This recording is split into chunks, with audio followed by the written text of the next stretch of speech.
Миргазиян Юнус. Таңда Босфор аша. Укый Алмаз Гәрәев. Беренче кисәк. Беренче бүлек.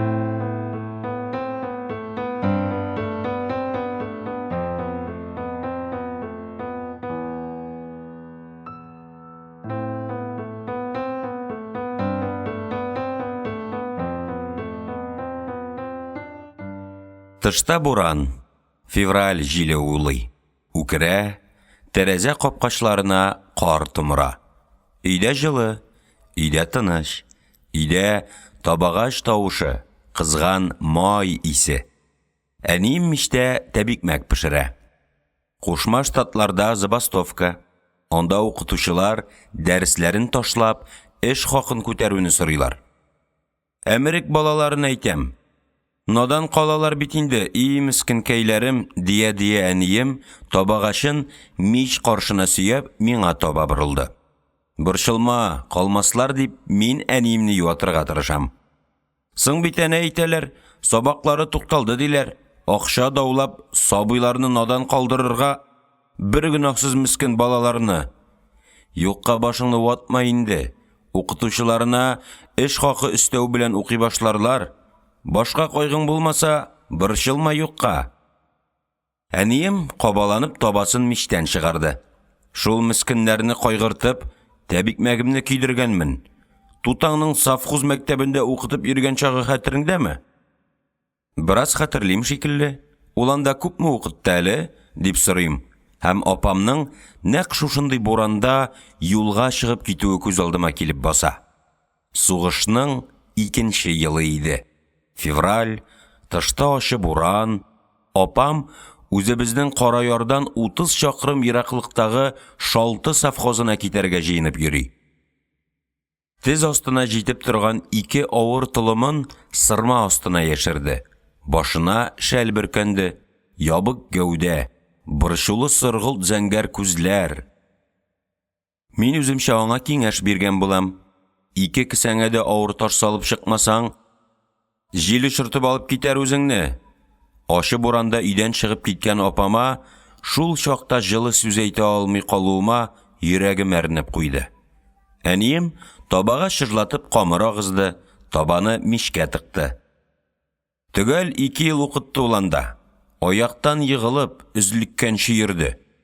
Якшәмбе кич аркасына ярты капчык бәрәңге асып чыгып китә иде дә, атна буе шул ризык белән яши иде. Шимбә көн Гөлкәем төн урталары үткәч тагын кайтып җитә иде. Көзге яңгырларда, Раштуа бураннарында, ташу ташыган чакларда дисеңме, бер генә дә кайтмый калган чагы булмады бәбкәмнең. Исеңдәме икән, сугыш елларында безнең якларда бүре күбәйде. Мискенкәем ничә тапкыр шул бүреләргә юлыккан. Шул куркуларга, шул капшык бәрәңге күтәреп йөрүләргә чыдамагандыр инде бәбкәемнең йөрәге. Әни яулык чите белән күзен сөртеп алды. Ул үзлеккән көнне син ютазыга олау белән киткән идең. И Раббым, һаман сине көтте. Арба тавышы ишетелү белән башын түшәктән күтәрә дә, инәкәй, карап кер әле, Габдурахман түгел микән, дип сорый. Сине күрү белән күзләре йомылды мәрхүмәнең. Күрү куанышы жан бирүен җиңеләйткәндер инде. Әниемнең тагын бер тәбикмәге киде. Үзе ул һаман яулык чите белән күзен сөртә һәм радио сөйләгәнгә дә колак сала иде шикелле. Ул чакта аңа ничә яшь иде әле? 20 тулырга 2 генә ай калган иде. Аны бит 10-ны бетерү белән укытырга җибәрделәр. Ул чакта 10-ны бетергәннәр авылда күп дигәндә 3-4 кеше булгандыр.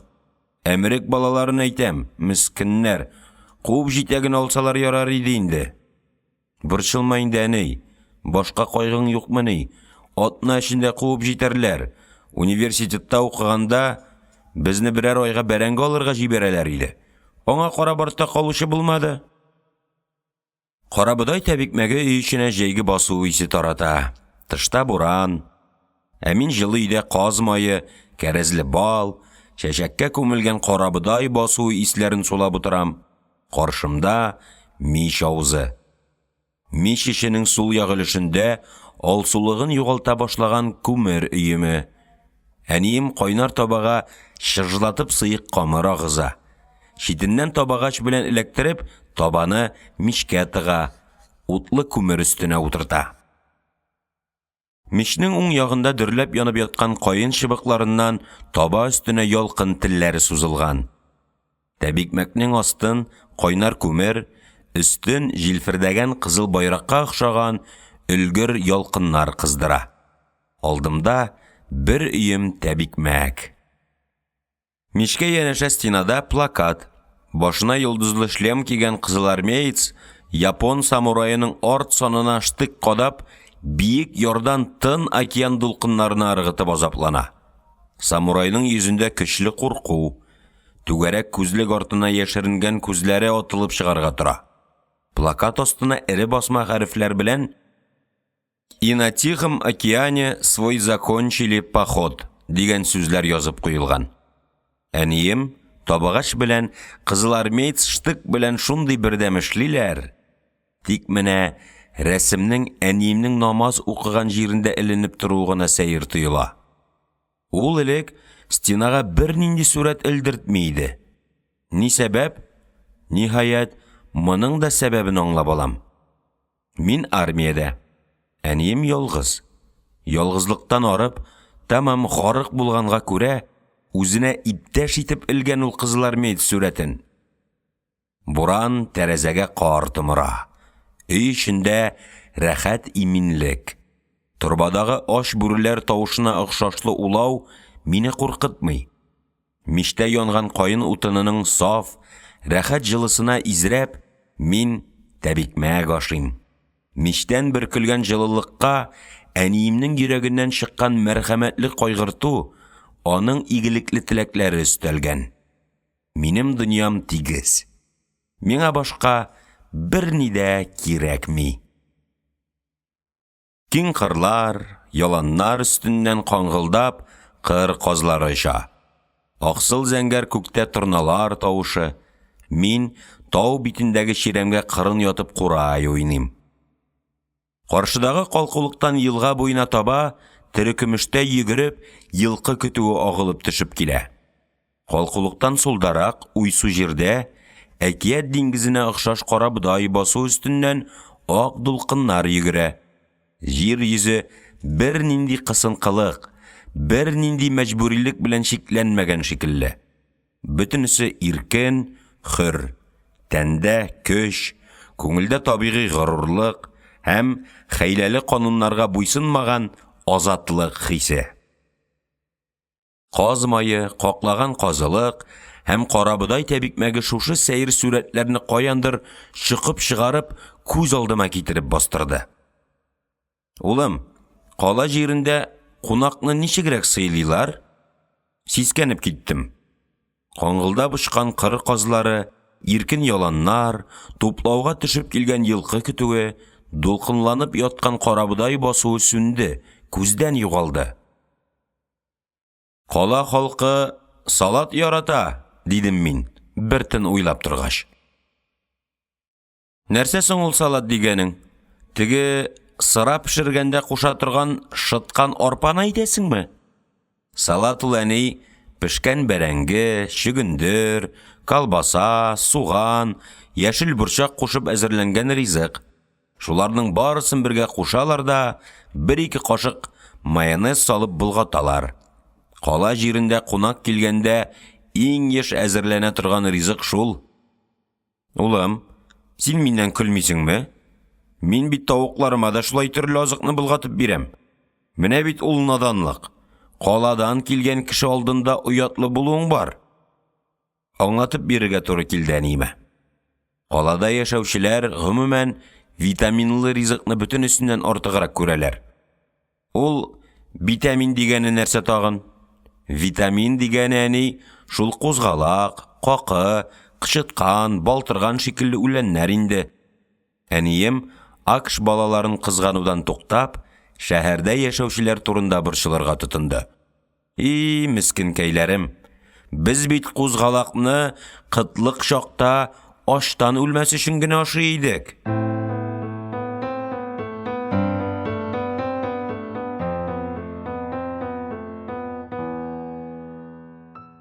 Икенче бүлек. Шул чак мичтән чыгып килгән табага күзем төште. Дөресрәге, таба читендәге китеккә. Өченчедә укый идем мин ул чакта. Бәйрәм көн иде. Нинди бәйрәм икәнлеген хәтерләмим. Борынгыдан килгән иске әниләр бәйрәме булгандыр күрәсең. Һәр хәлдә, яңа бәйрәмнәрдә таба ашы пешерү ул кадәр катгый түгел иде шикелле. Камыр өлгерүгә табабыз күршедә булу ачыкланды. Габдрахман, табаны бәдигъ ямаллардан алып чык әле. Тиз бул, камырым ташый башлады, диде әнием хафаланып. Табаны баш түбәмә каплап күршеләрдән чыгып киләм. Иптәшләрем гөш килеп шана шуалар. Мин исә эш кешесе. Дусларың уйнап көлеп шана шуганда, ниндидер эш белән йөрү авыр, мәрхәмәтсез тоела. Кыскасы, табага утырып, инеш ярыннан шуып төшкәндә миннән бәхетле кеше юк иде. Малайларның диккәте исә бу бәхетне бермә-бер арттырды. Алар шана шуудан туктап, миңа карап торалар. Бозга бәрелеп таба чиде кителеп чыккач кына айнып киткәндәй булдым. Өйгә кайткач, әнием мине кыйнамады, хәтта ашуланмады да. Юкка дип уйлыйм, төрле мавыгулардан, һавадагы торналар артыннан ымсынып йөрүләрдән шул чакта кыйнап биздерергә кирәк булгандыр. Бәлкем. Инде миңа 28. Сабакташларымның күбесе башлы күзле, кайберләре өчәр бала атасы. Мин һаман башсыз күзсез. Борынгылар яшәү серен бездән яхшырак белгәннәр булса кирәк. Чыннан да бит, семьялы кеше баш белән уйлап, күз белән күреп эш итәргә тиеш. Минем ерак бабаларым чорында хатын һәм балалар өчен җаваплылык ифрат катгый булган күрәсең. Ә миндә әле һаман шул шана шуу чорындагы файдасыз мавыгулар. Әниемне күзәтәм. Эшкә тотыну белән ул яшәреп китте. Бөтерелеп йөри. Өлгер, җыйнак, һаман мотор сөйкемле. Күңелемдә мин күргән һәм белгән нәрсәләрнең бәяләре, хаклары язылган бер белешмәлек бар. Шул белешмәлекнең иң кыйммәтле, иң бөек үзәгендә Аллаһ Тәгалә, әнием һәм туган җирем. Мин аны абсолют нокта дип атар идем.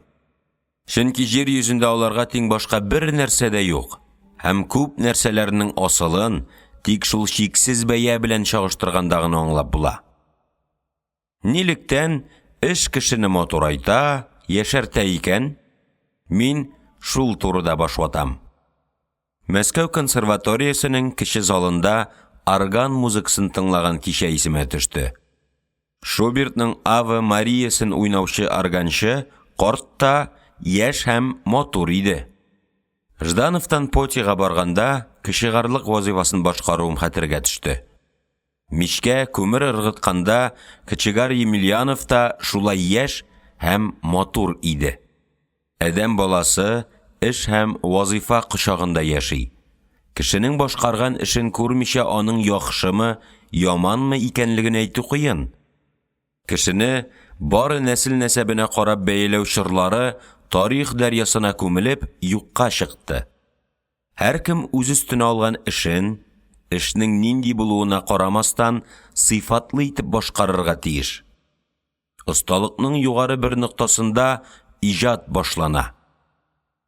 Шул илһамландыра адәм баласын, шул матурайта, яшәртә. Минем әнием илһамланып тәбикмәк пешерә. Өченче көн әнием Турай базарыннан ярты пот карабыдай алып кайтты. Кичә иртән хан заманыннан калган кул тегермәне яргыч чардактан төште. Сакланган икән әле бу нәрсә? Мин аны күптән чүплеккә эләккәндер дип йөри идем, дидем мин, гаҗәпләнеп. Бабаңның төсе бит. Бабаң хакына сакладым, дип аңлатты әнием. Азапланмый әней, кул тегермәне белән хәзер кем ашлык тарта? Тегермәнгә илтергә кирәк. Әни моңсу гына елмая. Беттеләр алар, элеккеге тегермәннәр. Бу алар да бетте. Казүрдәк тотарга да су калмады. Онны кайда тартасыз соң? Кәҗүннәйне алып ашыйбыз. Без карчыклар Шулай ипине үзебез пешерәбез. Яшьләргә он әллә бар, әллә юк. Алар әзерне яраталар. Ипекәйнең кәҗеннәй дә тәмле, гөнаһлы буласым килми. Әмма йөрәккә ятмый. Бисмилла әйтеп пешермиләр бит. Ул шуңа бәрәкәтсез дә. Миңа тәбикмәк ашатыр өчен әнием күпме җафа чикте. 15 чакрым җирдән карабудай күтәреп кайтты. Киптерде, җилгәрде, кул тегермәне аша үткәреп онга әйләндерде, иләде, шүпрә ясады, камыр куйды, мишкә якты. Менә хәзер янып пешеп тәбикмәк пешерә. Күпме көч, күпме вакыт әрәм булды. Җитештерүчәнлек түбән, 0-га якын. Безнең буын эшне җиңеләйтергә өйрәнде. Һәм шул җиңеллеккә ярып, ниндидер бушлык, нәрсәдер җитмәү тойгысы килде. Хезмәтнең ләззәте, аңардан канәгатьлек тойгысы кимеде. Һәр башкарган эш әниемә табигый тантана һәм балалар уйнындагыдай саф, мөлаем куаныч бирә. Әнием өстәлгә самавыр китереп утырта. Син хәзер мәтрүшкәле чәйне өнәми торгансыңдыр инде. Сагынып кайттым. Ясагына эчәм. Чәй янына бал, каймак, кызыл иремчек килде. Табындагы ризыклардан өйгә нур һәм бәйрәм тантанасы таралды. Аракысыз мәҗлесләр чыры искә төште. Каян алдың бу ризыкларны? Каймак белән иремчекне Хәдичә китерде, диде әнием, һәм авыз эченнән генә нидер укынып алды. Авызымдагы тәбикмәгем тын юлына тыгылды. Көч хәл белән үземне тынычландырдым. Шаярып сөйләшергә тырышам. Балны да кеше китердеме? Умарта тоткан чактан калган бал. Умарталарыңны нигә бетердең? Ул чакта син Сахалинда хезмәт итә идең. Налог җыярга синең сабакташың теге Ярпаш галимне куйдылар. Шул имансыз теңкәмне корытып бетерде. Районнан җыен әтрәгәлемне җыя да алып килә. Килгәч куйган бал даулый башлыйлар. Ишәләр. Тәмәке тартып өемне сасыталар. Тоттым да умарталарымны Шарай Миннәхмәтенә төяп җибәрдем. Галимне өтермәнгә утырткач, умарта яңартып карадым, мантымадылар. Шарый Исхагының дамиры белән Гыйзетдин бер төнне умартамны басканнар иде. Куллары авыр булды күрәсең. Авылда умарта тотучылар бармы соң? Картлар тота. Яшьләр мәшәкатьле эшне өнәмиләр. Кибеттә шикәр тулып ята. Акча күп. Шикәрдән ачы бал коялар. Исләрен китәрлек инде. Мин бәләкәй чакта шикәрне иң кадерле кунакка гына куялар иде. Көн сайын ашарга бал. Хәтереңдә микән келәттәге сөян кисмәк. Шуңа 24 чиләк бал сыя иде. Әби патшалар заманында урыс баяры безнең авылның иң әйбәт басуларын законсыз кисеп алган. Безнең Кара Яр халкы бик үз сүзле бит. Кара Ярлылар элегрәк тә бер кемгә баш бирмәгәннәр. Шул сәнәк күтәреп барып, әлеге урыс баярын утарыннан куганнар. Баяр гаскәр чакырткан, фитнәгә катнашучыларның маңгайларына тимер кыршау сугып, Сибир җибәргәннәр. Шул чакта бабаңның бабасы елдан артык шул кисмәк эчендә качып яткан. Бала чактан ук таныш вакыйгалар. Мин шундый хатирәләр, риваятләр тыңлап үстем. Ул чакта мин вакыйгаларны тарих белән, тарихны халкымның язмышы белән бәйли белми идем. Әле дә белмим. Чөнки без өйрәнгән тарих ата-бабадан ишеткәннәргә тәңгәл килми. Җир өләшү тәртипләре сана бетергесез казалар, афәтләр тудырган. Мине бер хәл хәйран калдыра. Аталарының маңгайына тимер кыршау сугып, Сибиргә озатып торганда да татар хатыннары тәбикмәк пешерү серен саклап кала алганнар. Мылтыклы солдатлар эшли алмаган эшне бүген кибеткә кайткан прәнник эшли. Тәбикмәк пешерү, җырлар җырлау, дастаннар сөйләү, өмә ясап, өй юулар, җыеннар, кардәшлек тотулар, туганлык хисе саклаулар әкренләп һаман сүрелә, сүнә бара. Табын янында әнием белән Ык елгасы сайыгуы, кырлар, урманнар сирәкләнүе турында кайгыртып утырабыз. Әнием Бөгелмә белән Истәрле тамак, Бугырыслан белән Азнакай арасындагы тауларны, мул сулы салкын шишмәләрне, куе чиәлекләрне, җиләкле аланнарны, дару үләне үскән болыннарны, таш парына утыртканда кулланыла торган шифалы ташларны, тагын әллә нинди табигый байлыкларны белә. Мин хайран калып тыңлап утырам. Ул бит дипломлы агроном түгел.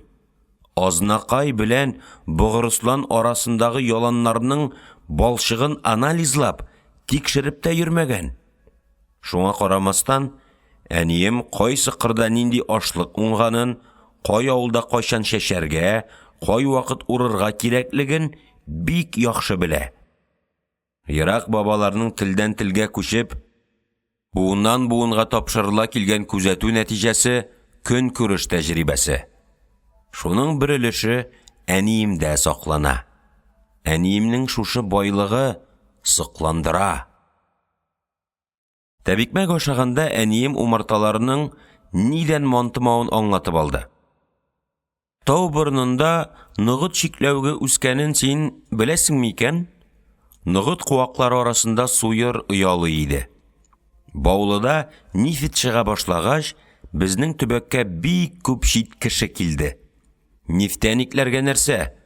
Алар Ыктагы балыкны да шартлатып кына тоталар иде. Тау борынына оялаган суйырларны алар беренче елны угатып бетерделәр. Суйыр беткәч, төкле тура үрши башлады. Төкле тура бал кортын ашый. Суйыр булмагач, умарта асрауы кыйынлашты. Корт мантымый. Акта балык бетте дип зарланалар. Суйыр турында уйлаучы да юк. Ходай яраткан һәр җәнлекнең, һәр җан иясенең кирәге бар. Кирәге булмаса, Аллаһ Тәгалә яратмаган булыр иде.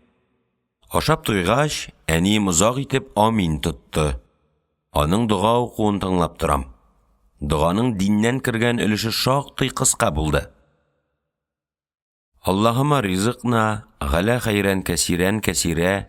Дуганың икенче өлешендә карабыдай үстерүчеләргә, карабыдай үскәндә яуган яңгырга, чәчәкләрне серкәләндерүче бал кортларына, ашлык бөртекләрен җитлектерүче кояш нурларына, хәтта карабыдай чәчәк атканда уйнаган нәҗәгайларга хәйр-фатиха әйтелде. Мәҗүсилек чорыннан калган ышану-инану иде бу. Күрәсең, аны дин бетерә алмаган. Әниемнең ашавы да безнең ашауга охшамаган иде. Ул ашыкмыйча тәмләп, хозурланып ашады. Ризыкның мул, затлы булуына әнием шатлана, горурлана иде. Аш янында ул карынын гына түгел, күңелен дә тукландырды. Әхмәт Сафа малае Сабан туена кайткан иде. Ашка җыелган карчыкларга сөйләп утырды. Мин хезмәт иткән җирдә ди, тоташ карурман, якын тирәдә шәһәрдә, авылда юк ди. Ит кирәк булса, мылтык алып урманга чыгабыз да ди, кирәк хәтле киек атып алып кайтабыз ди. Үзе синең шикелле, ука погоннар тагып кайткан, бик зур әфисәр диделәр. Баулыга барып, район больницында эшләүче бер яшь доктор кызны алып кайтты да, шуңа өйләнеп китеп барды. Әниемнең телешен аңладым.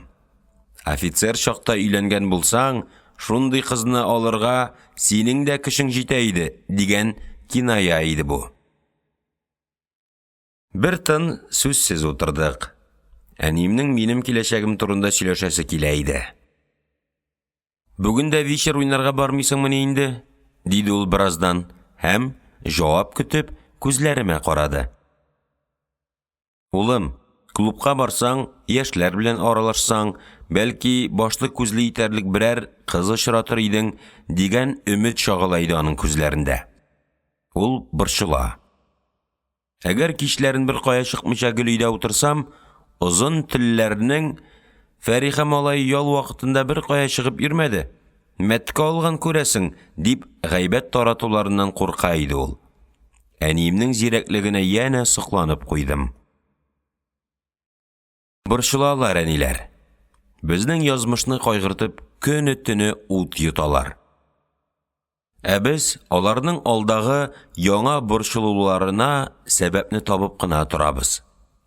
Әллә без үзебез михрибансыз, әллә яшәү кануннары шундый. Аңламыйбыз без әниләребезне. Ә алар аңлыйлар. Күңел күзе белән безнең һәр адымыбызны күреп белеп торалар. Әниемнең мине башлы күзле итәсе килә. Миллион кешеле калада бер-береңнең сулышын йотып яшәгәндә, кызлары белән танышып булмаганны аңа ничек аңлатырга? Дөрес, күңел ачу, вакыт уздыру өчен кыз табу җиңел.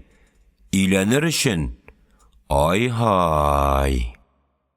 Безнең караяр кызы әле тәпи дә йөри башламаган. Аның кияүгә чыккач нинди хатын булачагын һәр кем белә. Монда нәсел, токым өйрәнелгән, буыннар тәҗрибәсендә ныклап сыналган. Әхлак, иман мәсьәләсе авыл халкына булары да мәгълүм. Безнең караярда кемнең кемгә тиң булуын алдан ук белеп торалар. Юрыйлар, җайлаштыралар. Ялгышу шактый сирәк очрый. Уңган кызга уңган егет, шибәргә шибәр өйләнә. Җәмгыять карары чыгарылган, әзер, аны тормышка ашырасы гына калган. Ул карар катгый һәм гадел. Дөрес, фәлән кызга өйлән дип сиңа беркем әйтми. Яучы җибәрүләрдә ни сәбәптер юкка чыккан безнең караярда. Җиткән егетнең һәммәсе диярлек җәмгыять хөкемен абайлый, сизә һәм үти. Бәлки, мин читтә йөргән арада гадәтләр үзгәрә төшкәндер. Элек безнең караярда кызлар янына куна керү гадәте бар иде. Белмәгән кеше бу гадәтне бузыклыкка санарга да мөмкин. Ләкин асылда бөтенләй моның киресе. Куна керү кануннары яшь егетне һәм яшь кызны түземлеккә, сафлык сакларга өйрәтә, шыныктыра иде. Бердән бер көнне моңарчы абруйлы саналган егетне кызлар куна кертми башлыйлар. Егетнең даны чыга. Ишеттеңме икән? Фәлән егет виждансыз икән, азгын. Бер үк кызыгызны ул мөртәттән саклый күрегез. Андый егет безнең караяр кызына өйләнә алмый. Ул читкә китәргә мәҗбүр була. Без төзегән яңа тормышта кызганычка каршы ата-бабадан килгән мондый матур гореф-гадәтләргә урын табылмады. Без аларны себереп, шүплек башына ыргыттык. Мин клубка барырга җыена башладым.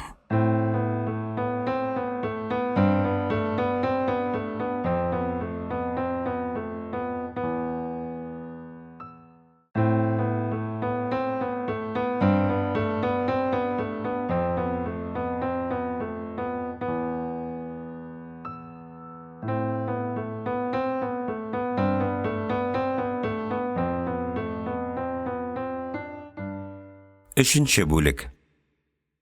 Җиз кыңгырау тавышы ишетелде. Әллә урамнан кыңгыраулы пар ат үтә микән? Тәрәзәдән карадым. Әнием сандыгын аша икән.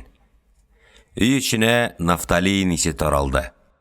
Ак ефәк шарф, петлицалы хәрби тужурка, чиркәү иконостасына тиң путаллы, җиз бизәкле авиаторлар фуражкасы сандыктан чыгып, каршыма килеп ятты. Улым, шушы киемнәреңне киеме? Хәзерге яшьләр бик ыспай йөриләр. Сырма киеп клубка чыга күрмә, хур булырсың. Аңлашылды. Ярлы киенеп кайтуыма әнием ут йотып, хафаланып йөргән. Кигән киемең синең күпме алып эшләвеңне, нинди урында утыруыңны, мөмкинлекләреңне күрсәтеп, әллә каян кычкырып торырга тиеш. Социализмда яшәсәк тә, без феодаллык шыры кануннары буенча киенәбез. Киемгә акча кызгана белмибез. Безнең бюджетны кием ашый. Сугыш елларында бер телем ипигәйгә дөнья малын бирергә әзер идек. Хәзерге заманда сугыш җырындагы икмәк урынына мода килеп басты. Белмим, ни сәбәптер, еллар буе мыскаллап җыйган акчабызны күн пиджакка, я булмаса Леви Страус шалбарына та әйтмичә чыгарып салабыз. Шушы дуамалыкка безне нинди фанатизм мәҗбүр итә? Буларны кияргә ярамый, дидем мин, һәм әни чыгарган киемнәрне кире сандыкка сала башладым. Әниемнең хәтере калды. Нигә ярамасын? Үзеңнеке бит. Мин бит хәзер офицер түгел инде. Районда эшләүчеләр дә офицер түгелләр. Ә үзләре гел шулай хәрби киемнән йөриләр. Гафу ит, әни. Кимим. Хәзер бит киемнең модасы үзгәрде. Ул сугыш вакытында гына хәрби киемнән йөрү абруйлы иде. Буларны киеп клубка керсәм, бу мискин үзен һаман хәрби санап йөри икән дип кызганып куюлары бар. Без горур нәселдән бит, әни. Кызгануны яратмыйбыз. Улым, мода дигәннәре нәрсә ул?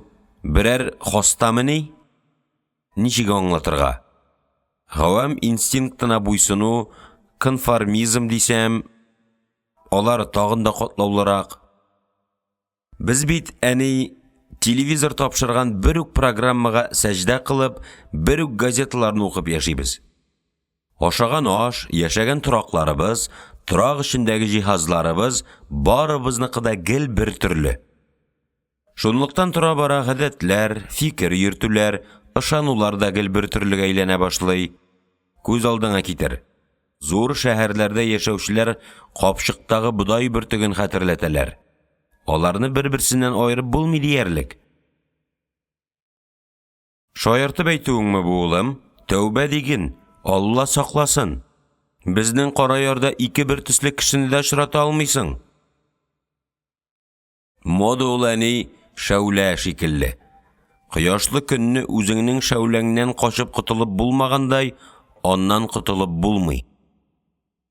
Хәзерге яшьләр эшкә дә киенеп ясанып кына йөриләр. Ә мин ахмак карчык мода шулай кушканын аңламый идем. Безнең чордагы модага каршы көрәшүләр исемә килеп төште.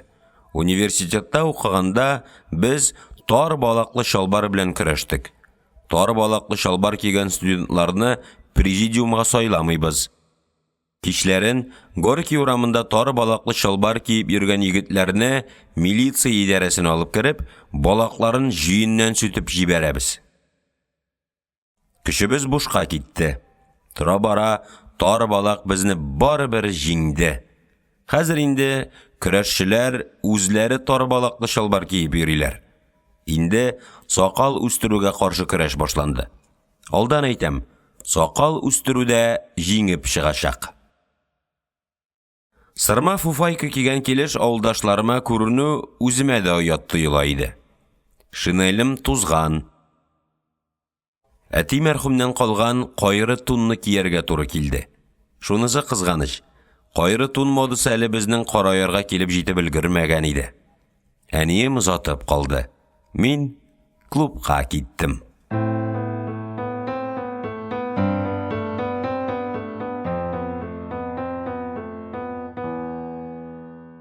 Дүртенче бүлек. Яңа яуган йомшак карга басып, түбән очка төшәм. Көннең төнгә алышынган чагы, кичке эңгер. Авыл йортларында ут алалар. Урам як тәрәзәләрдә көләш, җиңел яктылык кабынып китә. Мич томаланган, өйгә тәмле аш исе чыккан. Тәүлекнең иң хозур вакыты. Кешелек дөньясына күктән мәрхәмәт иңгән чак. Эш киемен салып ташлау белән, йөрәктә көн узын йокымсырап яткан туганлык хисе уянганын сизеп аласың. Бер генә сәгать элек киңәшмәдә бригадирларны кыздыручы колхоз председателе шут-шут үбеп баласын сөя. Барлык кеше, хәтта бухгалтерларда кызыл балчыктан яралган диләр. Балчык кипкән, озак еллар счет төймәсе тартып, жан кыргаксыган. Шуңа карамастан, колхозның карт хисапчысы Гаиләсенең финансына зыян китереп булса да, кибеттән оныгына конфет ала. Тракторчы көне буе тимер белән янәшә. Аның тракторы кансыз тимердән ясалган. Шәфкать белми. Йөрәгеңдә наз уянган чакта тракторны кочаклап юанып булмый. Авыл ирләре үзләре дә сизмәстән эштән генә атның уйчан күзләрен, аның җылы сулышын, моңлы кешнәвен сагыналар.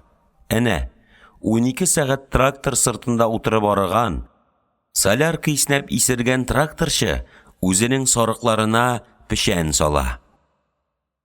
Хайванкайларның йон баскан тәннәре шундый йомшак, күз карашлары шундый җылы. Их, рәхәт тә соң сарыклар янында. Тәүлекнең шушы өлеше безгә үзара шәфкать, ихтирам уяту йөзеннән бирелгән.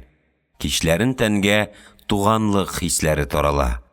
Нәкъ синең шикелле игелеккә сусап йөргән адәм баласына бер сәбәпсез җылы сүз әйтәсе, аркасыннан сөеп китәсе килеп, буыннары йомшара. Бәлки, ул җылы сүзне бүген дә, иртәгә дә әйтә алмассың. Яхшылык эшләргә җай гел чыгып тормый. Эш анда түгел. Йөрәктә шәфкать тойгысы уяну үзе бер бәхет. Зур, яшәвеңне нурландырып җибәргән шатлык ул. Һәм син шул шатлыктан читкә борылма. Кеше исемен йөртү хакыйкате нәкъ менә шуңарда. Безнең урамның үзебез яши торган очыннан шундый тойгылар кичереп барам. Бала чактан ук таныш, бала чактан ук якын йортлар. Алар мине елмайып узатып калалар шикелле. Әллә сез минем үз урамымны яратуымны беләсезме?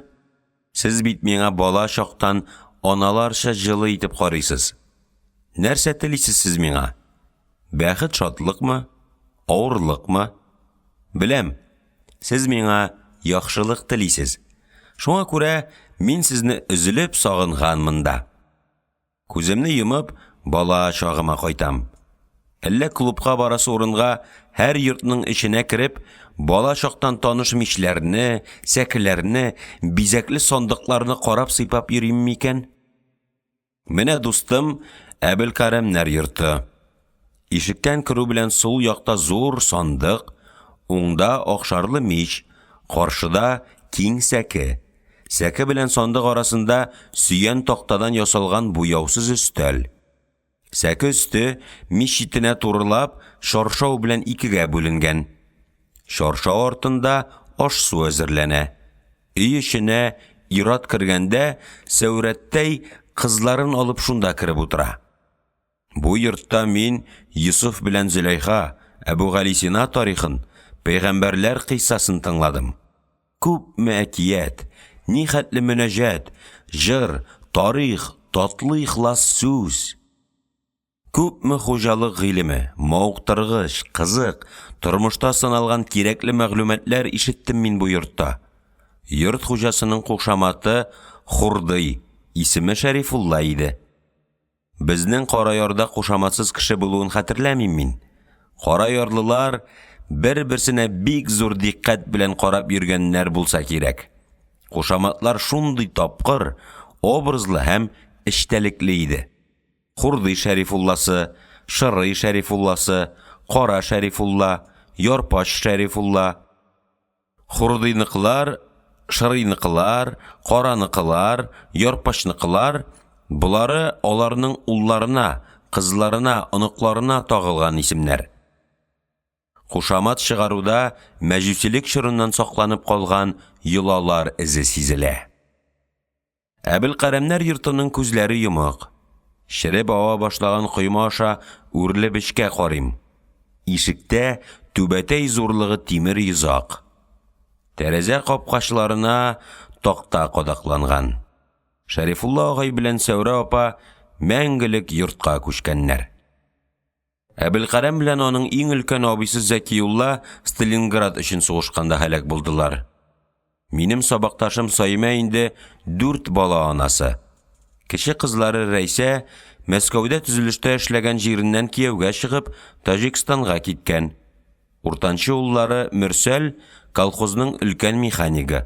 Ул айрым йорт салып башка чыккан. Хәзер шунда яши.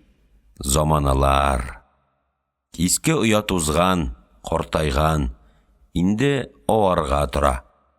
Йорт гомере дә шактый кыска шул, кеше гомере кебек. Бусы Аксак Юсуф йорты. Ул патша заманында полициядә хезмәт иткән. Гражданнар сугышында ак офицер, колхоз чорында авылның иң ярлы, иң ялгыз кешесе. Юсуф агайның хатыны Мәдинә карчык Ишан хәзрәт Хаҗи кызы булган. Мәдинә карчыкның әтисе шәкерт чагында ук Мәккәгә хаҗ кылырга барган.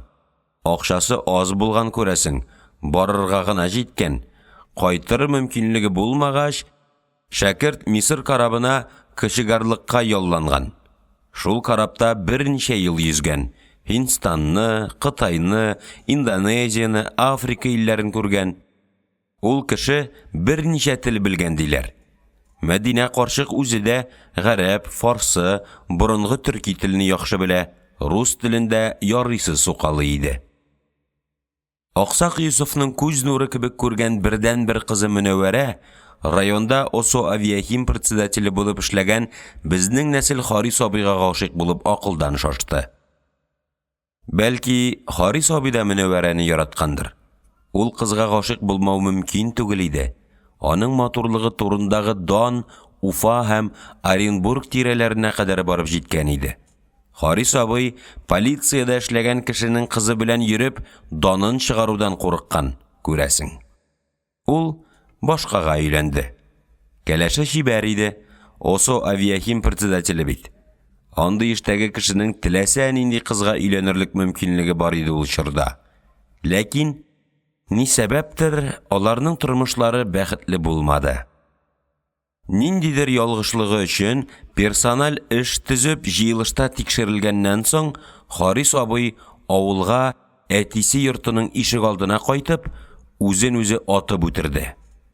Бер моторны ташлап, икенче моторга өйләнгәннең бәхете булмый, дигән сәер нәтиҗәгә килде авыл халкы. Без мәктәпкә барышлый атылы бүлүчене карарга ишек алдына кердек. Районнан врач һәм милиционер килгәнен көтәләр иде. Вак калибрлы Осо Авиахим винтовкасының приклады читәнгә көпшә эше Харис абыйның чигәсенә терәлә язып тора. Мәйтнең өстендә ул чорда модулы саналган соры коверкот плащ, фуражка сәйбәтләп баш очына куелган.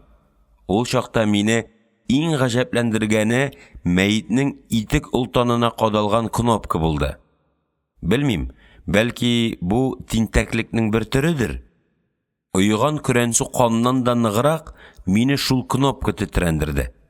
Менә әле дә иң элек күз алдыма шул кнопка килә. Мин армияга киткәндә матур Мөнәвәрә исән иде әле. Кайчандыр тезенә тиеп торган авыр кара толымнарга вакытсыз кырау төшкән. Энҗидәй ак, тигез тешләре әүвәлге гүзәллеген югалтып, алга чыгып, ржаеп торалар. Күз аслары күмерләнеп кара көйгән. Шулай да җимерелгән, тапталып исраф булган шушы куркыныч, кыргы йөзнең эчкә яшеренгән ниндидер тылсымы сине һаман тетрәндерә һәм бик озак үзеннән җибәрми тора иде. Йорт сайын катлаулы язмышлар, сана бетергесез тарихлар. Мин аларны җаным белән сизеп узам. Бер үк вакытта шатлыклы да, газаплы да миңа авылымның йортлары белән очрашу.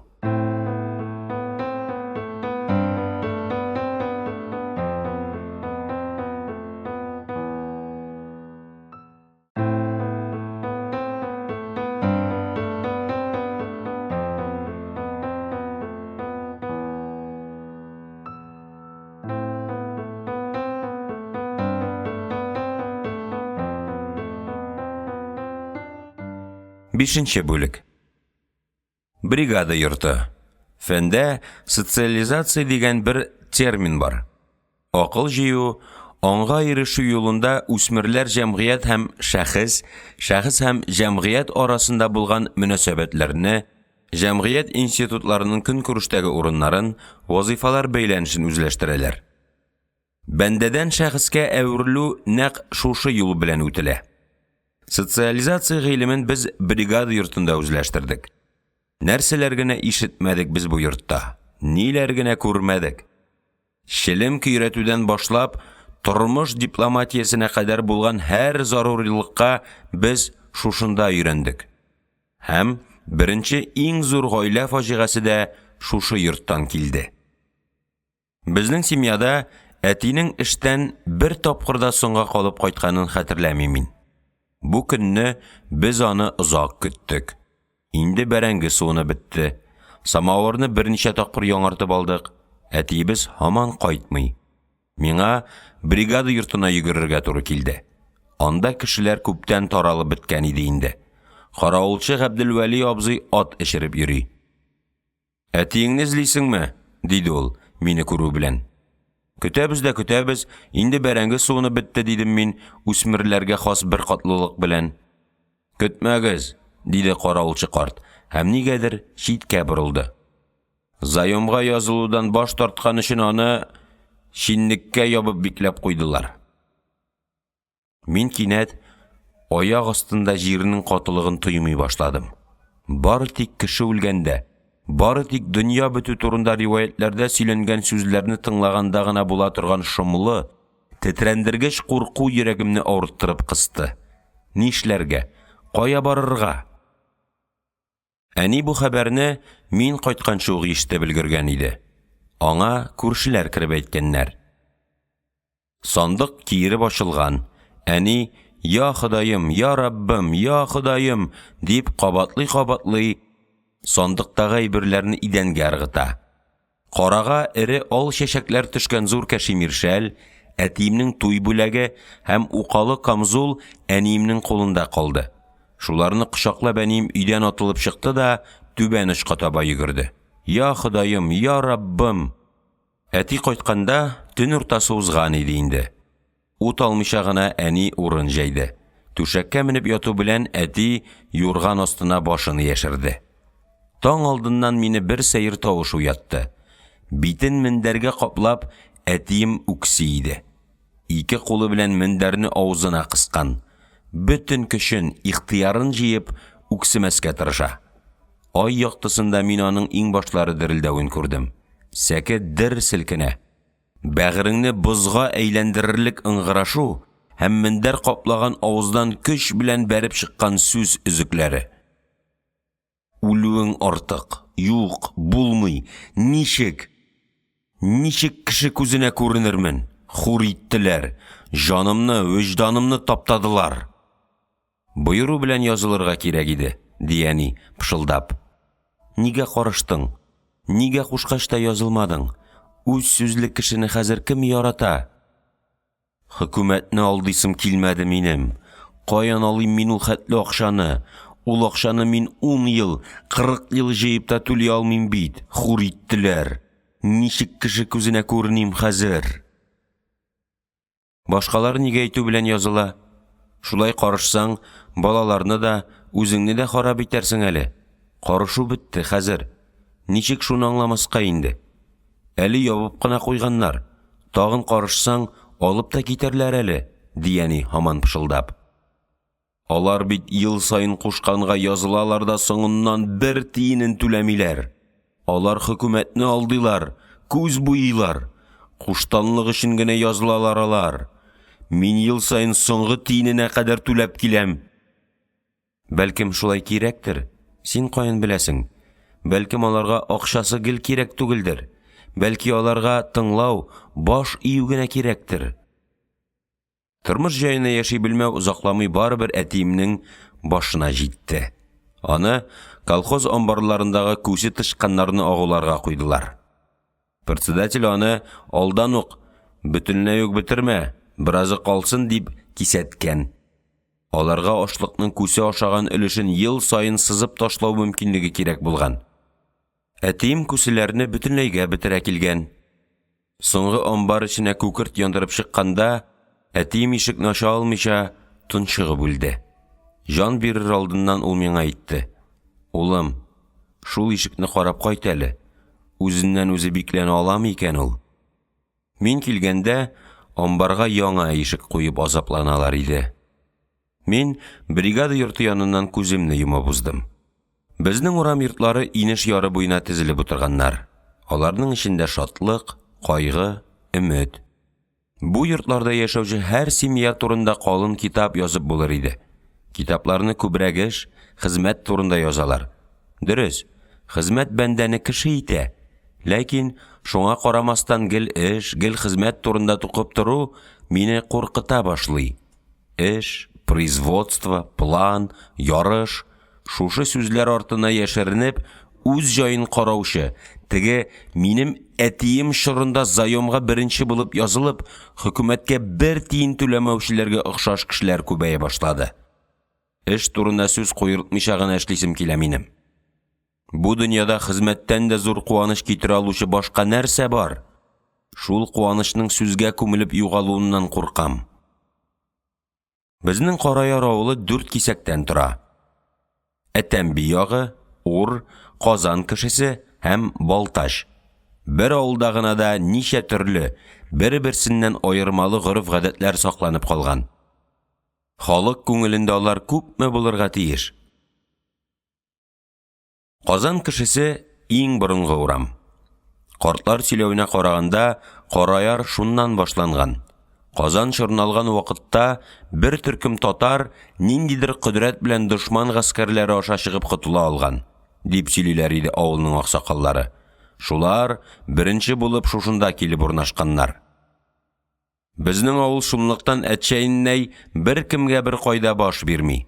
Чыннан да, сабан туйларында, бәйгеләрдә Караярлылар сугышмыйча калмыйлар. Буыннан буынга күчеп килә торган ниндидер үч яши иде безнең авылда. Казан кешесе урамына җитәрәк, сулга борылдым. Алда күпер. Күпергә кергәч, бер тын инешкә карап тордым. Инеш инде боз астында калган. Кер юарга бәке тишеп куйганнар. Бәкедән бу күтәрелә. Күперне чыккач үр башлана. Үр өстенә Ватан сугышында һәлак булганнарга һәйкәл куелган. Шул һәйкәл янына килеп туктадым. Башымны еп, уйга калдым. Һәйкәл янында үз бәхетең, үз иминлегең турында кайгырту юкка чыга. Үз кирәгең өчен генә яшәү уят тыела башлый. Бәхилмесез шулай иртә, шулай вакытсыз китүегезгә, дип сорыйсым килә. Һәйкәлгә язылган исемнәрдән. Һәйкәл астына бер кем күмелмәгән. Сыннары да юк аларның, рәсемнәре дә юк. Тактага язылган хәрефләр генә. Җанны тетрәтә торган хәрефләр. Сорыйсым килүдән көчкә тыелам. Алар бары бер җавап бирә алмаслар иде. Тагын бер сорауым бар. Ни сәбәптән сугыш үлеме авылыбызның иң гадел, иң иманлы кешеләрен генә сайлап алган? Нилектән бу? Ниһаять, өченче сорау. Бу һәйкәл Ватан сугышыннан кайтмый калганнарга куелган. Башка һәйкәлләр кайда? Гражданнар, герман, япон, 4-5 төрек сугышы корбаннарына ник һәйкәлләр юк? Кавказны, Сибирне, Урта Азияны, Ирак көнчыгышны кушылдырганда һәлак булган авылдашларыма куелган һәйкәлләр кайда? Авылдан бәхет изләп китеп югалучыларга, миссионерлык заманы корбаннарына, Пугачев чоры фидаияләренә. Шушы чорларның һәр кайсы йөзләгән, меңләгән авылдашымны вакытсыз алып киткән бит. Шуларның барысына да һәйкәл куя башласаң, авылның җире җитмәс иде. Белмим, һәйкәл белән генә бәхилләтеп булырмы икән сугыш корбаннарын? Авыл клубында Кубань казаклары дигән кинофильм бара. Караярда тагын бер яңалык. Кино тавышын урамга чыгарганнар. Авыл советы бинасы каршындагы баганага эленгән динамикның тимер тамагы авыл өстенә «Каким ты был, таким я остался» дигән җырны үкерә. Уел һәм сагыну көйләренә күнеккән инеш ярындагы таллар тимер динамик акырган тавышка сәерсенеп шаулап куялар. Кинога керергә юкмы дип бер тын икеләнеп торганнан соң идарә йортына таба юл тоттым. Кино мәхәббәте шактый туйдырган иде. Йөрәк сусаган мәхәббәткә һаман көз җитми.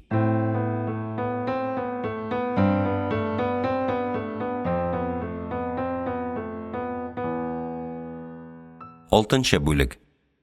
Сөйләшү безнең күпме вакытыбызны ашый. Сүз исертә безне.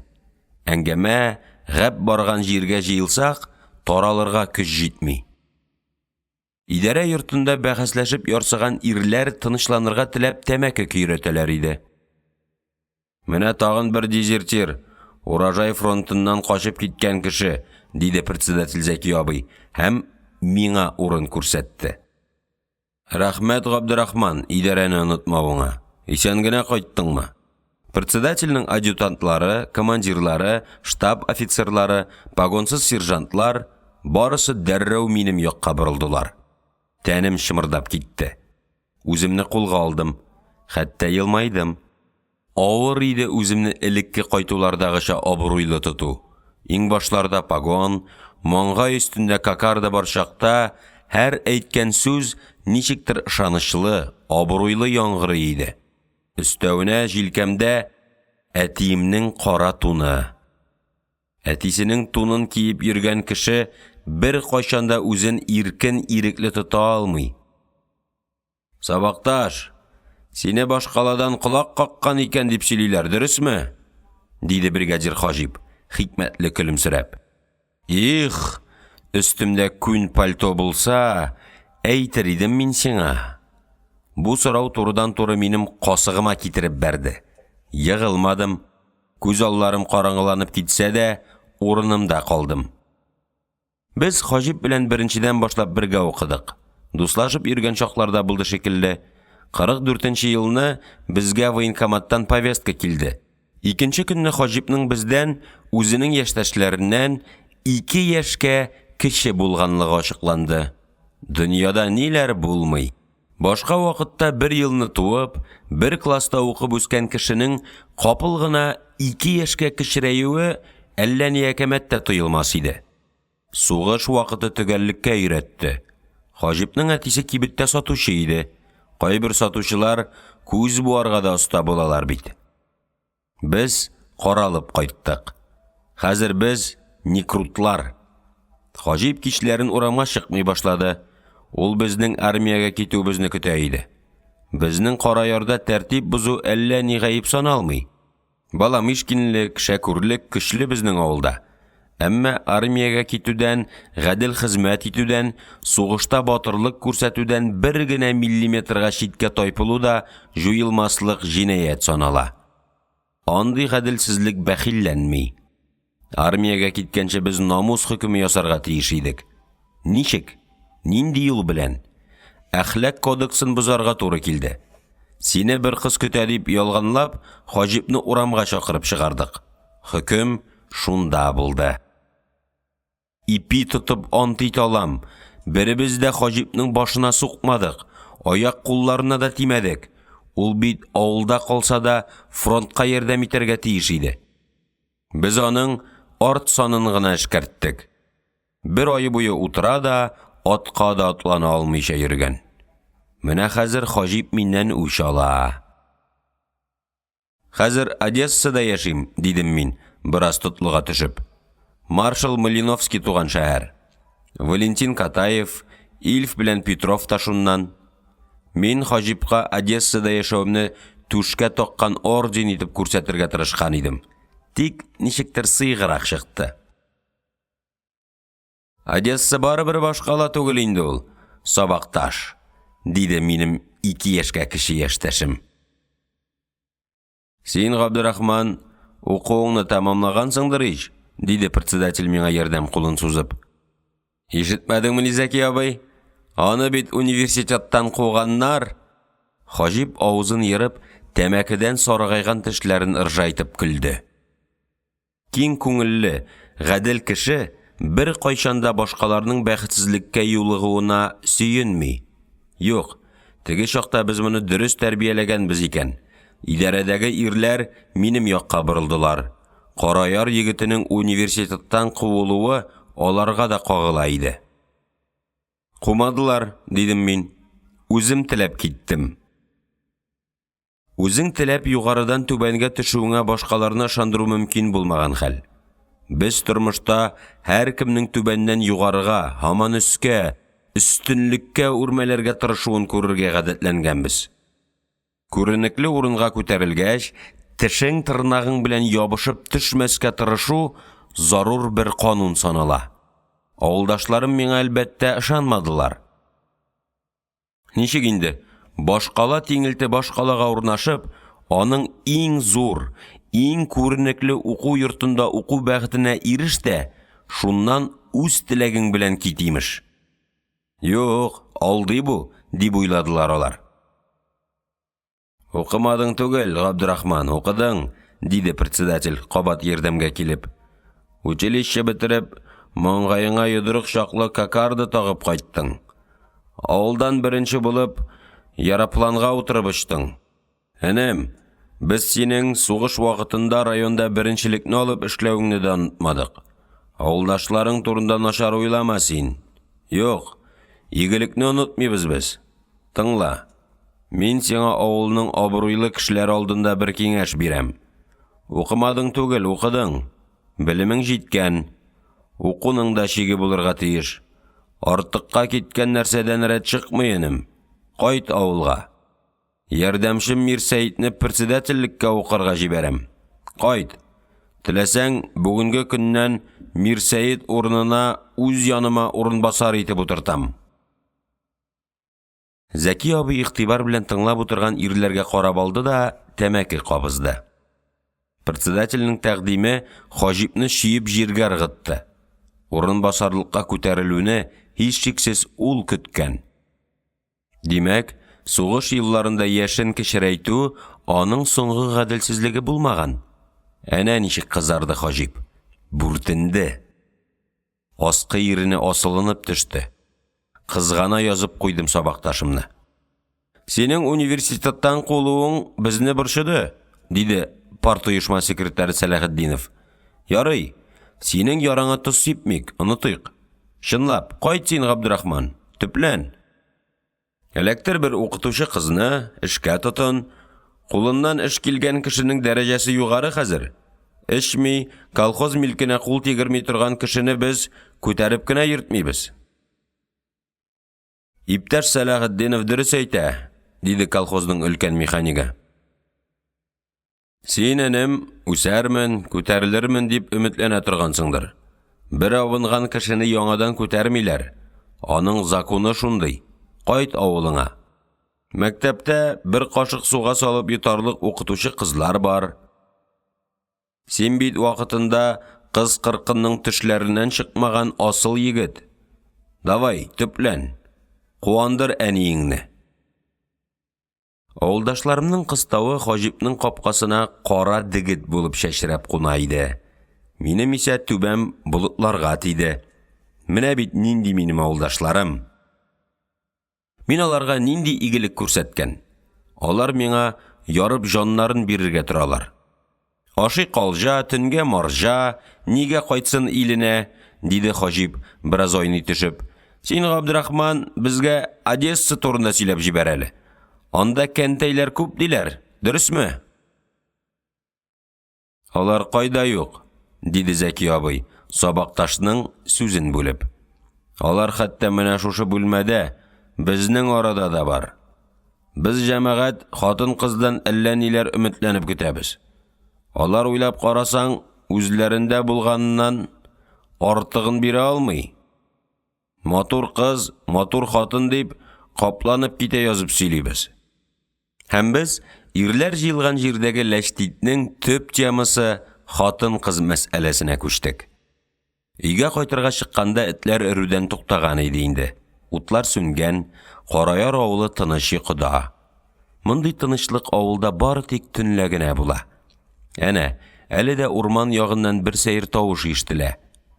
Әллә мәче башлы ябалак елый, әллә шукындыру елларында урманга качкан кашакларның җеназасыз җаннары урын таба алмыйча шулай сыкрана.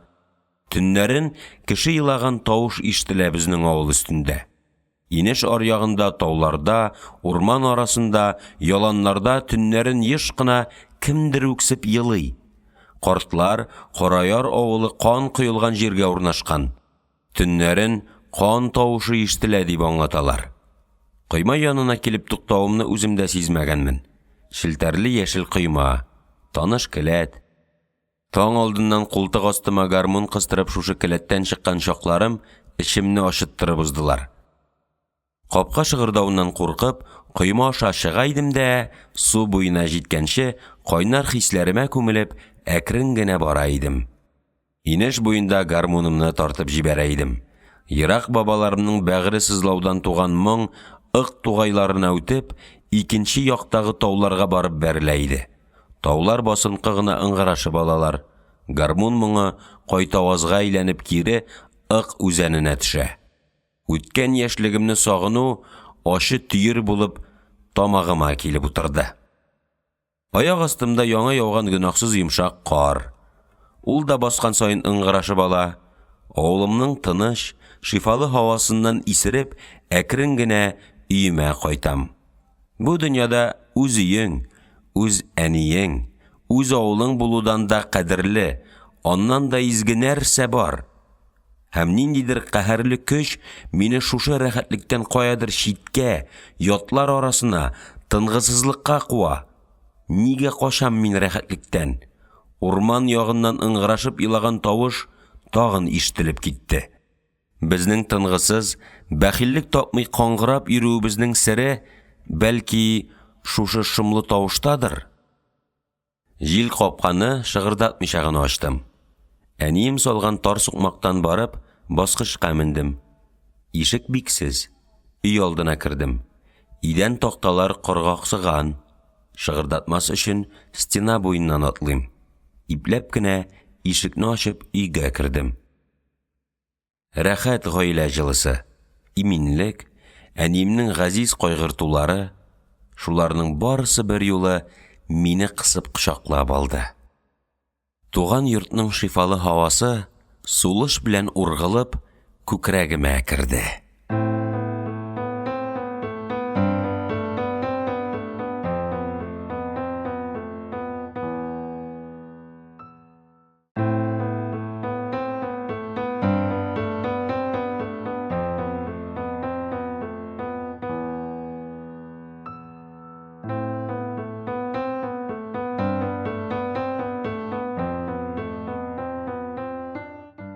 Җиденче бүлек. Улым, мин сиңа коймак калдырдым, мичтә, алып аша.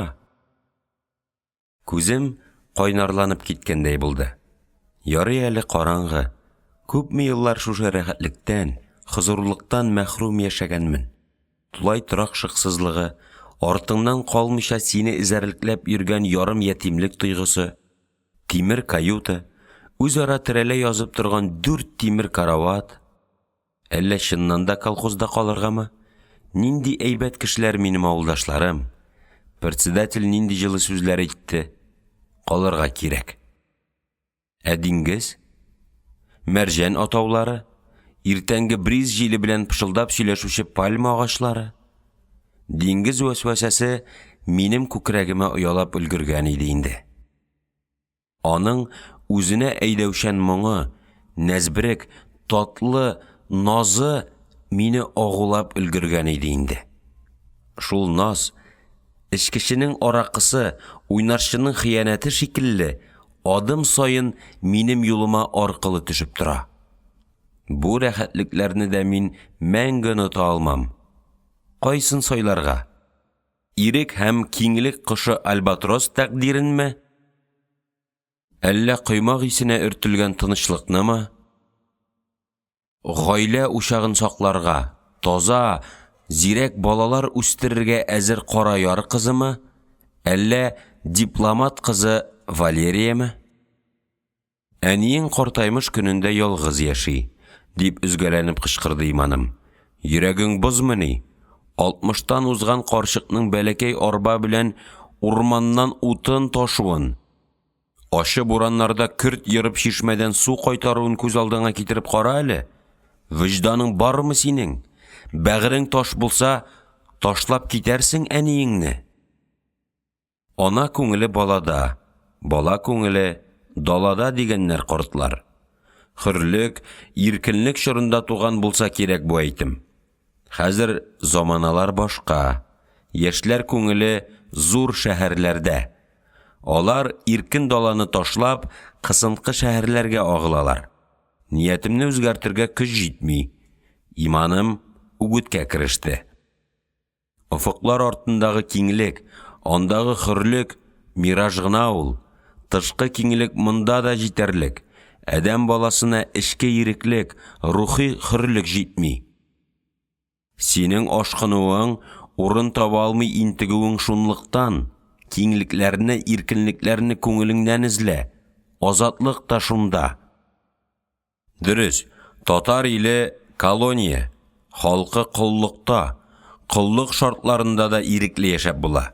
Көрәшчеләр иректә яши, язмышлары, аларга җәмгыятьтә урын юк. Әйтерсең 2 яшь каенны бөгеп, шуларның очына йөрәгемне бәйләп беркеткәннәр. 2 каен 2 якка тартып, җанымны 2гә аермакчы була. Түзеп кара әле шул җәзага. Нәрсә белән бетәр бу газаплар? Кайчан? Тагын аш яттың инде. Әллә берәр җирең авыртамы? Нигә ашамадың? Хәдичә килгәние, коймагымны мактады. Фәрихәттәй, син пешергән нәрсә тәмле була, юмартлыктан ул диде. Нинди Хәдичә ул? Соң бергә укыдыгыз ләбаса, сабакташың, оныттыңмы ни? Әйе, оныттым. Күңелемне сызлаткан сагынуны тамыры белән йолкып ыргыттым. Университетта укыганда Валериягә гашык булырга тырышып йөрүемдә оныту, юану, тынычлану өчен иде. Юк. Минем аны искә алганым булмады. Бүген дә ул яшәгән йортның коймасы буена туктап, тамагына тыгылган утлы төйердән интегеп торучы мин түгел идем. Култык астына гармунын кыстырып, таңда келәттән чыгучы да башка кеше иде. Юк, мин аны күптән оныттым. Мин оныттым. Йөрәк онытмады. Казанга укытучылар җыелышына барып кайткан, миңа чәй китерде, Hind чәе. Әнимнең сүзләрендә үкенечле горурлык, яшерен офтану, йөрәк кенә сизә торган тагын әллә нинди катлаулы тойгылар кайный иде. Акыл аларны аңламаска, кире кагарга, инкар итәргә куша. Их, йөрәк, син нигә акылга каршы баш күтәрәсең? Бел, мин акыл ягында. Акыл мине авырлыклардан саклый, син йөрәк гел кайгы хәсрәт, борчулар өстәп торасың. Син бит егет кеше, җитте, тукта. Бәлки, ул минем иске җәрәхәтләрне яңарту өчен юри килеп йөри торгандыр. Хатын кыз ул. Юри сүзен Хәдичә белән янәшә куеп булмый. Юк, булмый. Мин Сахалинда идем ул чакта. Хәдичәдән хат килде. Габдрахман, кичер. Сине көтәргә хакым юк. Мин ышландым. Ауру әнисен, 2 сеңлесен һәм 4 яшьлек энесен карау, тәрбияләү аның өстендә иде. Шуңа карамастан ул укуын ташламады. Стипендиясенең яртысын әнисенә җибәрә торды. Семьясын ачлыктан коткарыр өчен ул шәһәрдә ниндидер бер прокурорның йорт эшен карарга юллана. Прокурорның хатыны, баш врач, иреннән 19 яшькә өлкән була. Ул, билгеле, миннән җавап көткән. Авариягә эләгүдә бәхетсезлеккә каршы нәкъ шул чакка туры килде. Ул чакта мин баш сыярлык элмәктән, үткен пәкедән һәм коралдан качып йөрдем. Гарык идем яшәүдән. Белмим, ничек исән кала алдым икән? Шишендем. Йомшак түшәккә чумып яттым. Өстемә йомшак йон юрган ябындым. Тәнем рәхәтлеккә чумды. Әни, телеграмма килде. Мине эшемә чакыралар. Пароходым ремонтланып беткән, ашыктыралар, дидем мин. Һәр сүземнең әниемнең йөрәгенә аткан уктай кадалуын сизеп. Өй эчендә тынлык. Морҗа артында шикерткә сайрый. урман ягыннан тагын шул шомлы тавыш ишетелә. Бераздан шуңа әниемнең тыелырга тырышып, бөтенләй тавышсыз диярлек елаганы кушылды. Миннән 2 метрда тавыш чыгармыйча гына әнием үкси.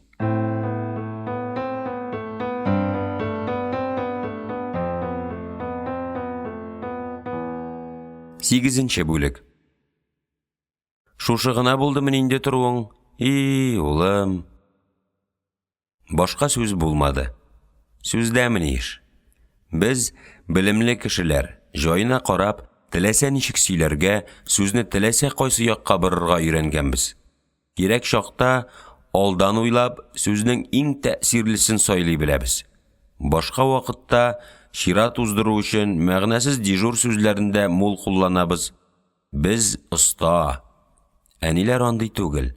Алар җайлаша белмиләр. Тойгылары әниемнең эчендә калды. Ул аларны яшерде, тышка чыгармады, түзде. Әниемдәге шыдамлык. Без бер атнага ялга кайткан арада да әниләрнең йөрәкләрендә җәрәхәт калдырып китәргә өлгерәбез. Һәм шуны тормышка, заманага сылтарга тырышабыз. Армия хезмәте, яңа төзелешләр, уку йортлары, аналар куйныннан газиз балаларын суырып ала тора. Кала җиренең җиңеләйтелгән ресторанлы, театрлы тормышы менә кем аналарның кансыз дошманы. Ул суырып ала. Сазлык шикелле ашыкмыйча тәмләп йота. Шәһәр тормышы мираж. Анда җаваплылык аз, анда фани куанычлар күп. 3 бүлмәле фатир, аны бит син үзең төземисең. Бирәләр. 3 бүлмәле фатир, җәннәт куанышы ул безнең заман кешесенә. Сатучы кызга өйләнү, шулай ук куаныш. Машина сатып алу, бусы инде 7-нче кат күккә күтәрелү бәхете. Калада утын әзерлисе, бәрәңге утыртып шиләнәсе юк. Шәһәр егетләре эшкә галстук тагып кына йөриләр. Шәһәрләшкән авыл егете һәр очракта диярлек җиңеллектә яши.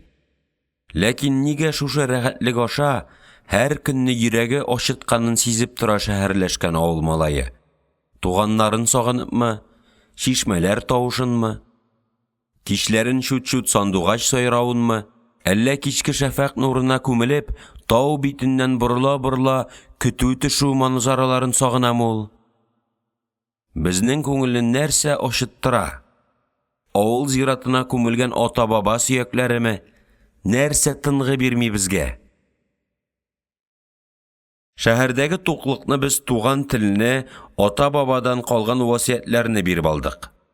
Менә нәрсә безнең йөрәк канына туктаусыз тоз салып тора. Безнең күңел тамырлары туган үскән җирдә.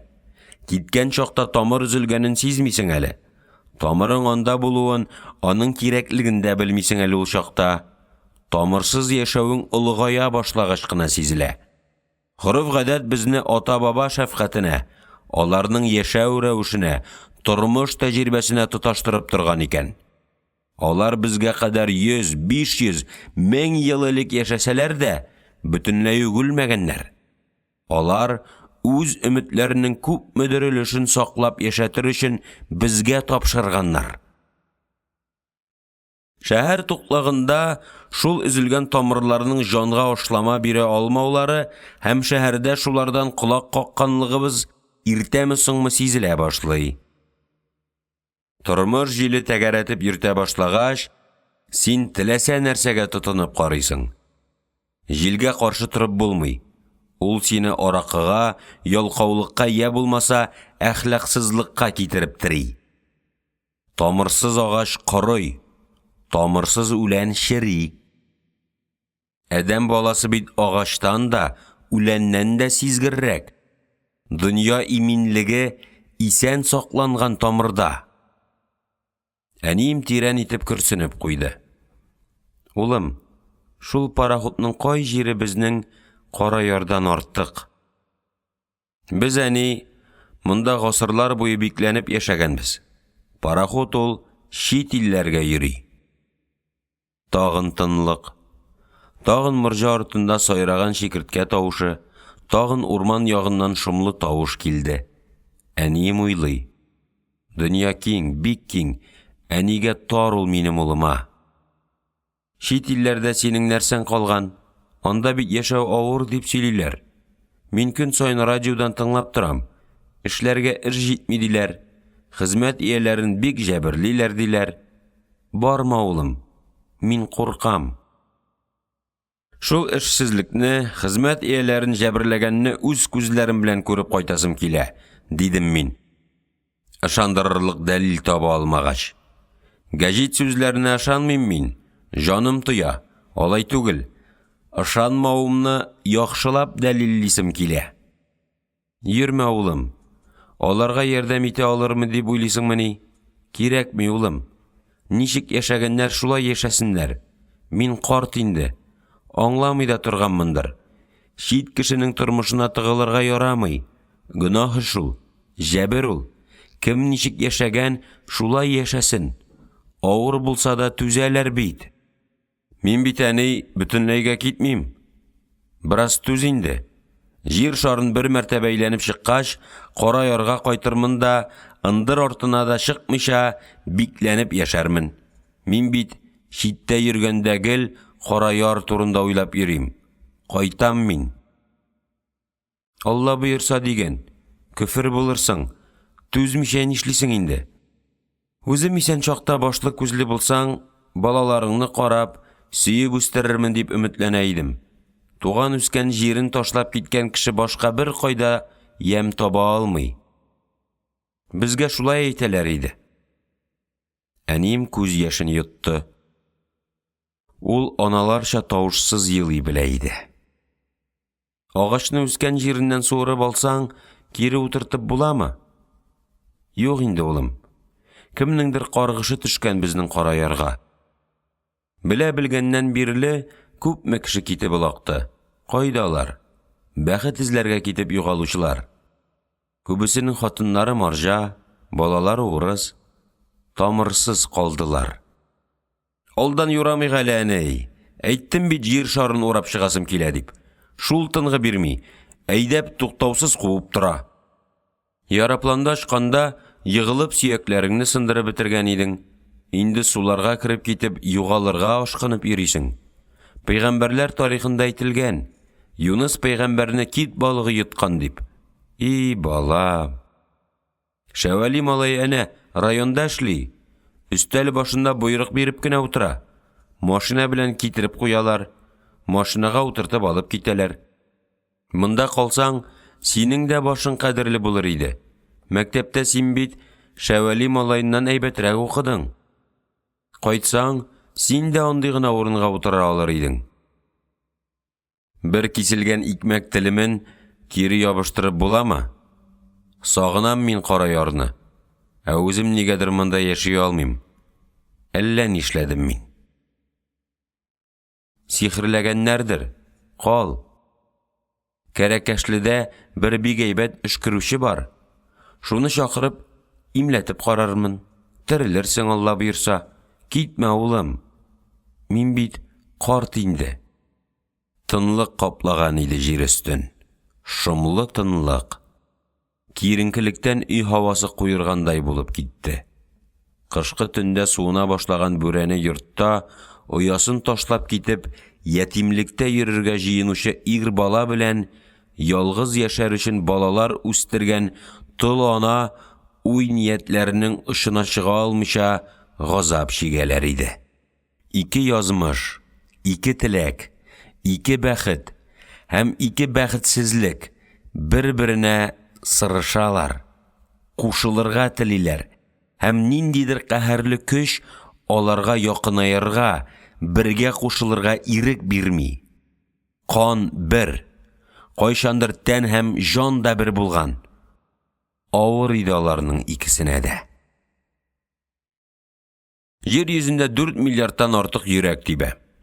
4 миллиардтан артык теләк, өмет, бәхет, бәхетсезлек, 4 миллиардтан артык жан иясе туу белән үлем арасындагы татлы һәм газаплы яшәү юлында. Сулышлар тоташ, ә бердәмлек юк. Гасыр сайын диярлек кешелек дөньясын үзара тигезләп, бәндәләрне бәхетле итәргә теләүче дуамал көрәшчеләр туа. Адәм балаларын бәхетле итү турында әллә нинди бөек кагыйдәләр бар. Кагыйдә, канун төзүчеләр бер хакыйкатьне аңлап җиткермиләр. 4 миллиард кешене бәхетле итү өчен 4 миллиард төр бәхет кирәк булыр иде. Мин теләгән бәхет минем әниемә бәхетсезлек китерә. Мәңге шулай. Бер кабынып, бер сүнеп торган сугышлар, кешеләрне бер-берсеннән айырып торган сәясәт, бер-береңә якынаю шундый авыр. Йокыга китәр алдыннан бер уй килде. Иртәрәк торып, урманнарны, кырларны карап кайтырга кирәк.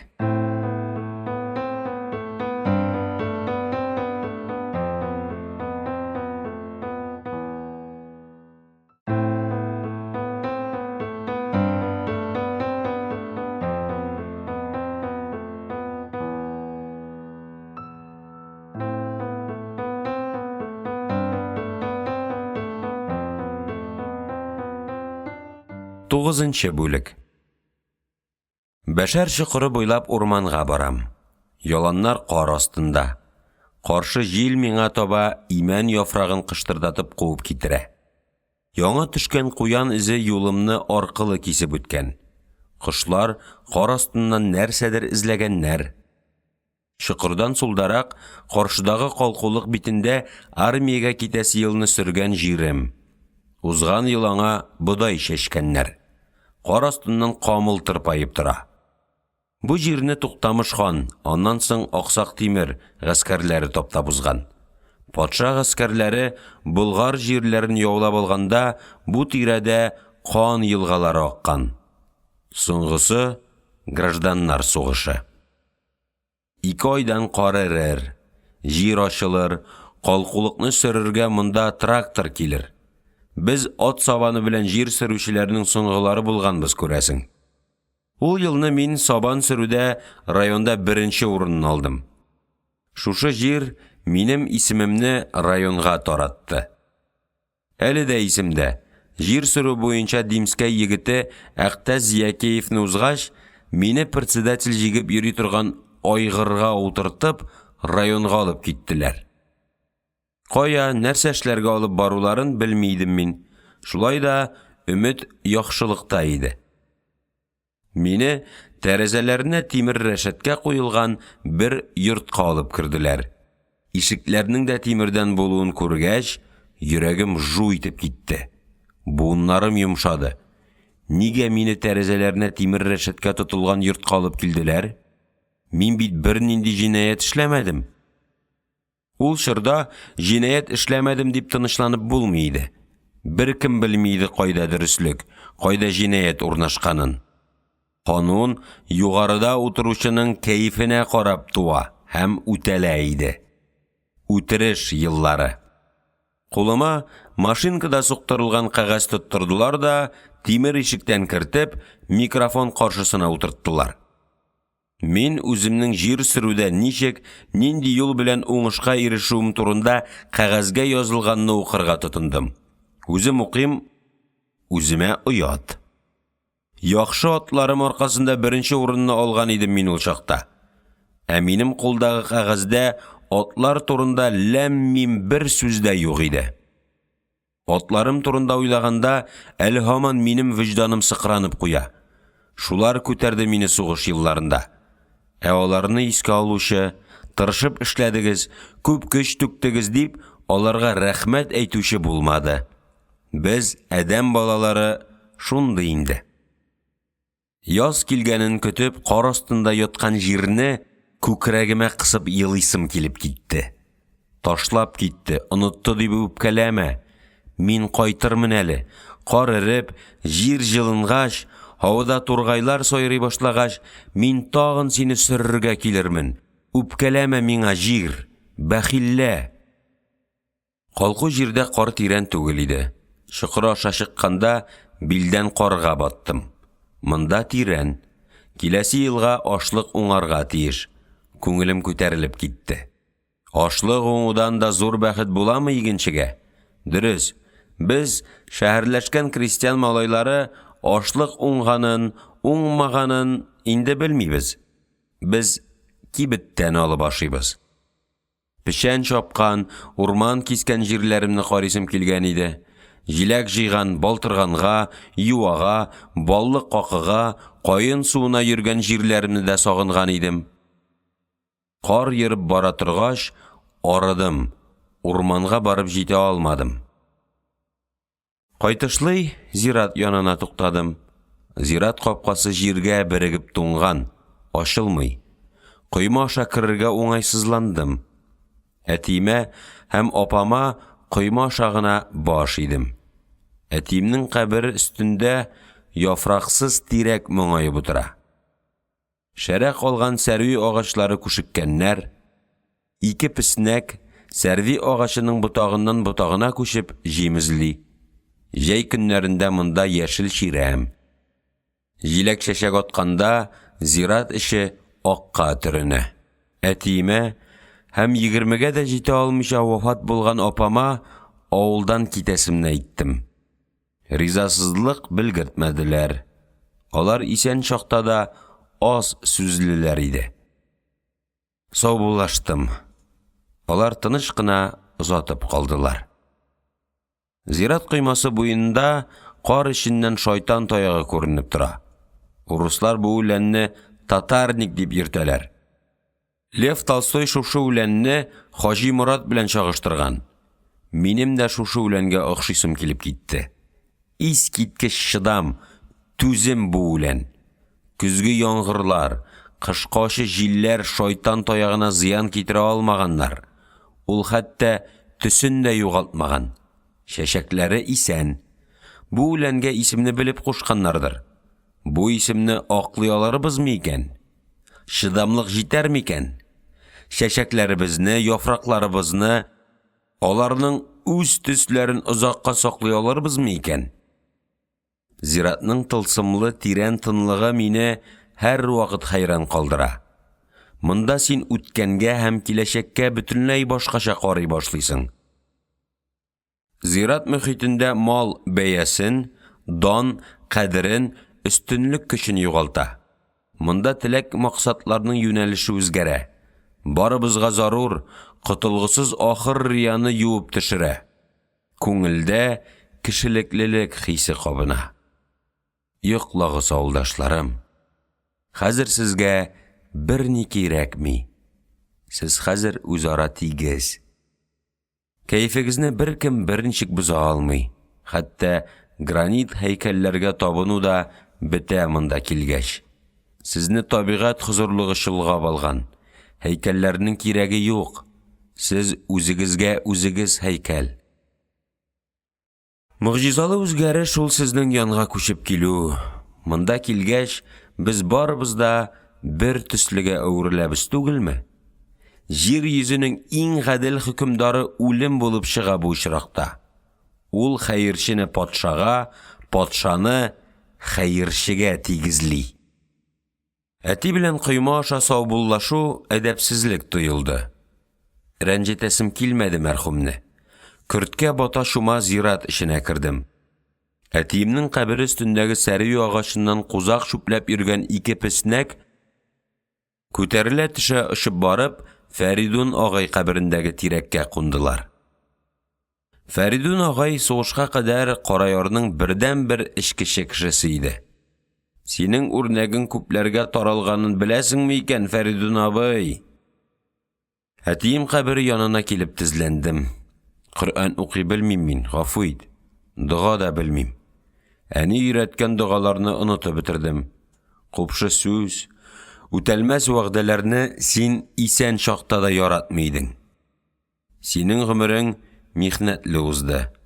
Гражданнар сугышы, Кырымны алганда Сивашның шерек созлыгында туңып ревматизм ияртеп кайттың. Продразвёздка начальнигын ат белән бөгелмәгә илткәндә кар суына батып, үпкәңә салкын тидердең. Кар эри башлагач, көзге яңгырларда синең аяк кулларың йөрмәс була. Тының бетә, йөрәгең леп-леп тибә башлый иде. Ятып авырырга вакытың булмады. Идарәгә барып җиңел эш сорарга кешедән яшереп йөрткән кырыс горурлыгың комачаулады. Мин китәм, дидең син соңгы сулышыңда. Балалар, бәхил булыгыз.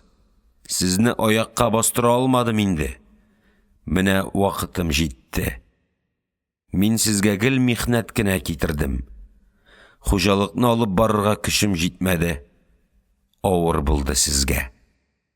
Бигрәк тә әниегезгә авыр булды. Зиһенем чуалды, балалар. Әллә нәрсә сөйлим. Зарланыр вакытмыни. Бу сугыш, бу сугыш. Аның казалары барысы сезгә, сезнең башкайларыгызга. Бәхил булыгыз, балалар. Әнкәсе, бәхил бул. Әтиемнең кабере өстендәге ихатага бер бала тал кайрысыннан үргән нәни чыбыркы кыстырып калдырган. Бузау сакларга килгән берәр нәнинең чыбыркысыдыр инде. Бу дөнья. Кинәт күк күкрәп җибәрде. Башымны күтәреп һавага карадым. Кышкы төссез күктә артыннан тигез ак тасма калдырып самолет очып бара. Очкычның дюраль тәне болытлар артына яшеренгән кояш нурларын чагылдыра. Сау бул, әтием. Кичер. Мин синең васыятыңа тугырлыклы булырга тырышам. Көчем җиткән кадәр. Бәхил бул. Кичер. Яме. Өйгә кайтып, әйберләремне чемоданыма тутырырга керештем. Өйгә кайтканнан бирле әниемнең шәш үргешенә таккан талир тәңкәләренең көмеш моңы көне буе колагымда яңгырап торды. Ә хәзер өнсезлек. Мондый авыр, йомык тынлык мәйет чыккан өйдә генә була. Китәсең дәмени инде? Әнием яулык чите белән күзен сөртә. Бигрәк тә әз булды инде. Туйганчы сөйләшеп тә булмады. Гомер. Күрә алырмын микән? Сәгать кичке 4-тәге самолет белән Бөгелмәдән очарга тиеш идем. Өлгерергә тырышып, ашыга башладым. Без һәр кайчан өлгерергә тырышып, шулай ашыгып яшибез. Улым, мин сиңа юлга бауырсак пешердем. Баргач, иптәшләреңә дә сыйларсың. Бал да куйган идем. Өнәсә, башлыгыңа да бирерсең. Миһербанлы кеше дидең бит. Мөселман өммәтеннән түгелдер бит. Әнием шаршау артына кереп яшеренде. Хызыр Ильяс юлдашың булсын. Ай йөре, аман йөре. Бу сүзләр мөлдерәмә күз яшьләренә юлган иде. Юл чатына чыгып, машинага утыргач, борылып карадым. Әнием һаман яулык чите белән күзен сөртә иде.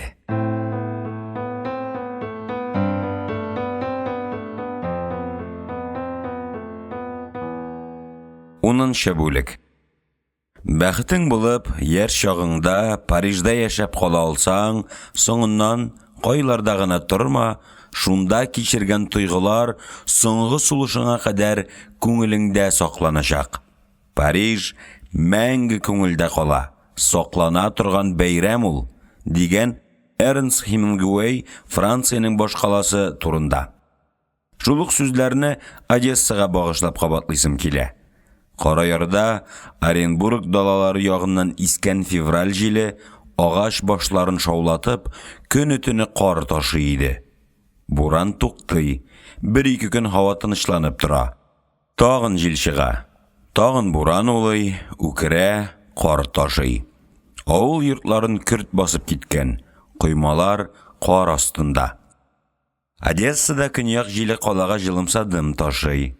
Түбә читләреннән чылт-чылт тамчы тама, язгы җылы җил исенә исереп, Әсәрләнгән кала шыпшыклары шинар ботакларында пыр тузып сугышалар. Яз килгәнен агачлар да сизә. Бөреләр бүртенгән, бүген иртәгә ярылып китәргә торалар. Агач тамырлары җирнең җылына башлаган тәненнән дым суыралар. Һавада яз исе. Йөрәктә дә шул. Яз һәр күзәнәккә үтеп кергән. Ул сине мәхәббәткә өнди. Йөрәк бер сәбәпсез ашкынып тибә башлый. Тән нәрсәдер тели, сорый, даулый, ашыктыра. Тән акылга, гавам тәртибенә каршы гысян күтәрә. Тәндә ниндидер яшерен әзерләнү бара. Күңелдә зарыгып көтү, моңлы өмет сагышы. Гармун тавышы ишетәсе, боз киткәнен күрәсе. Ат муенын кычаклап, бахбайның гынахсыз күзенә карап, йылы-йылы табигать каршында бәхиллек сорыйсы килә. Пале Рояль бакчасыннан чыктым да, бер тын опера театрының фонтанына куелган сыннарга карап тордым. Диңгез буе бульварына тигез сүзәк асфальт юл төшә. Мин шул якка борылдым. Одесса тирәсендә кайчандыр татарлар, төрекләр, аларга кадәр гуннар, кыпчаклар, нугайлар, тагын әллә нинди исемнәрне йөртүче төркиләр яшәгән. Монда шул халыкларның сулышлары сакланып калган. Җентекләп, ашыкмыйча күңел салып карап йөргәндә, бу җирдә яшәгән ул борынгы кан кардәшләремнең зәвыкларын да тоярга була. Мин һәр йортта, һәр урам почмагында һәм кешеләрнең үз-үзләрен тотышында төркилек йогынтысын сизәм. Монда яшәгән ул борынгы халыклар бәлки бөтенләй кырылып беткәннәрдер, яисә ассимиляциягә бирелеп, башка бер халыкка кушылганнардыр. Ләкин аларның тормыш ысуллары, яшәү тәҗрибәләре үлмәгән, исән. Мин шуны сизәм һәм юләр кеше шикелле шуңа куанып йөрим. Яшәү кайгы хәсрәтсез булмый. Бу җирдә дә кайгы хәсрәтләр бар билгеле. Әмма мондагы тормыш кыяшлырак. Хәсрәтле көннәрдә монда диңгез буена төшәргә мөмкин. Кайгыларыңны диңгезгә сөйләсәң, эшең бушый. Һәм диңгез юаныш бирә. Диңгез зур, ул шәфкатьле, ул сине аңлый, кичерә. Диңгез вакшыл, үчле түгел. Яр буена килеп, йөгерек дулкыннарга бер тын карап торсаң, кайгы хәсрәтләрең шул дулкыннарга ияреп китә. Мондагы тормыштан һәр вакыт бәйрәм тәме, бәйге тавышы килеп тора. Миңа шул ошый. Чемоданымны диңгез вокзалының саклау камерасына тапшырдым. Шәһәр бу. 15 тиенгә синең чемоданыңны бер тәүлек саклыйлар. Потемкин баскычыннан Одессаның кагъбәсе саналган Дерибас урамына мендем. Монда тәүлек буе диярлек бәйрәм. Урам шыгырым тулы. Караплары портта торганда ярга чыккан моряклар, хатын-кыз, студентлар, ял итүчеләр, тагын әллә кемнәр. Бу урамның ташына басу белән табан кыза, йөрәк ярсып тибә башлый. Күңел ярсуын диңгездән искән бриз җиледә суыта алмый. Сөясе, сөйләсе, мәхәббәт диңгезенә чумып, онытыласы килә. Яшәү кабатланмый. Гомер бары бер генә бирелгән. Дерибас урамы синең колагыңа шушы хакыйкатьне туктаусыз пышылдап тора. Бер генә яши адәм баласы бу дөньяда. Бары бер генә. Калганы теге дөньяда. Теге дөнья юклыгын фән һәм атеистлар исбатларга никадәр тырышсалар да, булдыра алмадылар. Урам сиңа шушы турыда пышылдый. Кыткы сала, вәсвәсәли.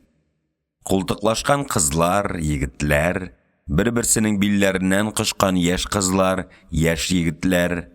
Әнә, гастроном тәрәзәсе янында бер егет кызын үбә. Әстәгъфирулла. Уялмыйлар. Монда ярый. Бу Дерибас урамы. Дөньяда башка мондый урам юк. Әнә җил давылда какланып, тозланып беткән диңгез бүресе хатынын күргәзмәгә алып чыккан. Аның газизәсен бердән-берен киендерү өчен Сингапур, Аден, Гибралтар, Генуя тегүчеләре янып пешеп эшләгәннәр. Ирен зарыгып көтү, ялгызлык газаплары бушка булмаган. Диңгезче хатын өстендәге кием башка кемдә бар? Булары әле өйләнешеп тә өлгермәгән. Егетнең буйсыны, мыегы, мускуллары, өстендәге пиджагы күз тимәсен. Дөньяда бер генә яшибез, бер генә мәртәбә. Күн курткасы булмаганның өстендә затлы күлмәк, муйнында күз явын алырлык ефәк шарф. Әзәңгәр күзләр, тылсым сирпеп торган озын кара кирфекләр. Әнә теге кызның тәти күлмәге дә, сөрмәле зәңгәр күзе дә юк. Аңа Аллаһ Тәгалә кием һәм моторлык урынына искиткеч көчле инану биргән. Бу дөньяда инанудан көчле, аннан ышанычлы нәрсә бар? Әгәр син үзеңнең мотордан да мотор булуыңа инанасың икән, башкалар да сине моторга саный башлыйлар. Шундый ул әдәм баласы. Одесса үз урынында. Дерибас урамы үз вазифасын үти. Одессалылар үзләренчә яшиләр. Дерибас урамын 2 тапкыр урап чыккач, тынычланып, пароходчылыкка юнәлдем. Пароходчылык патша сарайыдай затлы бинага урнашкан. Тыштан бераз мавритан ысулына тартым. Интерьеры барокко. Киң мәрмәр баскычтан 2нче катка менәм. Күкрәгемдә кайнар горурлык. Мин менә нинди җирдә эшлим. Кызганыч, сабакташым Хаҗипка күрсәтеп булмый. Нәрсә ул эш хакы? Безгә эшләгән җиребезнең абруйлы булуы кирәк. Ихтирамлы урын акчадан кыйммәтрәк. Ул кешедә горурлану хисе уята. Дежур-диспетчер тимер юл һәм аэрофлот кассаларындагы тәрәзәчек артында утыра иде. Тәрәзә янында кечкенә генә сәхнә. Сәхнәчекнең 2 ягында 2 якорь һәм уртасында 100 кыршаулы штурвал. Шул штурвал янына туктап, тәрәзәчеккә карадым. Эштә шибәр генә бер кыз. Коңгырт куе чәчен киң кызыл тасма белән тоттырып куйган. Кофтасында алтын җепләр, муенында чылбырга тезгән гәрәбә. Пароходчылыктагы эшкә кызларның гел шибәрләре җыела.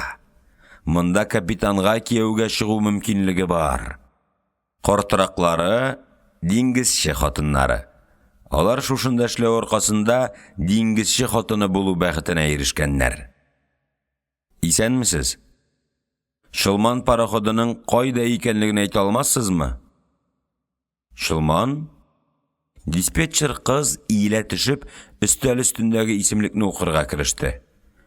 Калькуттада юк, Йокогамада юк, Лас-Пальмаста юк, Сингапур, Рио-де-Жанейро, Гавана, Генуя, Барселона, Александрия бу портларда да юк. Юлдагы кораблар Адмирал Ушаков, Аргонь, Мичурин, Белоруссия бу исемлектә дә юк. Заводта ремонтланучы кораблар Шылман, 1нче заводта. Ремонт биттеме икән соң? Андый информацияны завод кына бирә ала. Ремонт минем компетенциямдә түгел. Информация, компетенция, нинди матур сүзләр белән генә сиптерә бит, ә? Авылда председатель урынбасары булып эшләргә кыстадылар. Анда калсаң, тирес чыгару, сөрү, сило салу, шөгендер алу шикелле сүзләрдән гайры нәрсә ишетә алмас идең. Сүзне кечкенә булсаң да түрә икәнлегеңне күрсәтер өчен слушайдан башлап сөйләшергә өйрәнергә кирәк булачак. Ярый әле калырга риза булмадым. Шылман чит илләргә чыгып тайганчы өлгерергә кирәк.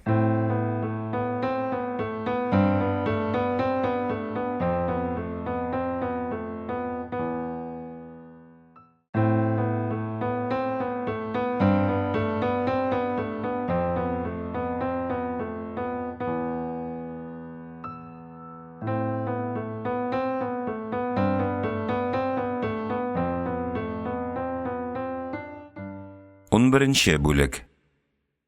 Бульвар, Потемкин басқычы, Диңгіз вокзалы. 20 минуттан мен Пересыпта едім инде. Молдаванка и Пересып знают Костю моряка. Молдаванка и Пересып знают Ғабдырахманова моряка. Бұлай батмай.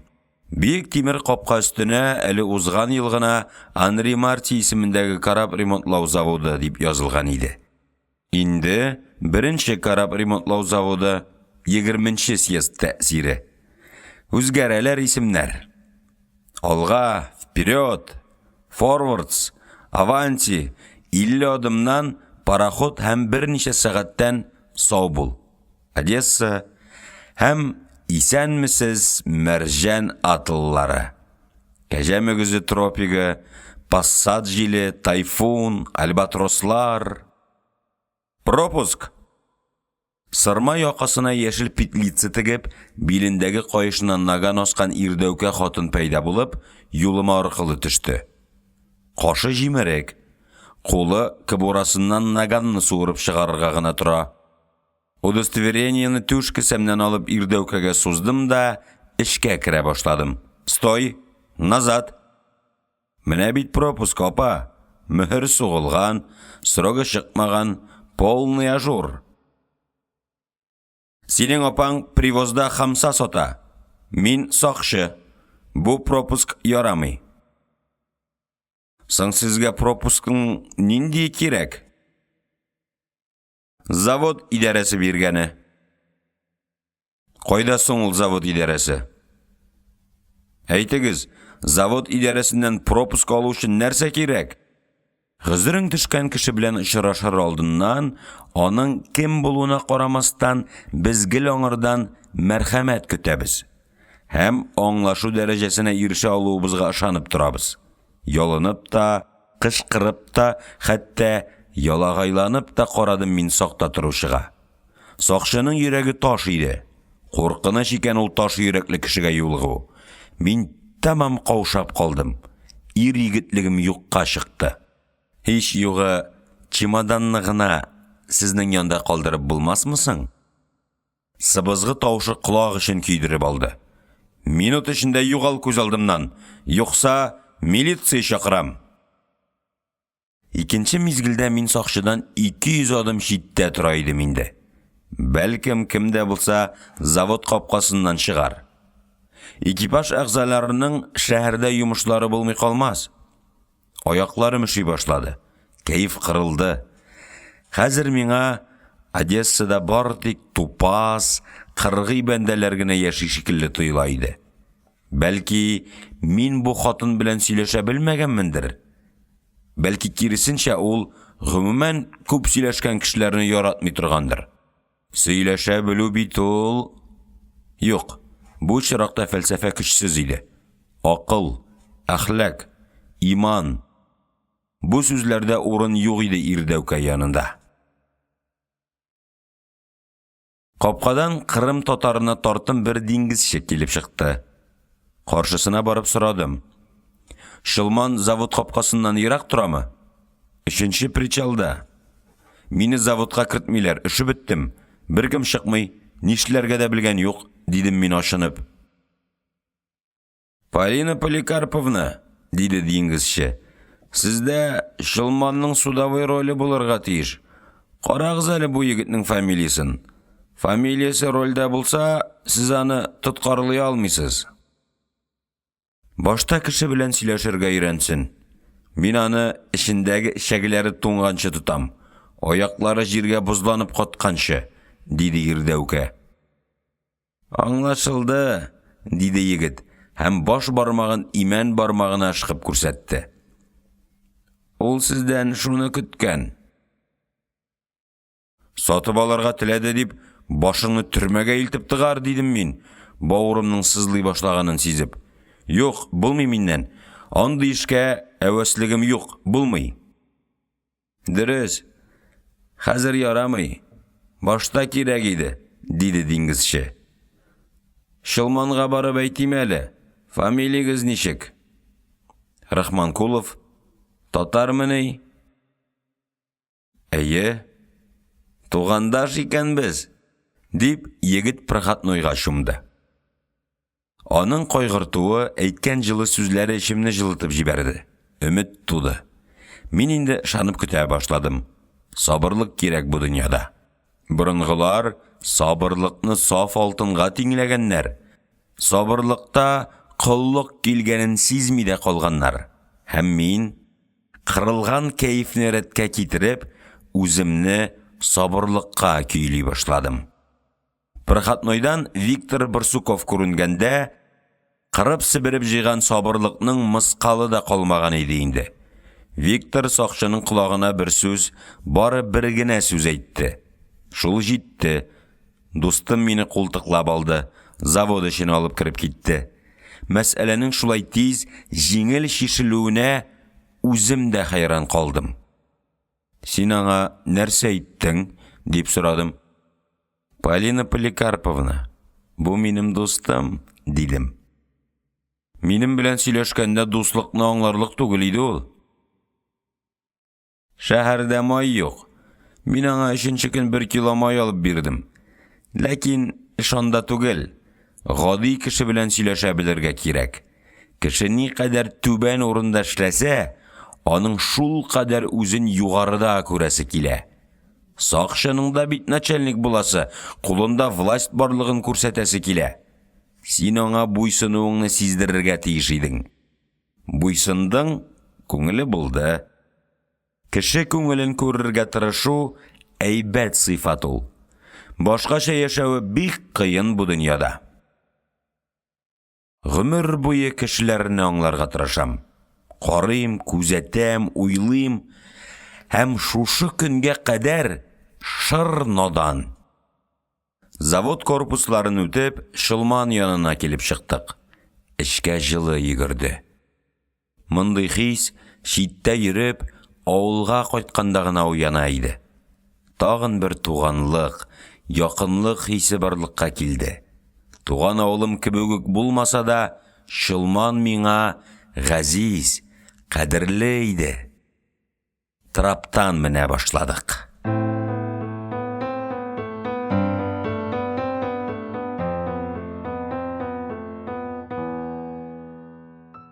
12нче бүлек. Авыл ничегрәк яшисың? Диде Барсуков каютыга керү белән. Авыл шәһәргә әйләнү турында хыяллана. 8 сәгать эш көне, атна саен ял, түләүле рәхәтлекләр. Авылда шул турыда уйлыйлар. Авыл калага әйләнеп бетсә, иписез калмабызмысың? Ремонт кайчан тәмамлана, дидем мин, авыл турында сөйләшүдән тизрәк котылу өчен. Белмим, нигәдер авыл турында сөйләшкәндә һәр вакыт вөҗданым сыкрый башлый. Кәгазьдә ремонт бетте санала. Булай тагын атна чамасы торылыр шикелле. Шылманның кайсы линиягә куелуы билгелеме? Италия портларына күмер ташырга тиеш дип сөйлиләр. Без билгеле өметләнеп көтәбез. Браз куркыта да, ымсындыргыч линия. Италиягә йөргән карапта эшләргә теләүчеләр күп булачак. Кадрлар бүлегендә утыручыларның туган тумачалары, дуслары бар. Диңгезчеләр арасында юнлаш куллы, агай-енеләре булган кешеләр азмыни? Безне Шылманнан ышыртулары бар. Василий Степанович исән чакта куркырга урын юк дип уйлыйм мин. Сөйлә, пароходның кай җирләрен үзгәрттеләр? Әйдә, күрсәтәм. 10 тапкыр ишеткәнче, 1 тапкыр күрү артык диләрме әле? Без палубага чыктык. Көч шактый күп түгелде. Ремонтны тизрәк бетерәсе килде. Төн урталарына кадәр эшләгән чакларда еш булды. Капитан атналар буе карапта яшәде. Теге грек пароходын коткарган чакта да шулай булган иде бит, дидем мин. Ул чакта без 2 генә тәүлек кишәндек. Ремонтта инде айга якын. Палубада электрод калдыклары, тимер кыйпылчыклары, майга буялган чүпрәк, линолеум кисәкләре аунап ята. Пароход тапталган. Тәнендә тимер кайнатудан калган кутырлы җөйләр, каткан буяу тамчылары. Карап, больницада яткан авыруны хәтерләтә иде. Карапның күп җирен үз кулыбыз белән ремонтладык. Завод эшчеләре беренче көнне ябырылып килделәр дә, акча күп төшә торган җирләрне генә сайлап ремонтлап киттеләр. Акча төшми торган эшләре йилеп безгә калды. Без хәзер шулар белән шиләнәбез. Яңа куелган трюм капкачларын карыйбыз. Поти белән Жданов арасында йөзгәндә, трюм өстендә авыр матчалар тезеп, өстән брезент белән каплап шиләү бик авыр була иде. Трюм ябуның җиңеләюе мине чын күңелдән куандырды. Экипажның әзәйгәнен беләсеңме? Диде Барсуков. 9 кочегарның эшесе генә калды. Аларның да эше җиңеләйде. Көрәк белән топкыга күмер ыргыту бетте. Сыйык ягулык форсункаларга үзе агып килә. Матрослар санында әзәйтәләр дип сөйлиләр. Капитанның политик ярдәмчесе помполит өстәләргә тиеш. Кемне куячаклары билгеле түгелме әле? Кеше табылыр. Каботажда эшләгәндә генә табып булмый иде. Хәзер Шылманда да эшләр өчен атлыгып торалар. Кочегаркага төштек. Таныш җылылык, кызган тимер һәм кайнар машина мае исе борынга килеп бәрелде. Сулыш юлына үтте. Үзгәреш зур иде. Кая ул идәндәге күмер өемнәре? Көрәкләр, ломнар, ниһаять, стеналарга кунган тузан кая? Хәзер Шылман мазут ягып йөрергә тиеш. Топкаларга мазут өрдерткеч форсункаларны кулым белән тотып карадым. Күмер ягып йөргәндә кочегарның эше шагыштыргысыз авыр һәм мәшәкатьле иде. Әллә кочегарлыкка күчәсе инде, диде Барсуков. 4 сәгатьлек вакытта 2 тапкыр форсункаларны чистарттың исә, бөтен эшең вәссәлам. Машина бүлегендә эшләүчеләр 55 яшьтән пенсиягә чыгалар. Әллә инде пенсия турында уйлый башладыңмы? Дидем мин гаҗәпләнеп. Минем ул турыда башыма да килгәне юк. Һәм кинәт картлык турында уйлап алдым. Ул бит киләчәк. Аннан берничек тә котылып булмый. Әгәр һаман авиациядә хезмәт иткән булсам, мин дә инде пенсиягә чыга алайдым. Елы 2-3 елга санала иде эшу эшенең. Мине бит озак үгетләделәр. Соңыннан үкенерсең диделәр. Акыллы кешеләрнең сүзен тыңлаган булсам, мин чыннан да 30 яшемдә пенсиягә чыга алайдым. Тик нишләр идем икән эшләмичә пенсия ашап ята башласам? Яна каютыга кердек. Өйдән алып килгән күчтәнәчләрне өстәлгә бушатырга керештем. Бераз тартынам мин әнием пешергән ризыкны ятларга күрсәтергә. Һәм кызганам. Күпләр өчен иң кадерле күчтәнәч аракы эчкәндә кабымлыкка ярарлык ризык. Шул затлы ашамлык булып санала. Әнием пешергән ашларның исә берсе дә кабымлыкка ярамый. Әнием пешергән чәкчәкне, ул кайнаткан кызыл иремчекне тырнак өчен алып исни башласалар, җаным рәнҗи. Түзә алмыйм мин ул чакта. Үләсем килә. Шәһәр урамнарында биләши дип аталган сумса сатканнарын күрсәм дә, читтәнрәк урап узам. Ул ашамлыкның исеме генә түгел, җисеменә кадәр имгәтелгән, урыслаштырылган. Ишек ачылды. Үзеннән элек Деремедведның елмаюы килеп керде. Рахманкулов кайткан? Каза! Яныма килеп, кабыргама төртте. Сине анда өйләндереп җибәрмәгәннәрдер бит. Әлегә юк, дидем мин. Мин авылда чакта буйдакларны көчләп өйләндерергә дигән закон чыкмагандыр бит. Күптән бар андый закон. Лохмачевны әнисе инде менә ничә ел өйләнергә көчли. Виктор Филимоновичка исә генерал кызы кирәк. Шуннан түбәнгә өйләнергә теләми. Шул сәбәп тота. Рахманкулов кайткан, дип Билаштан ишектән башын тыкты.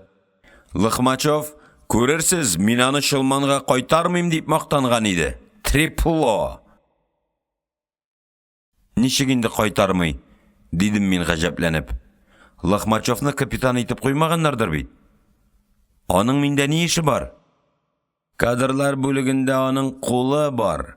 Шул кул ярдәмендә ул капитан белән өлкән штурманны да караптан кумакчы була, диде Барсуков. Егетләр, сез ул кешедән сак булыгыз. Лохмач мәкерле, куркыныч кеше. Әйткәнен үтәми калмый, диде Билаштан, ярым пышылдап. Куйган балны чемоданнан чыгарып өстәлгә утырттым. Нәрсә бу? Медведь бөкесен чыгарып шеше авызын иснәп карады. Исе самогонныкына тарттым. Ничә градус? Аны кем үлчәгән? Куйган балны бездә башка менсен өчен эчмиләр, дидем мин. Шифасы зур, затлы.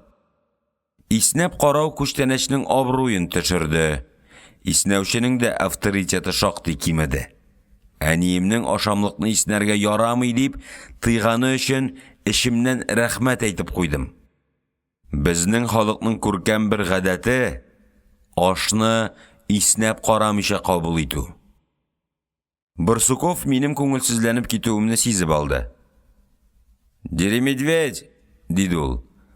Достыбыз безне сыйларга җыена, ә син аннан градус таләп итәсең. Бераз әдәп белергә кирәк.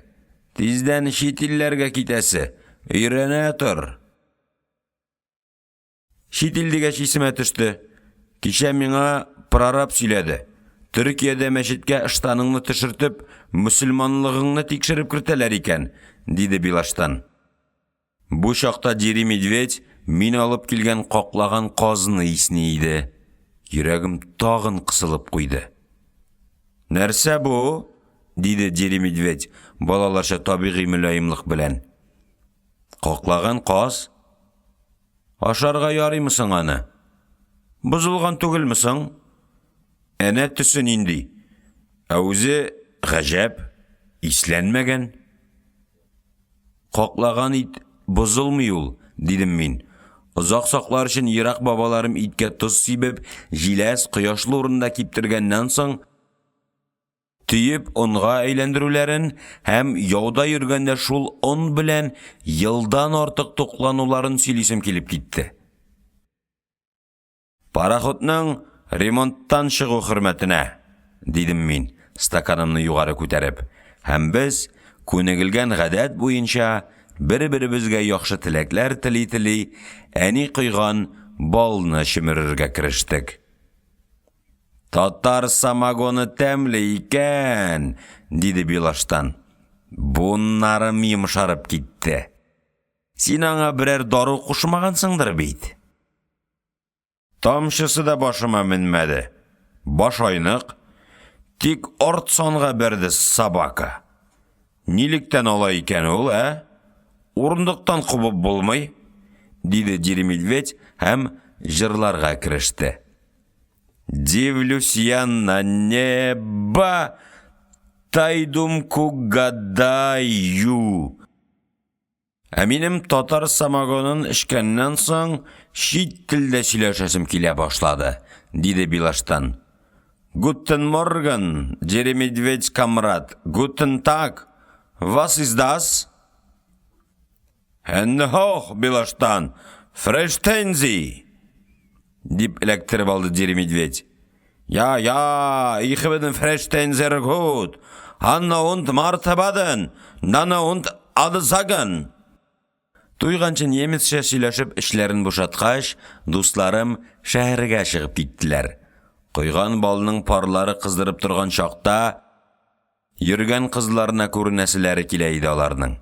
Кызмаша чакта егетләнеп, Барсуков белән икәүләп табынны җыйдык. Каклаган казның сөякләрен чүплек савытына чыгарып салдык. Төн уртасында Барсуков карап сакларга вахтыга басты. Бер үзем калгач, урыныма менеп яттым. Башымда үзара бәйләнешсез, сукыр чебен шикелле әрсез фикерләр кайнаша иде. Тиздән чит илләргә йөри башлыйбыз. Озакламый хыялым тормышка аша. Инде бары бер атна калды. Күптән зарыгып көткән хыялымның кул белән үрелеп тутар хәлгә җитеп якынаюы күңелгә шом сала. Хәерлегә генә булса иде, дип куям карчыкларча. Юл газабы, гүр газабы дигән әйтем искә төшә. Юл, син мине кайларга алып барырга җыйнасың? Нинди вакыйгаларга юлыктырырга телисең син мине? Нинди чиккә җиткереп туктатырсың? Син бит җанлы көч, син сәяхәт, минем киләчәгем, минем тынгысыз хыялым, бәхетем, бәхетсезлегем. Диңгез чакыра. Диңгез мине тынгысызлый. Ул миңа хайран калырлык матурлыклар, мөгъҗизалы вакыйгалар күрсәтергә вәгъдә бирә. Мин шуңа ышанам. Шуңа ышанып, тынычлыктан ата-баба калдырган таныш, бәрәкәтле тормыш рәвешеннән баш тарттым. Үти алырсыңмы син, диңгез, биргән вәгъдәңне?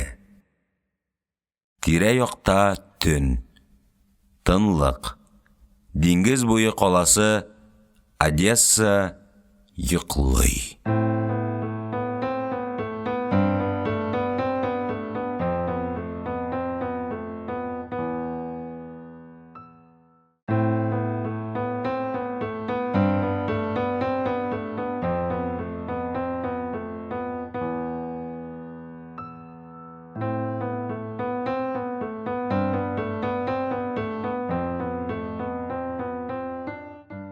13-нче бүлек. Яшәү менә шушы мизгелдә, шушы сәгатьтә, бүгенге көндә бит. Ә мин өмет багланышларымны һаман киләчәккә күчерәм. Минем өчен шушы мизгел, шушы сәгать һәм бүгенге көн ул бары тик көтү урыны, вокзал, аэропорт, пристань гына. Тынычлык киләчәктә, муллык киләчәктә, рәхәтлек шулай ук киләчәктә. Ниһаять, бәхет. Ул кайда? Ул да киләчәктәме? Мине бала чактан, юк, мәктәп чорыннан киләчәккә өметләнеп яшәргә өйрәттеләр. 5 елдан кеше башына фәлән кило ит, фәлән тонна шуен, фәлән киловатт электроэнергия. Бәхет шунда. Мин ышандым һәм шуларга өметләнеп яшәдем. Кайчакта, зарыгып көтеп тә, морадыма ирешә алмый калган чакларда үткән көннәргә сәяхәт ясыйм. Хәтерне торгызам. Үткән көннәрне күңелдә җиңел генә кире кайтарып була. Алар шундый таныш. Ул чакта нинди рәхәт булган дисең? Мин юләр, хыял торналары артыннан әсәрләнеп чаба торгач, ул рәхәт көннәрне ышкындырып җибәргәнмен дисең. Мин 2 ярга терәлгән күпер шикелле. Әнә шулай киләчәк белән үткәнне тоташтырып яшим. Бүгенге көн исә томан каплаган агым су шикелле салмак кына үтә бара. Ниһаять, ничә еллар зарыгып көткән көн килеп җитте. Март айы. Күктә кояш. Һава саф, диңгез зәңгәр. Завод причалы артта калды.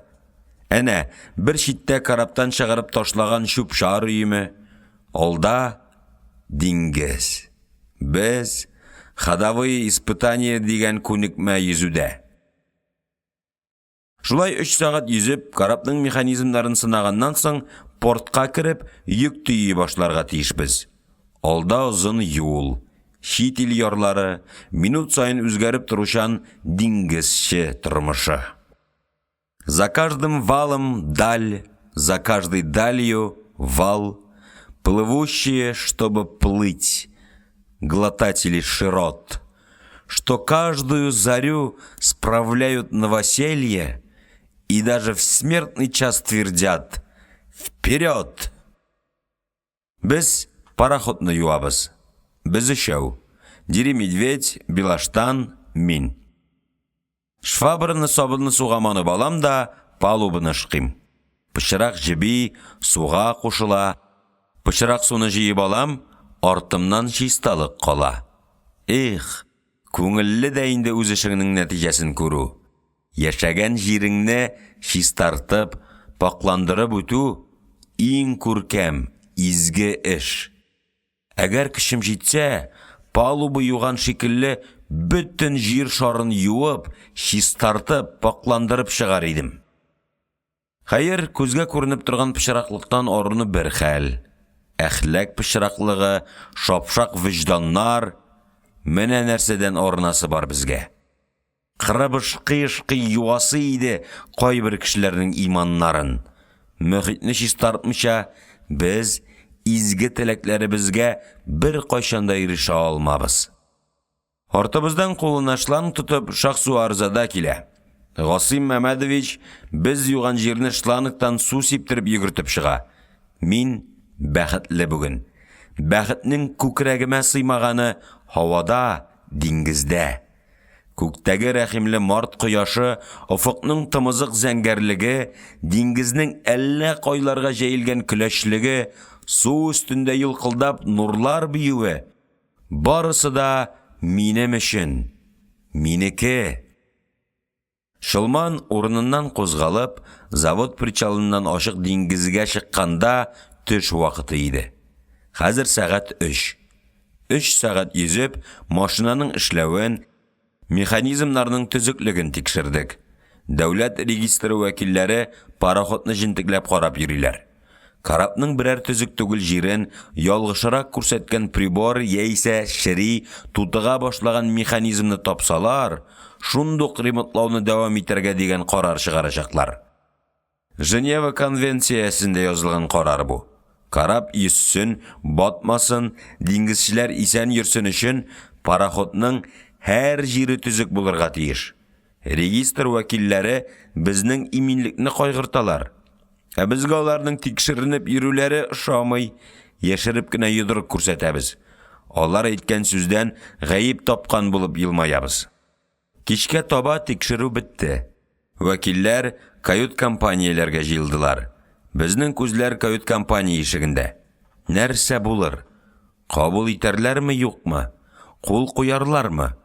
Әллә ремонтны дәвам итәргә дигән карар чыгарып, пароходны заводка кире борырлармы? Безнең бит тизрәк диңгезгә чыгасы килә. Җирдә туып үссәк тә, без диңгез яратабыз. Эшебез шундый. Хөкем көтәбез. Кают компанияның ишеге ачылып китте. Регистр вәкилләре коридорга чыгу белән сулга борылып, капитан каютысына юл тоттылар. Ура! Курбатов тәҗрибәле җитәкче. Аның каютысында инде күптән табын әзерләнгән. Кок Процыкин зур борынлы, ябык, моңсу күзле егет әллә нинди тәмле нәрсәләр пешерде. Төнге унда диңгезчеләр телендә 22:00-дә Шылман Одесса портының 7-нче причалында Генуяга илтү өчен күмер тиде инде. Нинди куанычлы көн бүген. Без нинди бәхетле экипаж, нинди бәхетле кешеләр яши бу калада. Пароходның вакытында ремонттан чыгуы, графикка эләгүе һәм бер нинди каршылыксыз причал табуы, йөк тии башлавы, барысы да капитан Курбатовның тырышлыгыннан. Ул тәҗрибәле, абруйлы капитан. Зур начальникмы, кечкенә начальникмы, һәммәсенә тел таба белә. Күп көч түксә түкте, әмма теләгенә иреште Василий Степанович, безне максатка ирештерде. Шуңа аны һәр җирдә яраталар. Заводта, портта, пароходчылыкта. Аны ихтирам итәләр. Ихтирам кыдрәтле көч, көчле тылсым ул. Капитаныбыз белән горурлану шундый рәхәт, шундый ләззәтле иде.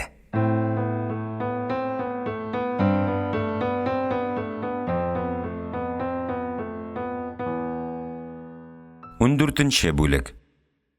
Ниһаять, йөк тә төялеп беткән. Барырга һәм әйләнеп кайтырга җитәрлек ягулык бункерда алынган. Юлда ашарга ашамлык, эчәргә су, бүтән кирәк яраклар, себеркедән алып запас якорьга хәтле бар нәрсә әзер, бар нәрсә җитеш. Пароход кияу каршыларга әзерләнгән яшь килен шикелле. Пөхтә, чиста, шатлыктан балкып тора. Исең акылың китәр. 2 тәүлектән Босфор.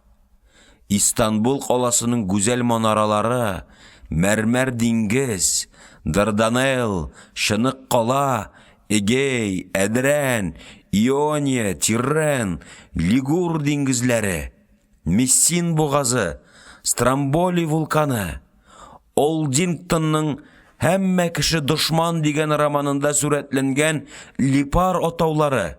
Шыдый алырмынмы икән бу шатлыкка? Бу хәтле яңа күренешләр сыяр микән хәтер сандыгына? Италиянең зәңгәр ярлары. Душа наша, корабль, идущий в Эльдорадо. В блаженную страну ведет какой пролив? Экипажны кызыл пычмакка чакырдылар. Эшләребезне ташлап тизрәк шунда чаптык. Кызыл пычмак ялт итеп тора. Мәчеткә кергәндәге кебек, аяк киемнәрен салырга туры килде. Капитанга ярып 3 ят кеше кирде. 3 чит кеше. Әйе. Алар шәүләп кызыл ситсы җәйгән өстәл янына килеп утырдылар. Һәм шунда ук үзгәреш барлыкка килде. Киеренкелек артты, без үзебезне башкача, сагырак, хәйләкәррәк тота башладык.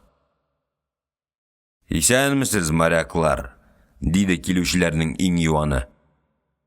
Мин иптәш Корененконың чит илгә йөрүче диңгезчеләре белән җитәкчелек итү буенча урынбасары.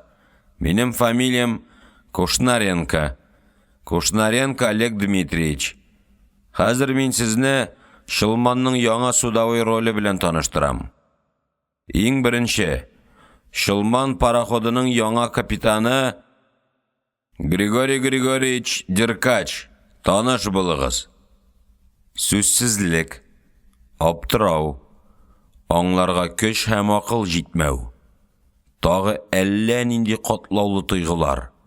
Шуларның барысы бергә кушылудан барлыкка килгән тора ташлык.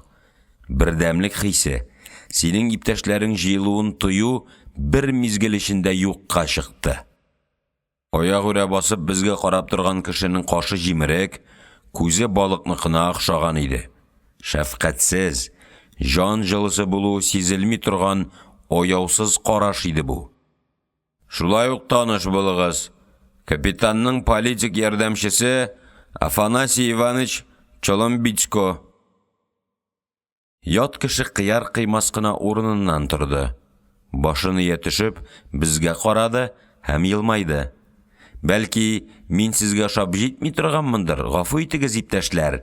Менә билгеләделәр, баш тарта алмадым, ни эшлисең? Мин баш тартсам, башканы куярлар иде. Курыкмагыз, мин әйбәт. Помполитның елмаюына шушы мәгънә язылган иде.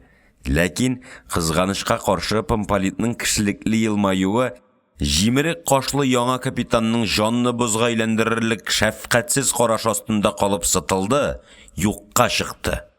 Без 45 диңгезче, өреккән сарыклар шикелле, күңелебез белән дәррәү капитан Курбатовка сырыштык.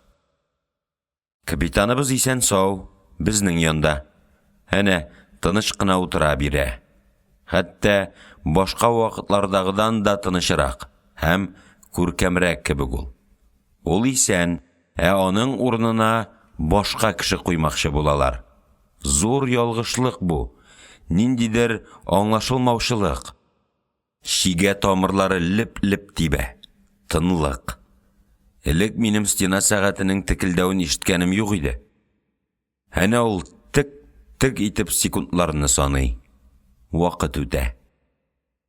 Җимерек кашлы капитанның безнең өстән начальник булуын аңлау, саркып кергән су шикелле һаман зурая, көчәя.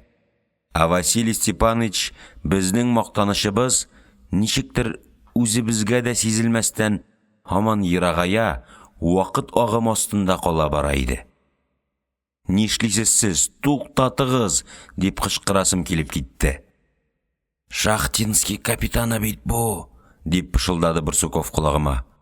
Ата бүре, ялагай булмасаң, табанын ялап тұрмасаң, тырнақ астына салып сыта деген даны шыққан. Бір штурман Мәскәүдә оқып қайтқан егет, аның жәбіріне түзә алмыша, диңгезгә сикергән дип сөйлиләр. Барсуковның тауышы ерақтан, жер астыннан ишетелгән шикелле. Курбатовның исә битендә бер генә мускулда селкенмәде. Кайбер кеше мондый чиракта горур күренергә тырыша. Курбатов кесәсеннән тарак алып шәшен тарый, иснәнеп куйганда әйтте. Арыдым мин, ял итәсем килә. Зинһар өчен тизрәк йомгаклагыз, дип сорарга тели шикелле. Ә минем бавырым эчемә сыймый. Кышкырасым. Безне судовай роль белән таныштырга килгән кешенең якасына барып ябышып, ялгышлыкны, юк, гаделсезлекне төзәттерәсем килә. Памполит дигәннәре булай ару күренә. Тәбәнәк, шактый юан. Юк, бирәнлек тудырган юанлык түгел шикелле. Юаш, бераз пошмый торган кешеләр юанлыгы. Иреннәре калын, димәк, хисле кеше. Каш куе, җитәкчеләр кашы. Аксыл кирфекләр астына яшеренгән бераз тоныграк зәңгәр күзләр кыяр-кыймас йомшак итеп карыйлар. Чаламбитска, чилом бит дигән борынгы сүзләрдән. Чило миңа шуй матур сүз. Бит бәрү. Йөз белән бәрү шамый. Юк, бу кеше бәрмәскә тиеш. Василий Степановичтан күземне ала алмыйм. Ансыз нишләрбез инде? Без бит аны ачуланган чагында да ярата идек. Сүгә, кыздыра, җаныңны ала торган җитәкчеләр, Аллага шөкер, әс түгел.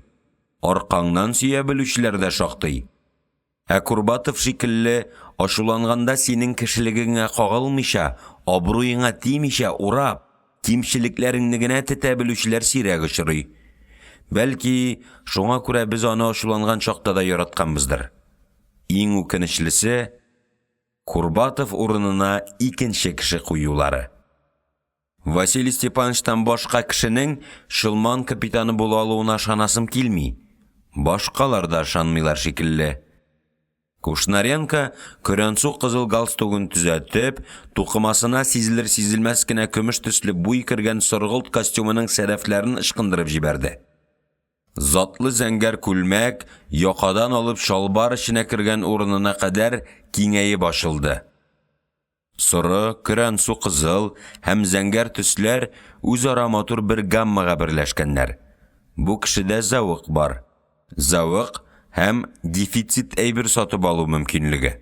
Безнең заманда әйбәт нәрсә сатып алуны таба белү диләр. Бу сүз үткерлек, шымалык һәм түрәлектән оста файдалана белү кебек мәгънәләрне үз эченә ала. Күпмедер имансызлык та зарур таба белүгә. Кушнаренко дәвам итте. Капитан һәм аның политик ярдәмчесе өлкә комитетында расланган. Бу турыда сез беләсездер инде. Хәзер капитанның өлкән ярдәмчесенә тукталыйк. Кадрлар бүлеге өлкән ярдәмче итеп тәҗрибәле һәм талантлы карап йөртүче Виктор Филимонович Лохмачевны билгеләде. Бригаз, диде партгруппорг Черногорский. Өлкән ярдәмче Лохмачев, дип кабатлады затлы костюм кигән кеше. Һәм бу турыда сүз куйырту кирәк түгеллеген сиздереп, укуын дәвам итте. Икенче ярдәмче Владимир Константинович Лагуткин. Өченче Л.А. Дмитриев. Карап докторы Ю.В. Давыдов. Боцман Ж.Д. Бальменко. Доктор Левицкий, Шахсу Арзада, сіз дә төшіп қалдығыз. Ни сәбәп? Нәрсә бу? Сайлап төшерәләр бит. Шират матросларда. Әлегә шымағына бара. Гаевой, Барсуков, Деремедведь, Белаштан, Стовбуненко. Минем исем әле һаман ишетелми. Йөрәк һаман кысыла. Тамак төбе һаман кыза. Авызда тимер һәм тоз тәме. Иренне ушым белән сөртеп карыйм. Машинистларны, кочегарlarны санап уздылар. Анастасия Аристарховнаның исеме яңгырады. Минеке әле һаман ишетелми. Кушнаренко экипаж исемлеген яңа капитанга сузды. Һәм безгә карап елмайды. Зур эш башкарылган. Зур, җаваплы эш. Уф. Кинәт кызыл почмакта хатын-кыз илаган тавыш ишетелде. Почмакта битен сода һәм су ашаган бармаклары белән каплап, буфетчыбыз Анастасия Аристарховна елый иде. Сезгә ни булды? Ник елыйсыз? Дип сорады чит илгә йөрүче диңгезчеләр җитәкчесе. Анастасия Аристарховна әллә ишетмичә, әллә сорауның мәгънәсен аңламыйча, башын күтәрмәде. Ул шулай бөгелеп төшкән килеш, кул яулыгы белән битен кысып каплаган. Үксү тавышлары ара-тирә аның бармаклары аша бәреп чыга. Нәкъ шушы мизгелдә мин Лохмачевның йөзендә астыртын, мәсхәрәле елмаю күреп алдым. Ул ымлый, күз кысып, Кушнаренкога өлкән штурман бригаз ягына күрсәтә. Үтерәм! Гасырлар буе буыннан буынга җыела килгән теш кысу, ыңгырашмый түзә белү, шыдамлык, сабырлык, бер юлы кыргый гайрәт белән тышка бәреп чыкты. Лохмачевның бугазына турылап сузылган колымны партгруппорг Черногорский эләктереп алды. Бөгеп, өстәл астына яшерде. Син!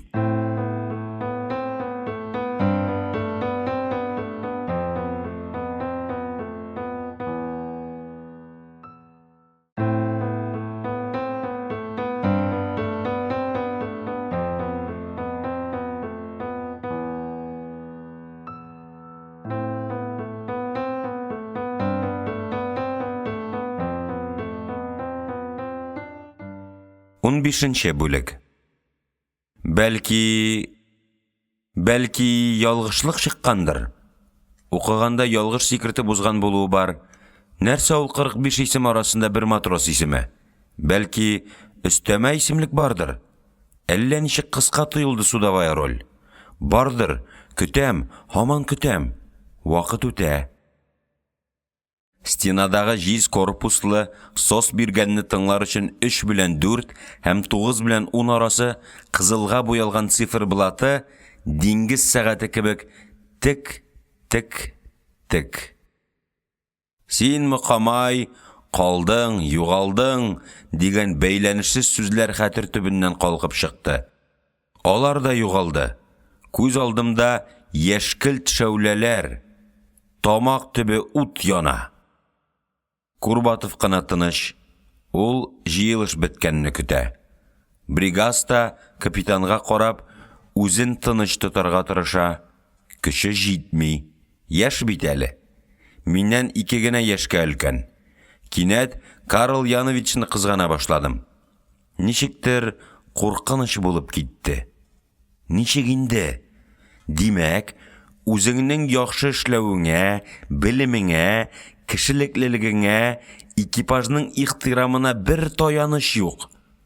Кушнаренко укыган исемлеккә керү өчен, димәк, синең эш белүең, осталыгың, сәләтең булар берни түгел. Димәк, чит илгә йөрергә рөхсәт алу өчен ниндидер без белмәгән бөтенләй башка бер сыйфат кирәк. Акыл аңлый. Хәл кылучылар шул без белмәгән сыйфатка карап эш итәләр. Алар билгеле бу җаваплы карарны исәпләмичә, уйламыйча чыгармыйлар. Вөҗдан тыңларга теләми бу дәлилне. Лохмачев лаеклы булганда, капитан Курбатов, бригаз, Шахсуарзадә ни сәбәп лаеклы түгел, дип иман дау куптара. Ни хәл бу, ничек аңларга, ничек түзәргә? Башкаларны кайгырту, үзем яраткан кешеләр белән бергә калу, үз кайгымны җиңеләйткәндәй итте. Хәтта капитан Курбатов янында калу аянычлы булса да, бер шама горурландыра иде. Шулай да авыр. Канатлар сынды. Көч, вакыт, тырышулар, авырлыклар, зарыгып көтүләр. барысы да бушка. Жанымны ашыттырып, университет искә төште. Зәки абыйның авылда калырга кыставы, әнием, авылым, бәлки, туган җиремне ташлап китүем өчендер бу. Сөргән җиремне, ата-бабаларымның сөякләрен ташлап китү касафәте шуның җәзасы. Җитәкче һаман сөйли. Партия, ватан, халкыбыз сезгә җаваплы миссия тапшыра. Бүгеннән башлап сез чит илләргә йөрүче диңгезчеләр. Анда капиталистик журналышта буржуаз идеология эчендә булуыгыз сездән зур җаваплылык таләп итә. Чит ил кешеләре сезгә карап, совет кешесенең нинди булуын, аның буржуаз илләрдә яшәүчеләрдән кайсы ягы белән аерылып торуын беләчәкләр. Сез совет кешесе дигән бөек исемгә тап төшермәскә тиешсез. Чит илләрдә йөргәндә сезнең ватанга тугрылыклы булуыгызны бөтен совет халкы көтеп торачак. Партия, ватан һәм халкыбыз шушы җаваплы миссияне сез үти алырсыз дип ышанып тора. Иптәшләр, шушы җаваплы һәм мактаулы миссияне өстегезгә алу белән тәбриклим. Күгәрчен көтүе һавага күтәрелгәндә була торган бердәм гөжелдәү тавышы яңгырады. Экипаж кул чаба иде. Икенче секундта без дә, исемлектән төшеп калучылар да, аларга кушылып кул чаба башладык. Озак еллар күңелемне байтып торган хыялларымның җимерелүен алкышлап кул чабуым иде бу минем. Ул арада күзем Лыхмачевка төште. Аның морадына ирешкән чагы. Бит алмалар алсуланып чыккан. Шатлыгы эченә, корсагына сыймый. Чит илләргә йөзә башлау беренче шатлык. Курбатовның төшеп калуы икенче шатлык. Һәм өлкән штурманлыкка күтәрелүе өченче. Бер юлы 3 шатлык. Ул яңа капитан белән уртак тел табачак. Бусы тагын бер шатлык. Капитан Курбатов сабыр гына урыныннан торды. Яңа капитан янына килеп, «Тапшыру кабул итү өчен качан башлыйбыз?» диде. «Хәзер үк», диде Деркач, һәм үзенең балык күзе белән Василий Степановичны бораулап алды. «Ашыгырга кирәк, 16:00-дә йөк төялеп беткән». «Сезгә лачыннар уңышы телим», диде Курбатов экипажга таба борылып. «Бердәмлекне саклагыз. Тыныч диңгез, 7 фут тирәнлек булсын. Рәхмәт сезгә. Мин сезнең күбегез белән горурланам.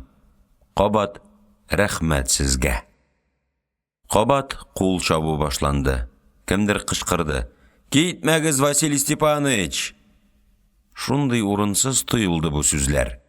Без, төшеп калучылар, җыелышның тәмамланганын көтмичә, каюталарга таралып, чемоданга әйберләребезне тутырырга тотындык.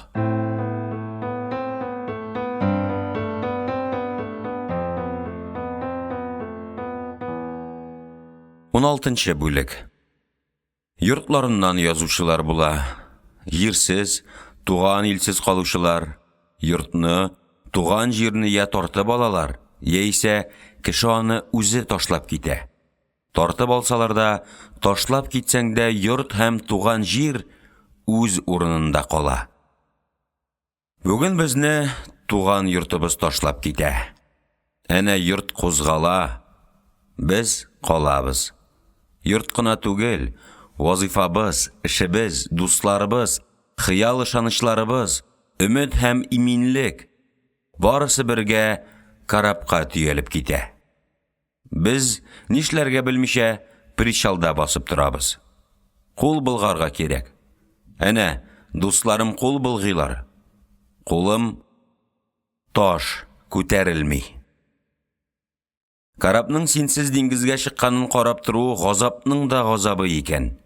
Шылман китә. Карап белән минем җылы ястыгым, утырып ашый торган өстәлем, каютадагы җылылык, Сағынғанда, жерсігәндә юаныш бирә торган урын, уң як шлюпка астындағы ком тартмасы, ул да китә. Сабын савытымны алырга онытканмын. Сабын савыты Италияны күрәчәк. Ә мин күрә алмыйм. Шылман белән минем анда үткән гомерем китә. Карапта яшәгәндәге уй фикерләрем, китапларым, юыну бүлмәсе, барысы да мине ташлап китә. Алар мине кызгана микән? Шуны беләсе иде. Хәзер карапны беркем туктата алмый. Хәтта Курбатов та. Ул безнең янда. Шылманда башка капитан. Карап Курбатов буйрыгына буйсынмый хәзер. Безгә кулы булгыйлар, кемдер кычкыра, тойгылар туңган, ми каткан. Берни аңлап булмый. Сүзләрнең асыл мәгънәләре акылга бик кыен барып җитә. Сау булыгыз, Василий Степанович, Карл Янович, боцман, доктор, Рахманкулов. Бусы Шмаков тавышы. Саташу вакытында ишетелгән тавыш диярсең. Шылман һаман ерагая. Палубада басып торучылар курчак зурлыгы булып кына күренә башладылар. Экипаж китте. Без причалда. Курбатов калды. Шунсын аңлап булмый. Алар Курбатовсыз ничек йөзә алырлар икән?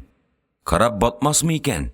Давыл чыкса, электә башка капитаннарны күргәндә, бу бит безнең Курбатовка охшамаган, ничек карап иртә ала икән дип аптырый идем. Дөрес, Шылманда әйбәт кешеләр бар. Черногорский анда, Шмаков, Лагуткин, алар җитәрлек. Барысы да китә. Югалалар. Кинәт кечегәр Сукач исемә килеп төште. Аның белән бәрелешүләр, минем имгәнүем, аның кыргыйлыгы бүре иде ул. Ә хәзер шундый кызганыч булып китте Сукач. Ул да бит карапны ташлап, Мурманск ягына балык тотарга китәргә мәҗбүр булды. Ул үзе китте. Безне калдырдылар. Шын барлык аяусыз. Тәкъдир синең хисләрең белән шутлашып тормый. Белми ул синең кичерешләреңне, белергә дә теләми. Карап минем хыялым юлыннан китте. Мине, я Алла, исемлектә Габдурахман Бәкирович Рахманкулов дигән 3 сүз булмау сәбәпле төшереп калдырдылар. Әллә тәкъдир дигәннәре шыннан да бармы икән? Аяусыз ул. Мәктәп елларыннан алып, язмыш безнең үз кулыбызда дип туктаусыз тукып килделәр. Без шул турыда сочинениялар яздык, лекциялар тыңладык. Һәм мин тәкъдирнең булмауына шиксез риясыз ышандым. Теләсәң бәхеткә дә ирешеп була. Ул да бит безнең кулда, дип тукып тордылар. Моңа да ышандым. Менә хәзер мин бәхетсез. Бәхетсезлекне җиңәргә тырышам. Берни чыкмый. Киткән кешегә юл яхшы, калган кешегә өй яхшы, дип әйткәннәр картлар. Киттекме? Җавапны көтеп тормыйча Шахзаварзада урыныннан кузгалды. Уянып киттек. Боцман уятты. Як-ягыма каранып алдым. Одесса порты, 7-нче причал, Советлар Союзы, 20-нче гасыр. Күрше причалда Норвегия пароходына агач мишкәләр төйиләр. Шыгырлар шыгырдый, артыбызда хан заманынан калган бер паровоз, күке кышкыра-кышкыра вагоннар җыеп йөри. Шылман торган урын буш. Ситуация. Бригаз кесәсен капшады. Тартасы килә. Сез бит тартмыйсыз, диде доктор Левицкий гаҗәпсенеп. Бүген тартасым килә. Аракысына да каршы килмәс идем, диде Карл Янович, элеккеге өлкән штурманыбыз. Нинди паника бу? Без лашыннар исән. Баш үз урынында, аяк кул, акыл.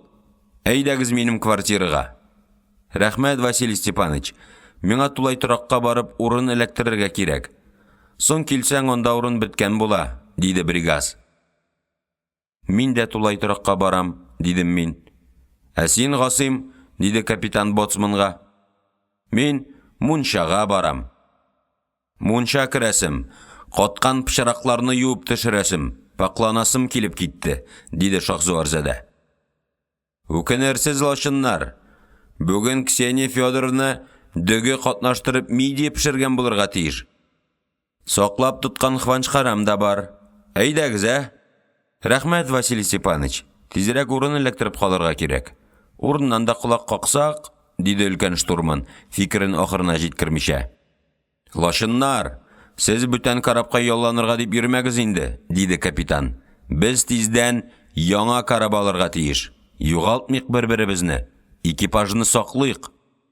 Боцман көләргә тотынды. Экипаж? Иләгәндә иләктән кыйлган чүпне чиста ашлыкка кире кушалармы? Экипаж. Эх, Вася! Минем белән киңәшмичә, башка карапка урнашмаска тырышыгыз, диде капитан, боцманның сүзенә әһәмият бирмичә. Әллә ресторанга кереп, кайгы хәсрәтләрне юып чыгыкмы? Диде доктор Левицкий. Нинди кайгы хәсрәт ул? Син, Борис Яковлевич, ташла төшенкелеккә бирелүне. Без кара ничек шыңшый башладылар. Порт капкасыннан чыгу белән капитан саубулашып та тормыйча, кангун үренә таба юнәлде. Чынлап, ресторанга керәбезме, егетләр? Миндә акча җитәрлек, диде Левицкий. Син клизма профессоры, кыстама инде безне, диде Шахзуарзада. Без Рахманкулов белән мөселман өммәтеннән, ярамый безгә аракы чимерергә. Хәрәм, котыртма. Мондый эштән соң иң әйбәте мунча. Пакланырга кирәк. Пышраттылар безне.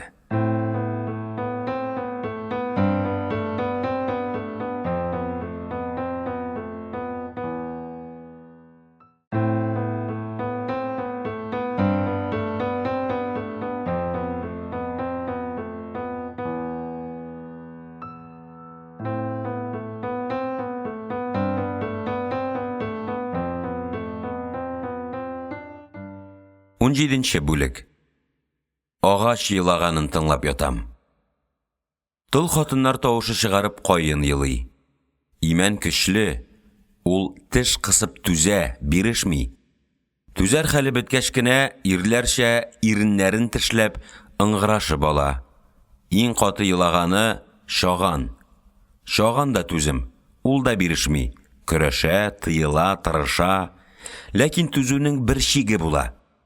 Шул чиктән соң башка бер чара калмагач, Шаган үкси-үкси йыларга тотына. Иң аянычлы тавыш нараттан чыга. Ул тыйлып маташмый. Уятсыз, шапшак, әхлаксыз, бәгырсез кәнтәй ирдән алданган яшь кыз шикелле бәгырләреңне корытырлык итеп, чәчләрен йолка-йолка үзгәләнә. Тұрып шәм кабыздым. Караңгылык чигенде, пышмакка пысты. Ысланып беткән тәбәнәк түшәм. Түшәмнән шут-шут тамчы тама. Идән уртасына су җыелган. Стена ярыкларыннан сызгырып җилерә. Шәм ялкыны сүнә язып җилгә башыя, дер селкенә, аннан янә турая. Пышмакка пыскан шомлы шәүләләр серле генә кыймылдап куялар. Каршы як стенадан кинәт гигант күз миңа текәлде. Убырмы әллә? Тәннәрем шымырдап китте. Йокымышты. Иллюминатор икән. Түгәрәк иллюминатор пыяласы аша мин яткан каютыга зәгыйф таң яктысы үтеп кергән. 3 мачталы ташландык барк җилкәнле карап Веганы саклый башлавыма 20 көн тулды. Барк Одесса портының эчке рейдындагы дулкын ваткычка бәйләп куелган. Ялгыз карапта бер ялгызым. Салкын дым. Ярыклардан шыксыз җил өрә. Давыл карапны дер селкетә. Агач рангоутлар йылаган тавышлар чыгарып шыгырдый. Нәрсәдер шытырдап сынды. Дүпелдәп ауды, зыңгылдап бау тартылды, үзілді. Швартов баулары шерек карапны көчкә тотып торалар. Баулар үзіліп китсә, карап давыл кычагында калачак. Дулкын ваткычка бәрелеп, шилпәрәмә киләчәк. Швартов бауларын тикшереп керергә кирәк. Кирәк. Ашыгасы килми. Суык, юеш, тән бөрешкән, ширкандыра. Палубага чыкмас өчен бар булган байлыгымны, киләчәктә аласы акчаларымны бер кызганмый бирер идем. Күлкі. Қойда нинди бойлығың бар синең? Үстіңе ябынған иске шинелең, тізе тишілі біткен шалбарың, яншықтағы соңғы үшлігің? Ихтияр күшімні жиеп, шинель астынан шықтым. Арқама, күкірәгіме, балтырларыма салқын кетіріп бәрді. Ойықбашны кептірірге астыма салып ятқан едім. Алып кидім, аяқларымы ботинка ішіне тықтым һәм утқа басқан шикілі шитке секірдім. Ботинка іші тулы салқын су. Шәмні жел юлынан шиткерек көшіріп қойдым. Шәм стенадағы барометрны яқтыртты. Басым хаман түшә. Дауыл тоқтарға хеш тіләмей әлі. Қызыл ағаштан ясаған тартманы идәннен алып үстәлгә қойдым. Тартмада секстан. Үстәл үстінде шымарып біткен штурман транспортиры, көмір жәзбә. Керексізлер. Кісәмдәгі штурман дипломы да керексіз. Имтиханнарны бишлеге тапшырдым. Авиацияда алған білім ярдәм итте. Миңа диплом бирділер. Дипломымның төп нүсхасын кадрлар бүлігіне илткәндә капитан Курбатовны шыратқан идем. Құтлыйм лашын, диді ул сабыйларша қуанып. Шетелге йөри тұрған карапқа штурман итеп алулары бик шикле. Каботажға эләгү дә жеңіл булмас. Резервта судны йөртүчеләр күп. Туқта, мин сине Вегаға 3-нче штурман итеп алам. Дөрес, штат расланмаган әле. Вакытлыча матрос булып карап сакларга риза булсаң, дело в шляпе. Жилкәнле караплар заманы үтте бит инде, Василий Степанович, дидем мин, капитанның Дон Кихотлыгына сукланып. Алар кемгә кирәк? Курыкма, аларга да эш табылыр. Мин министрга хат яздым. Безнең шыр балаларын эшләтмичә үстерәләр. Диңгезчелек училищесын бетереп килгән штурманнарның күбесе аксөяк, ялкаулар, эш белмиләр, хезмәтне яратмыйлар. Практика вакытында курсантларны җилкәнле карапта эшләтеп шыныктырырга, хезмәткә күнектерергә кирәк. Авырлыкны җиңәргә өйрәнсеннәр, шыныксыннар, мускулларын ныгытсыннар. Эш шулай куелса, әлеге аксөякләргә диңгездә урын булмаячак. Диңгез аксөякләрдән, ялкаулардан шушы юл белән генә котыла ала. Аңладыңмы, лашын? Сакларга кирәк җилкәнле карапларны. Капитанның канатлы хыялы мине 3 мачталы иске баркка китереп бәйләде. Әйбәт булды. Инде 3-нче көн бүленеп ятам. Давыл, катер йөрми, ураза тота башлауыма да тиздән 3 тәүлек тула. Ишеккә таба үтешле өстәлдәге картага күз салдым. Яр буе, төбе комлы сайлык, якорь ташларга кулай урын. 59-нчы меридиан белән 11-нче параллель очрашкан җирдән 1 сантиметр гына читтә йомшак карандаш белән карап сурәт ясап куйганнар. Бу сурәтне пеленг алып, яисә обсервация ясап карапның торган урынын ачыклаганнан соң куялар. Бу бит Барбадос атауының ярлары. Әллә шыннан да Веганың Барбадос атауына барганы булдымы икән? Әллә минем шикелле диңгездән мәхрүм берәр штурман карап йөртүне үзелеп сагынган чакта юану өчен генә куйганмы бу билгене? Ишекне ачып палубага атладым. Юеш салкын һава битемә бәрде. Шинель шабуын ачып ыргытты. Суык җил тәнемне әрнетеп, куеныма, аркама үтеп керде. Биришеп каттым. Давыл карапны дулкын ваткышка терәп кыса. Швартов бауларын тартып, акватория ягына сөйри. Мачталарда ашы җил сызгыра. Давыл үкрүе, гөрсөлдәүләр аша Воронцов маягының диңгездәге карапларны юатып, мин монда, миңа таба килегез дигәндәй шомлы тавышы ишетелә. Планширга ябышып барам. Аяк тоя. Җил кабыргага бәрә. Этеп диңгезгә төшерергә тырыша. Туқта, нигә кытырасың дип кычкырып карыйм давылга. Акылдан шаштың мәллә? Минем ни гаебем бар? Нигә мине диңгезгә сөйрисең? Минем бит яшисем килә. Яшисем, шатланасым, бәхетле буласым килә. Нигә каныгасың миңа? Давыл ишетми. Бер ярсыгач туктый алмый ул. Карапны кызганам. Көрәш, бирешмә, дип эндәшәм аңа. Син бит туганкай Барбадос атауларына кадәр барып җиткәнсең. Бәлки пиратлар оясы Тартугага да кергәнсеңдер әле.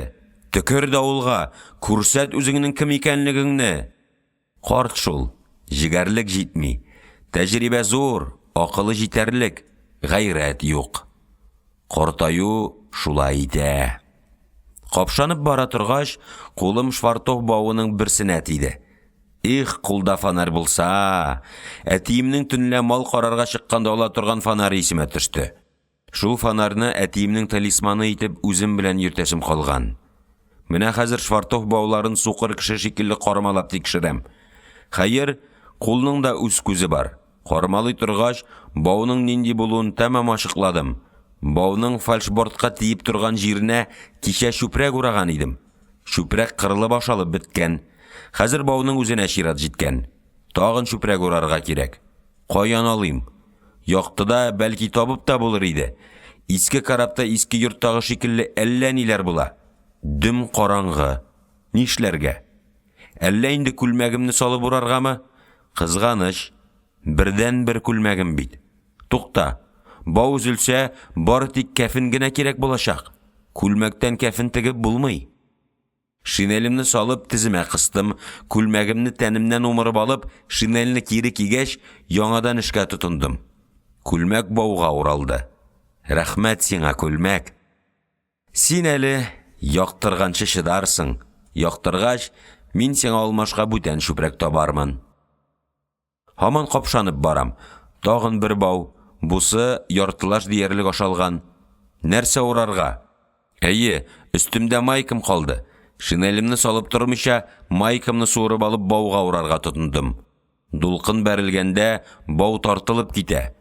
Кулың бау астында калса, бармакларың сытыласын көттә тор. Сагыш итәргә кирәк. Кулым көчен югалтканчы чүпрәкне урап бетердем.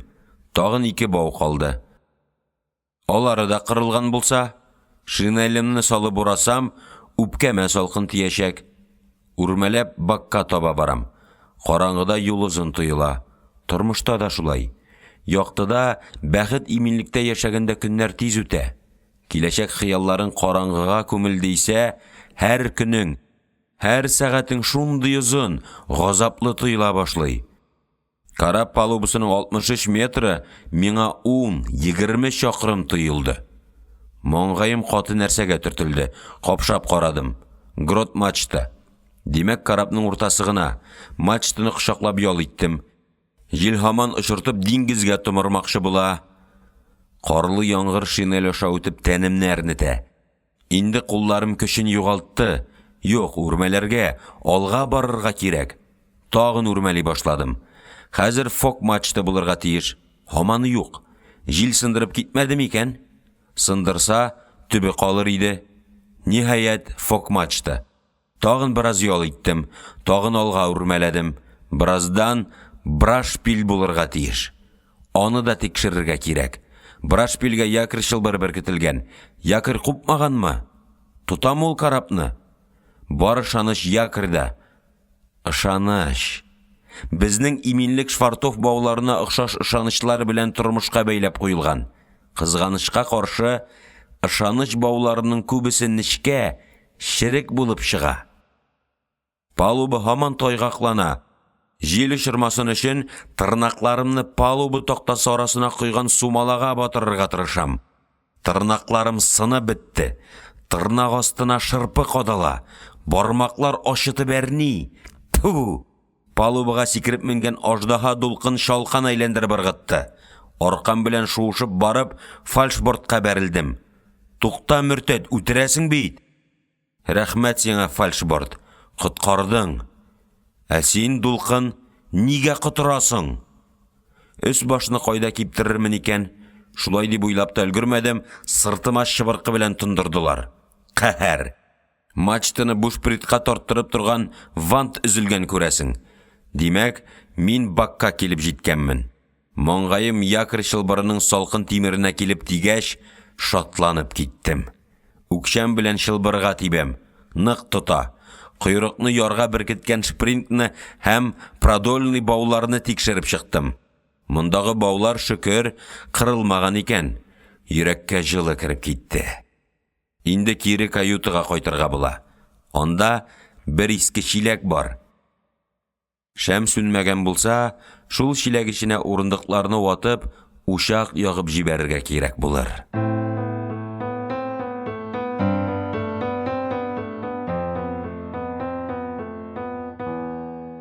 18-нче бүлек. Миңа ярып кергән җил шәм утына барып бәрелде. Ут тез чүкте, бер мизгел югалып торды. Шулай да сүнмәде. Давыллы төндәге минем якты шанышым һәм таянышым исән калды. Кайтышлый көрәк сабы, бер иске швабры, такта кисәге тапкан идем. Рундукны ачып, кием элә торган агач җилкәне алдым да шыра тилдем. Иске чиләк эчендә ялкыннар бии. Сүнмә, ут, ян. Бар шаныш синдә. Син җылы, пак һәм гадел. Борынгы фарсылар ислам кабул иткәнче сиңа табынган булганнар. Бу төндә мин дә сиңа табынам. Табынам түгел, мин мөслим. Чиләктә янган ут өстенә турылап түшәмдәге кадакка шинелемне элдем дә, чемоданны ачып, әнием бәйләгән йон свитер һәм җылы оек баш алып кидем. Әниемнең изге назы әйтерсең лә каныма үтеп керде. Шундый рәхәт миңа. Гомер буе әниләрдән өстәлеп торган йөрәк җылысы булмаса, без күптән маңкырт роботка, рәсми функционерга әйләнеп беткән булыр идек.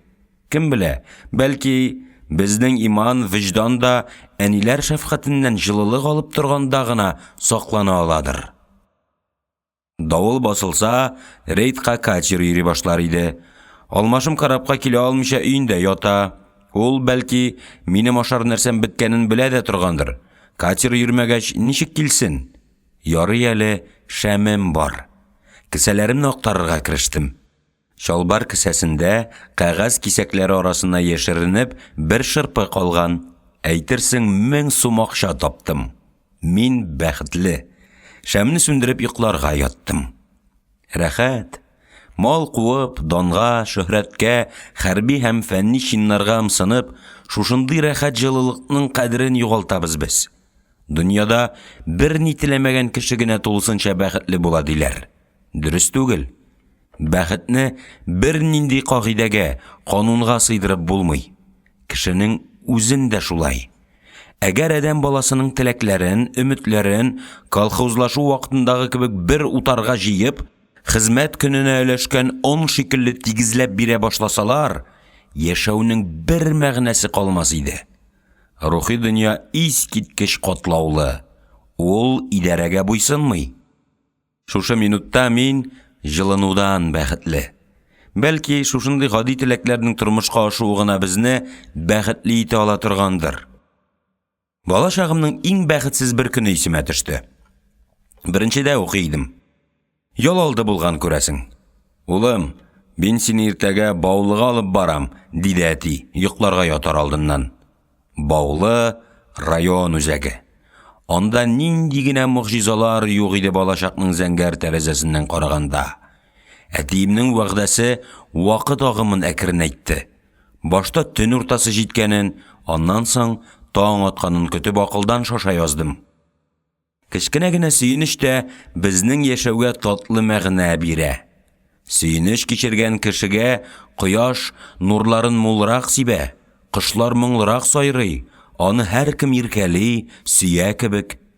Ул төнне мин нәкъ шундый хисләр кичердем. Таң беленгәч тә торып, әнием тәһарәт алды, намаз укыды. Әниемнең намазы минем Баулыга имин барып җитүемә багышланган шикелле иде. Моңарчы мин аның диндарлыгын өнәми идем. Әниемнең намаз укыганын белсәләр, пионерлыктан куып чыгарырлар дип курка идем. Бүген ни сәбәптер курыкмыйча тыңлап яттым. Әнием казан асты, самавырга су, күмер салды һәм ушак яна башлагач, казанда талкан кыздырырга кереште. Өй эченә бала чакның иң татлы исе, кызган бра исе таралды. Шәй өлгерүгә көтүченең быргысы уйнап җибәрде. Малларны көтүгә кудылар. Әнием табын әзерләде. Без шәй эчәргә утырдык. Өлкәннәр талкан ашыйлар, мин валчыкта йота алмыйм. Мин инде күптән Баулыда. Анда 2 катлы йортлар бар дип сөйлиләр. Йорт төбәсенә икенче йорт менеп кунаклаган ди. Астагысы ничек сытылмый икән? Мине шул сорау борчый. Тагын район үзәгендә колхоз председателеннән, хәтта мәктәп директорыннан да югарырак утыручылар бар дип сөйлиләр. Алар өсләренә нәрсә киеп йөриләр икән? Шуны да күрәсем килә. Баулы шундый зур урындагы кешеләр яши торган җир булгач, аның тавы, елгасы, күге, урманнары да безнекеннән зуррак, затлырак булырга тиеш. Мин шул турыда уйлап баш ватам. Мин бүген Баулыга барам. Тәрәзәдән төшкән иртәнге сыйык яктылык киштәдәге китапларны, шөйгә элгән киемнәрне шатландыра. Минем район үзәгенә баруыма идән такталарына кадәр шатланалар. Ниһаять, бәхетнең тургай булып сайраган мизгеле җитте. Арбага салган йомшак печән өстендә әти белән янәшә утырып, ишек алдыннан урамга чыгып барабыз. Әни, кулларын ал япкыч астына яшереп, капка янында басып тора. Без юлда. Әни капканы япты, ушы белән күзен кояштан каплап, соңгы мәртәбә безгә карады да өйгә кирип китте. Ат әкрен генә юрта. Менә ул койрыгын күтәргәндә итте. Сыргылт кара тән тиресе бүртенде. Юлга абзар исе аңкытып торган йомшак яшел шарлар кыйылды. Нәкъ шушы күренеш минем тәҗрибәле сәяхәтче булуымны, бу сәяхәтнең беренче генә булмавын исемә төшерде. 3 яшь тулып 4-кә киткәндә, мине әтием белән бер туган Мансур абыйларга Оренбур каласына кунакка алып бардылар. Сәяхәт үзе хәтеремдә сакланмаган, бары берничә үзара бәйләнешсез күренешләр күз алдымда сурәтләнеп калган. Пар пошкырып, тимер терсәкләрен әкрен генә кыймылдатып, янымнан паровоз узып бара. Кызгылт төстәге такта вагоннар шыгыр-шыгыр килеп рельс буйлап алга йөгерәләр. Шуларның берсеннән тимер юлга борчак кыйлып калды. Мин шул борчакларны чүпләп кесәмә тутырмакчы булам. Әти рөхсәт итми, хәтта ашулана. Хөкүмәт борчагы ярамый, ди. Ярым караңгы бүлмә, стенада фоторәсемнәр. Без Мансур абыйның миннән 3 яшькә өлкән малае Рауил белән кулларыбызны бер-беребезнең җилкәсенә салып, ниндидер кара тартма каршында утырабыз. Кара тартманың уртасында балык күзенә охшаш түгәрәк пыяла. Мин шуңа карарга тиеш. Бу кәртишкәгә төшү дип атала. Мин шул пыялага карый алмыйм, чөнки минем өстемдә Рауилның вельвет күлмәге.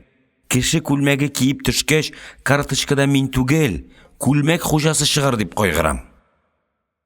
Мансур абыйлар бик бай яшиләр иде. Аларның йортлары матур, мул җиһазлы булгандыр. Соңыннан анда үткәрелгән зур мәҗлесләр турында сөйләделәр. Минем хәтеремдә тимер юлга кыйлып калган борчак белән кара тартма каршында үкереп елап утыруым гына сакланып калган. Юлда күргән һәр нәрсәне зур диккать белән карап барам. Кайткач аларның барысын түкми-чәчми әнигә сөйләргә кирәк булыр. Минем әти-әнием кеше сөйләгәнне тыңларга яраталар. Безнең гаиләдә 2 Алла яши. Берсе әниемнең дугаларындагы Аллаһы Тәгалә, икенчесе белем. Дәфтәргә язган һәр сүз, китапханәдән алып кайткан һәр китап, өйгә бирелгән һәр дәрес кодрәтле белем. Белем шул ук вакытта кеше булу, күтәрелү һәм бәхеткә ирешү. Бәлки, белемнең Аллага тиң булуы безне бишлегә укырга мәҗбүр иткәндер. Безнең гаиләдә башкача ярамый иде. Бер көнне мин китапханәдән Жюль Вернның Серле утрауын алып кайттым. Алган китапларны без кичләрен әти-әнигә кычкырып укырга тиеш идек. Серле утрауны зур диккать белән тыңладылар. Китап персонажларының кеше аягы тимәгән ерак утрауга юлгуларын ишеткәч, әтием мискеннәр, ничек яши алырлар, ничек ут кабызырлар, ничек иген игәрләр, тамакларын ничек туйдырырлар дип бик каты борчылган иде. Китапның ахырында Жюль Верн геройларының мал асрап, иген игеп яши башлаулары турында ишеткәч, әтием шатланды. Эзләгән табар, ташка кадак кагар дип борынгылар юкка гына әйтмәгәннәр. Эш белгән тырыш кеше бер кайда югалмый, яши, морадына ирешә, диде әти. Әтиемнең сүзләре серле утрау аша күңелгә сеңеп калган. Колхоз идарәсе янына җиткәч, әтием турайыбрак утырды. Дилбегә тартылыбрак тотылды. Ат та ничектер җитдирәк атлый башлады. Мин күлмәк сәдәфләрен тикшереп чыктым. Барысы да электрелгән. Борынымны чистарттым. Арба идарә йортына тигезләнүгә тәрәзә ачылып китте дә, аннан кәнсәләрдә читават булып утыручы Сафуан абыйның башы күренде. Бәкер, идарәгә кирип чык әле, бер важный йомыш бар. Дилбегә миңа тоттырылды. Арба минем карамакта. Горурланудан бүртенә башладым. Кызганычка каршы, урамда бер генә таныш кеше дә күренми иде. Берничә минуттан әтием идарә йортыннан бер ят кеше яртып чыкты. Өстендә яшел гимнастерка, галифе шалбар, аягында брезент итек, юан, кулында портфель. Улым, арткарак күч, абыеңны уртага утыртыйк, диде әти. Сафуан абый һаман тәрәзәдән карап тора иде. Бәкер, нишлисең син?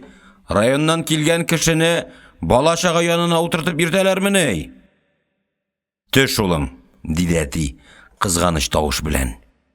Улым, мин сине башка көнне алып барырмын, ярыймы? Ат тапты күрмәсен, юлдан кайтма. Койма буендагы сукмактан кайт. Балалар рәнҗи белми дип ялгышалар өлкәннәр. Балачак газаплары, күзләремне кызгылт томан каплаган, аякларым җирне тоймый. Кешеләрнең барысы, тереклекләр, бөтен дөнья миңа дошман. Аларның һәммәсе миңа начарлык эшли. Үләсем килә. Өйгә кайтып җиткәнче районнан килгән кешегә 1000 төрле җәза уйлап таптым. Колхоз хисапчысында ничә тапкыр эшеннән төшердем. Хәтта авылдан сөреп карадым.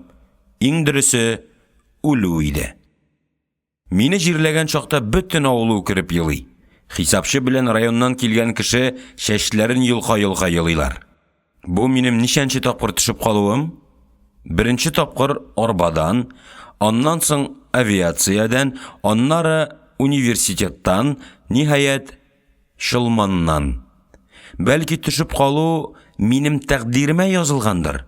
Тышта давыл. Җилкәнле карап тәнендәге агачлар елый. Шуларны тыңлап ята торгач, йоклап киткәнмен.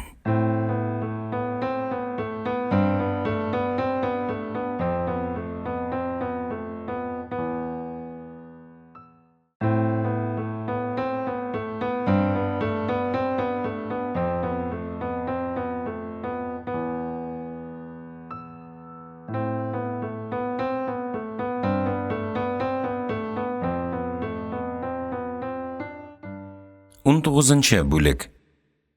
Уянганда давыл басылган иде инде. Дулкыннар еракта, бер экватор артында ялкау гына чупылдашалар.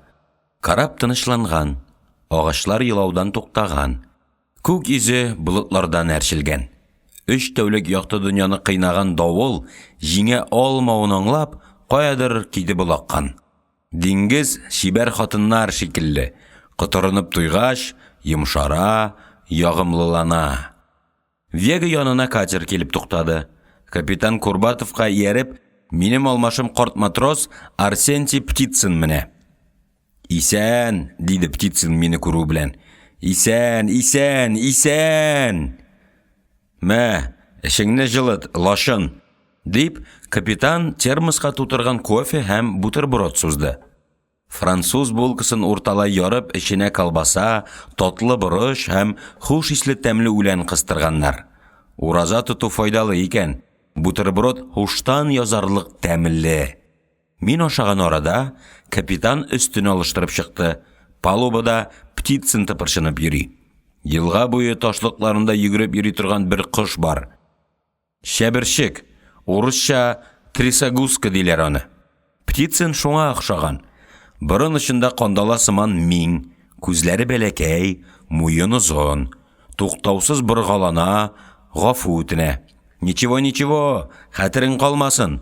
3 тәүлек давыл, катер йөрмәде. Ничего, исемеңне оныттым. Сиңа лашын 3 тәулік ял, диде Курбатов.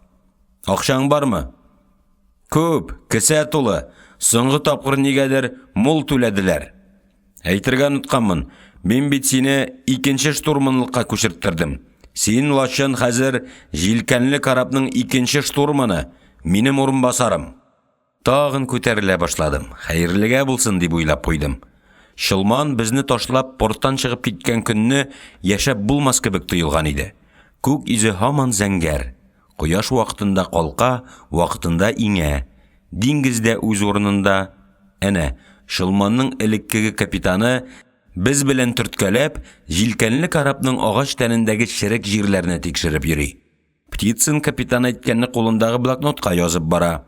Ничего, давыл гаепле. Суытып җибәрде бит әле, ә мин помидор кәлшәләрен түтәлгә күчереп өлгергән идем. Ничего. Аңладыңмы, Рахманкулов? Диде Курбатов елмайып. Помидор кәлшәләренә салкын тиюе бар. Птицаны иртәгә алыштырырга кирәк булачак. Аның кинаясы шул. Юк, иптәш капитан, мин мәҗбүр итмим. Үзе риза булса гына. 130 мең акча кирәк. Әгәр пароходчылык ремонтка 130 мең бүлеп бирсә, көзгә лашын җилкәннәрне күтәреп, диңгезгә чыгабыз. Әле синең лашын җилкәнле карапта йөзү ләззәтен татып караганың юк. Ул ләззәтне берни белән чагыштырып булмый. Мин була уйлыйм. Җир астындагы нефть бер заман яндырылып бетәчәк. Нефть беткәч, караплар нәрсә ягып йөрер дип уйлыйсың син, Рахманкулов? Атым кеше белән, дидем мин, картлашның ярасына бер уч тоз салып. Уран рудасы да мәңгегә җитмәс. Ә планетада Пассат, Муссон җилләре, Афганлы, Харара, Самум, Мистраль, Трамонтана, Тайфун, Торнадолар. Аларның туктарга исәпләре юк әле. Җилне сатып аласы юк. Ул әзер, диңгез өстеннән туктаусыз йөгереп тора. Җилкәнле карап яңадан диңгезгә әйләнеп кайтканда, флотта җилкән белән идарә итә белүче калмаячак. Тәҗрибәмне сезнең буынга калдырып китәсем килә. Шунысын белмим. Сез ары таба киләчәк буынга тапшыра алырсызмы икән? Прогресс шулай, Василий Степанович. Кешелекнең бар җыйган тәҗрибәсе киләчәк буынга тапшырылып барса да, Веганы диңгезгә яңадан чыгарып булуга ышанып бетмим. Гафу итегез. Бу эшне берәү дә үзе теләп өстенә алмас. Министрлыкта кемнәр утырганын беләсез. Веганы саклап, яр буенда гомерем узар дип куркам. Мин комсыз түгел. Миңа калса, бер экваторга бәйләнгән килештерүдә күңелле, диде Птицын кет-кет көлеп. Берничә елдан Вега таралып төшәр дип кенә куркам. Син, Птицын, артык прагматик кеше. Бар, трюмга җыелган суны түгә башла. Трюмны кырытып бетермичә күземә күренмә, диде капитан. Аның да ерак диңгезләргә, океан киңлегенә чыгасы килә иде. Птицынның сүзенә Курбатовның кәефе кырылды. Птицын китте. Василий Степанович бер тын сүзсез торды. Син лашын үзеңне Шылманнан ник төшереп калдыруларын ашыкладыңмы? Юк әле, Василий Степанович. Кадрлар бүлегенә барып белешмәдеңме ни? Белештем. Алар белмибез диләр. Әллә чыннан да белмиләр, әллә әйтергә теләмиләр. Син лашын комсомол секретаре булуыңны оныттыңмы ни? Комсомол комитеты аша тикшерд. Ярдәм ит алмаслар дип куркам. Шунысы үкенечле. Сәяхәткә сынып, укуымны ташладым. Шыңшыма лашын, көрәшергә кирәк. Син, Гамлет, комитетка бар. Әйт, мин Шылманның комсомол секретаре. Пароходтан төшеп калдым деген. Мондый чакта авыз ачып көтеп тормыйлар. Ял иткәндә китапханәгә йөрисеңме? Баргалыйм. Ничектер кәеф юк, Василий Степанович. Кәеф юк? Син нәрсә? Дворян кызымы ни? Төкер. Горки китапханәсенә бар да Джозеф Конрадны сорап ал.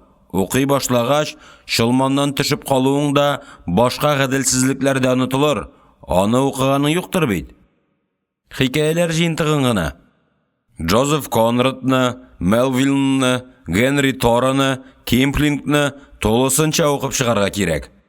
Капитан Кук, Магеллан турында, Стефан Цвейгны, капитан Роберт Скотт язмаларын укымау диңгезче кешегә килешми.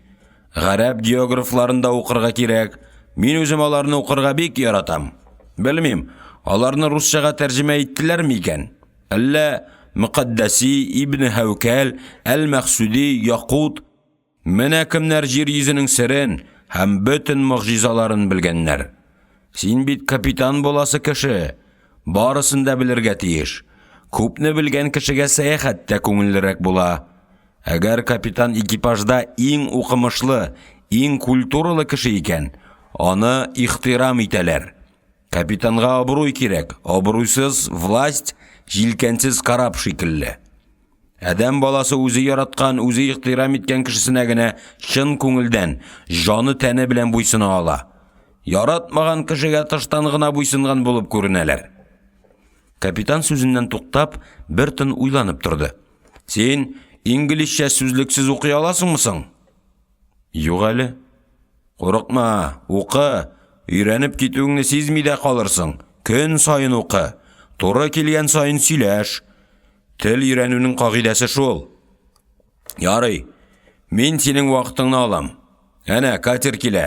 Ял ит. Буш вакыттан файдаланып кал.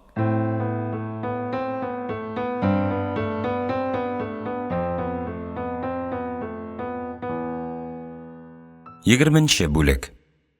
Начальниклар кабинетына тоткарлыксыз үтеп керү өчен мылтык затворындагы тәвәккәллек кирәк. Мин шушы турыда уйлап, ашыкмыйча гына кабул итү бүлмәсенә үттем. Секретарь кызны күрмәскә тырышам. Яныннан узып, ишеккә якынлаша башладым. Кем кирәк сезгә? Комитет секретаре. Ул бүген кабул итми, иртәгә килегез. Мин комсомол секретаре, эшем җитди, көтеп торырга вакытым юк. Кыз мине ишетмәде. Сүзләрем бушлык эченә кереп югалды. Ул миңа арты белән борылып, машинкада суктырырга кереште. Зинһар өчен, әйтеп карагыз әле, бәлки рөхсәт итәр. Мин сезгә русча әйттем. Шушы сүздән соң минем хәтерем кала. Әйтерсең башка телдә әйтү бер тиен тормый. Әйтерсең без бары тик шушы телдә әйтелгәнне генә тыңларга тиеш.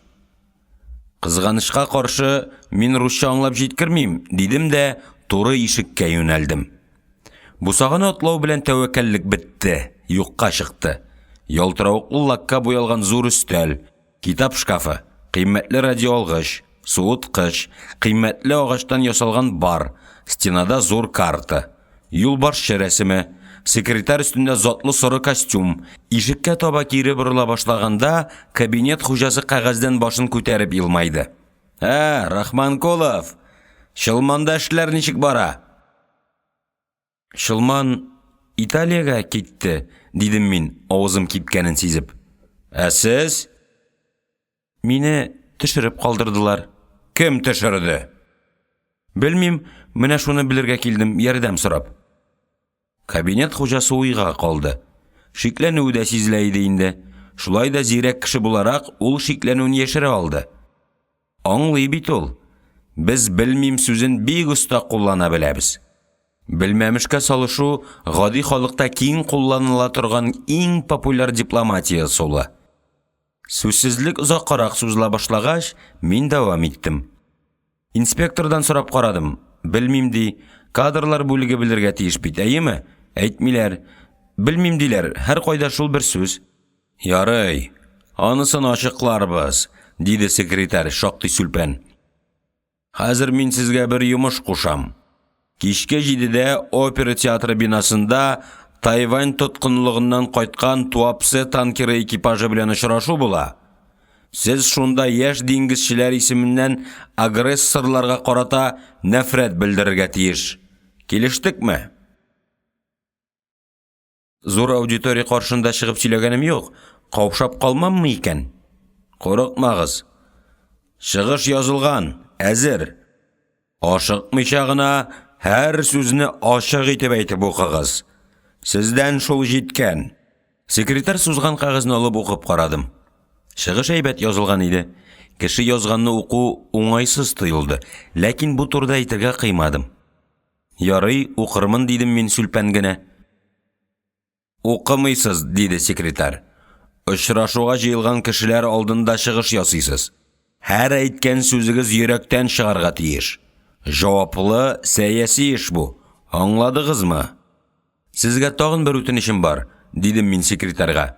Мин ялда чакта икенче штурман Виктор Филимонович Лохмачевка партиягә керергә рекомендация раслаганнар. Лохмачев партиягә керергә лаеклы түгел. Оешма секретаре буларак мин каршы, башкалар да каршы, ләкин алар җыелышта уйламыйча, ни эшләүләрен белмичә кул күтәргәннәр. Ничек инде лаеклы түгел? Аңлатыгыз. Әзер түгел, дидем мин, дәлилемнең көчсез, ышандырырлык түгел икәнлеген сизә башлап. Тойгыларым Лохмачевның кабахәт кеше икәнлеген сизә. Аның үз-үзен тотуы, башка кешеләргә булган мөнәсәбәте, буларның барысы да ясалма, күз буяуга көйләнгән. Башкалар да аның шундый икәнлеген аңлыйлар, ләкин аңа каршы чыгарга җөрьәт итмиләр. Секретарь уйга калды. Ничек инде әзер түгел, диде ул. Тәртип боза. Эшәме? Профессиональ яктан әзерлеге юкмы? Эшен белми, вазифасын башкара алмыймы? Конкретно шуларның кайсы? Берсе дә түгел, дидем мин, әйткән сүземнең яла ягуга әйләнә башлавын сизеп. Эшми, тартмый, тәртиптә бозмый, үзенә тиешлесен эшли. Җәмәгать эшенә дә актив катнаша. Политик яктан үзенең ышанычлы булуын җае чыккан сайын күрсәтергә тырыша. Лохмачев ике йөзле, имансыз, әхлак кануннарын таптаучы. Иман ул Аллага ышануны белдерә түгелме соң? Диде секретарь гаҗәпләнеп. Әллә сез диниме, Рахманкулов? Иман ул иптәш секретарь вөҗданның шәфкатькә, игелеккә көйләнгән булуы. Иманлы кеше үзенә зыян килердәй булса да, яхшылык эшли. Чөнки ул яхшылык эшләү аның канында, күзәнәкләрендә. Иманлы кеше яхшылык эшләмчә яши алмый. Лохмачевның киресенчә, бар эше, бар гамәле гел үзенә файда ясауга көйләнгән. Үзенә файда булса, Лохмачев кешене җәберли дә, кимсетә дә ала. Файда хакына түбәнсенә, ялганлый ала. Файда өчен ул бер кабахәтлектән дә тартынып тормый. Абстракциялисез сез, Рахманкулов, диде секретарь күңелсезләнеп. Мин сезне аңламыйм. Бәлки, сезнең үзара мөнәсәбәтләр начардыр. Арагызда шәхси каршылык бардыр. Тагын аңлый алмассыз дип куркам. Лохмачев үзенә кирәкле кешегә генә яхшы була ала. Аңа файда китерә алмыйсың икән, ул сиңа тулысынча битараф. Аның мөнәсәбәте һәр вакыт файда булу-булмауга бәйле, дидем мин. Ярый, сез Лохмачевның бер генә конкрет кимчелеген дә әйтә алмадыгыз. Була торган хәл. Кеше сиңа ошамый икән, гадәттә аның тик кимчелекләрен генә күрәсең. Яраткан кешеңнең киресенчә, гел уңай яклары гына күзгә ташланып тора. Психология, иптәш Рахманкулов. Секретарь әңгәмәдән туйган иде. Кабул итүнең тәмамланганын белгертеп, ул урыныннан торды. Лохмачев турында сүз кузгату кирәк түгел иде. Минем беренче үтенечем соңгы сөйләшү артында күмелеп калды. Мондый җиргә бер юлы ике үтенеш белән килмиләр шул. Татар акылы төштән соң диләрме әле? Шылманнан төшереп калдыру сәбәбен кайчан ачыклый алырсыз икән? Дидем мин, чыгып китәр алдыннан. Эш күп, Рахманкулов. Ачыклагач, мин сезне чакыртырмын. Чыгыш турында онытмагыз. Кичкә 7-дә. Ярый, сау булыгыз.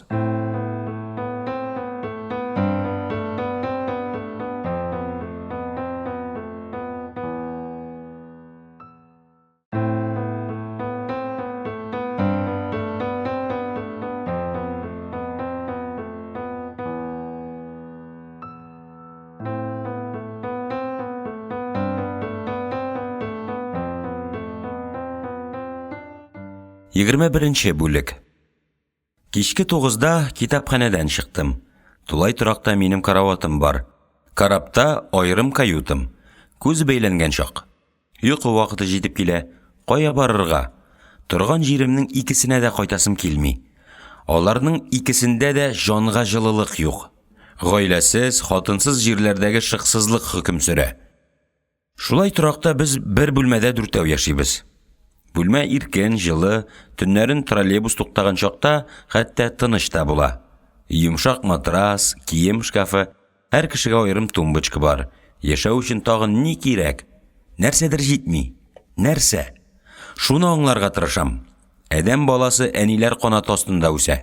Без әниләрнең йөрәк җылылыгын тоеп яшәргә өйрәнгәнбез. Бәлки шул җитмидер.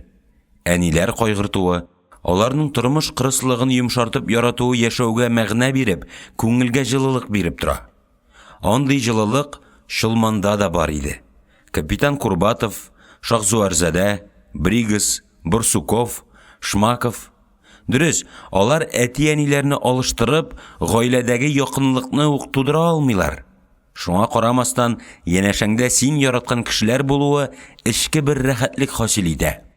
Яшәүеңә ям бирә. Бүлмәдәшләр исә көн сайын диярлек алышынып торалар. Искеләр урынына яңалар килә. Танышабыз, фикер алышабыз. Бер-беребездән өметләнеп нәрсәдер көтәбез. Дуслык тойгысы уяна башлый гына, танышлар китә. Алар урынына яңалар килә. Көн аралаш югалту.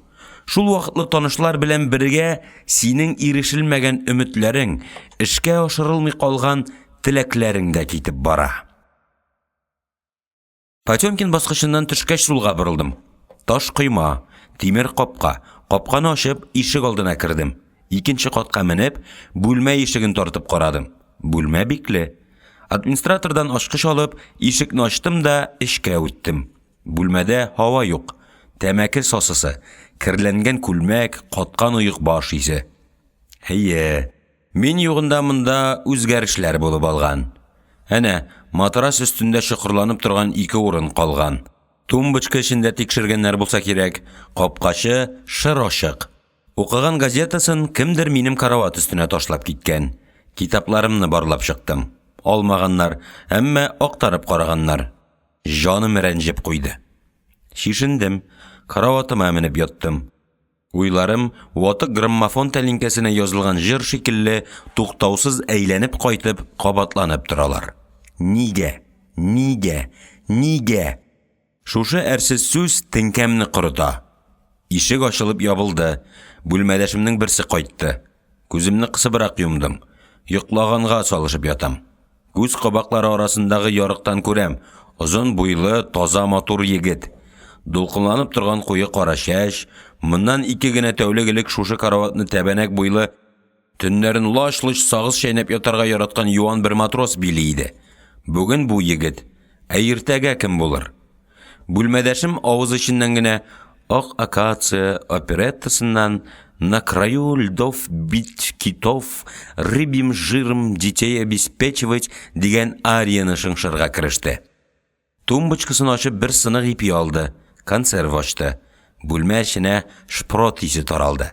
Тәмле итеп, ләззәтләнеп чәйни бүлмәдәшем. Йотып җибәргәч, иреннәрен ялап куя. Ымсынып куйдым. Тумбочкамда бер генә сынык ипи кисәге калган булса да, турып бүлмәдәшемә кушыла идем. Бүлмәдәшем кайтып ашый башлау белән, тирә-якка канәгатьлек исе таралды. Бәхетле иде янәшә караваттагы егет. Әллә бәхеттән чыннан да шпрот исе киләме икән, дип уйлап куйдым.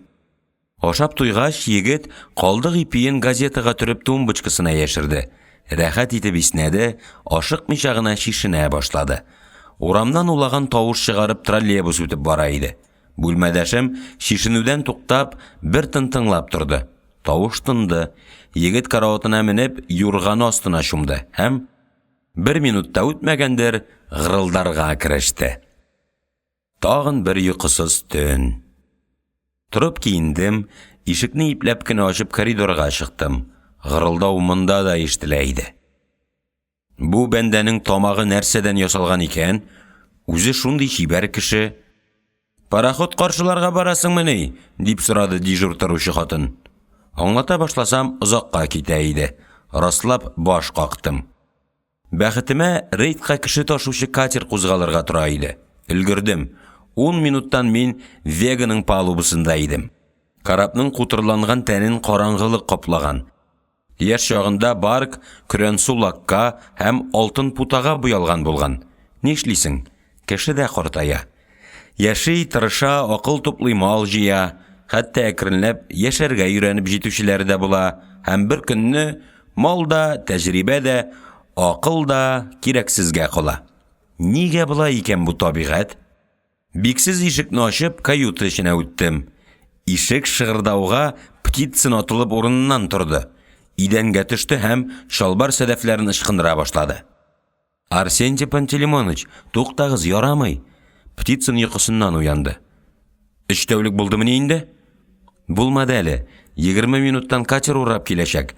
Теләсәгез, мин сезне кайтарып җибәрә алам. Юк, мин кайтмыйм, диде Птицын киенүеннән туктап, һәм идәндә унап яткан буш шешәгә барып абынды. Баш шатный, үләм. Синең баш төзәтер әмәлең юкмы?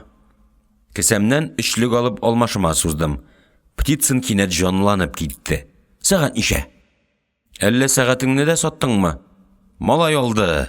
Алар мине икәүләп талыйлар. Мин акча табам, алар туздыралар. Шулай. Дөресме бу? Идәндә унап яткан аракы шешәсен аяк очы белән тәгәрәтеп җибәрдем. Моңа акча каян алдың? Ашламага дигән акчаны тоттым. Хатын белсә, җанымны алачак. Аңлашылды. Птицын катерга утырып киткәч, такта кыйпылчыклары табып, ушак ягып җибәрдем. Диңгездән су алып кереп, идәнне юдым. Каютыма җан керде. Җылы, чиста, тыныч. Башка ни кирәк адәм баласына? Дөрес, бәхет кирәк. Ләкин зур теләкләргә буй җитмәгән чакларда шушы 3 нәрсәдә бәхет. Бәлки, шушы гади рәхәтлекләрне санга сукмыйча, күпкә үрелү кешене бәхетсезлеккә дучар итәдер. Чыгып Швартов бауларын тикшереп кирдем һәм йокларга яттым. Җылы, тыныч, чиста. Шушы рәхәтлекләр мине бала чагым алып кайттылар. Татлы төшләр мине көтеп кенә торганнар. Төшемдә мин бәхет диңгезендә йөзә идем.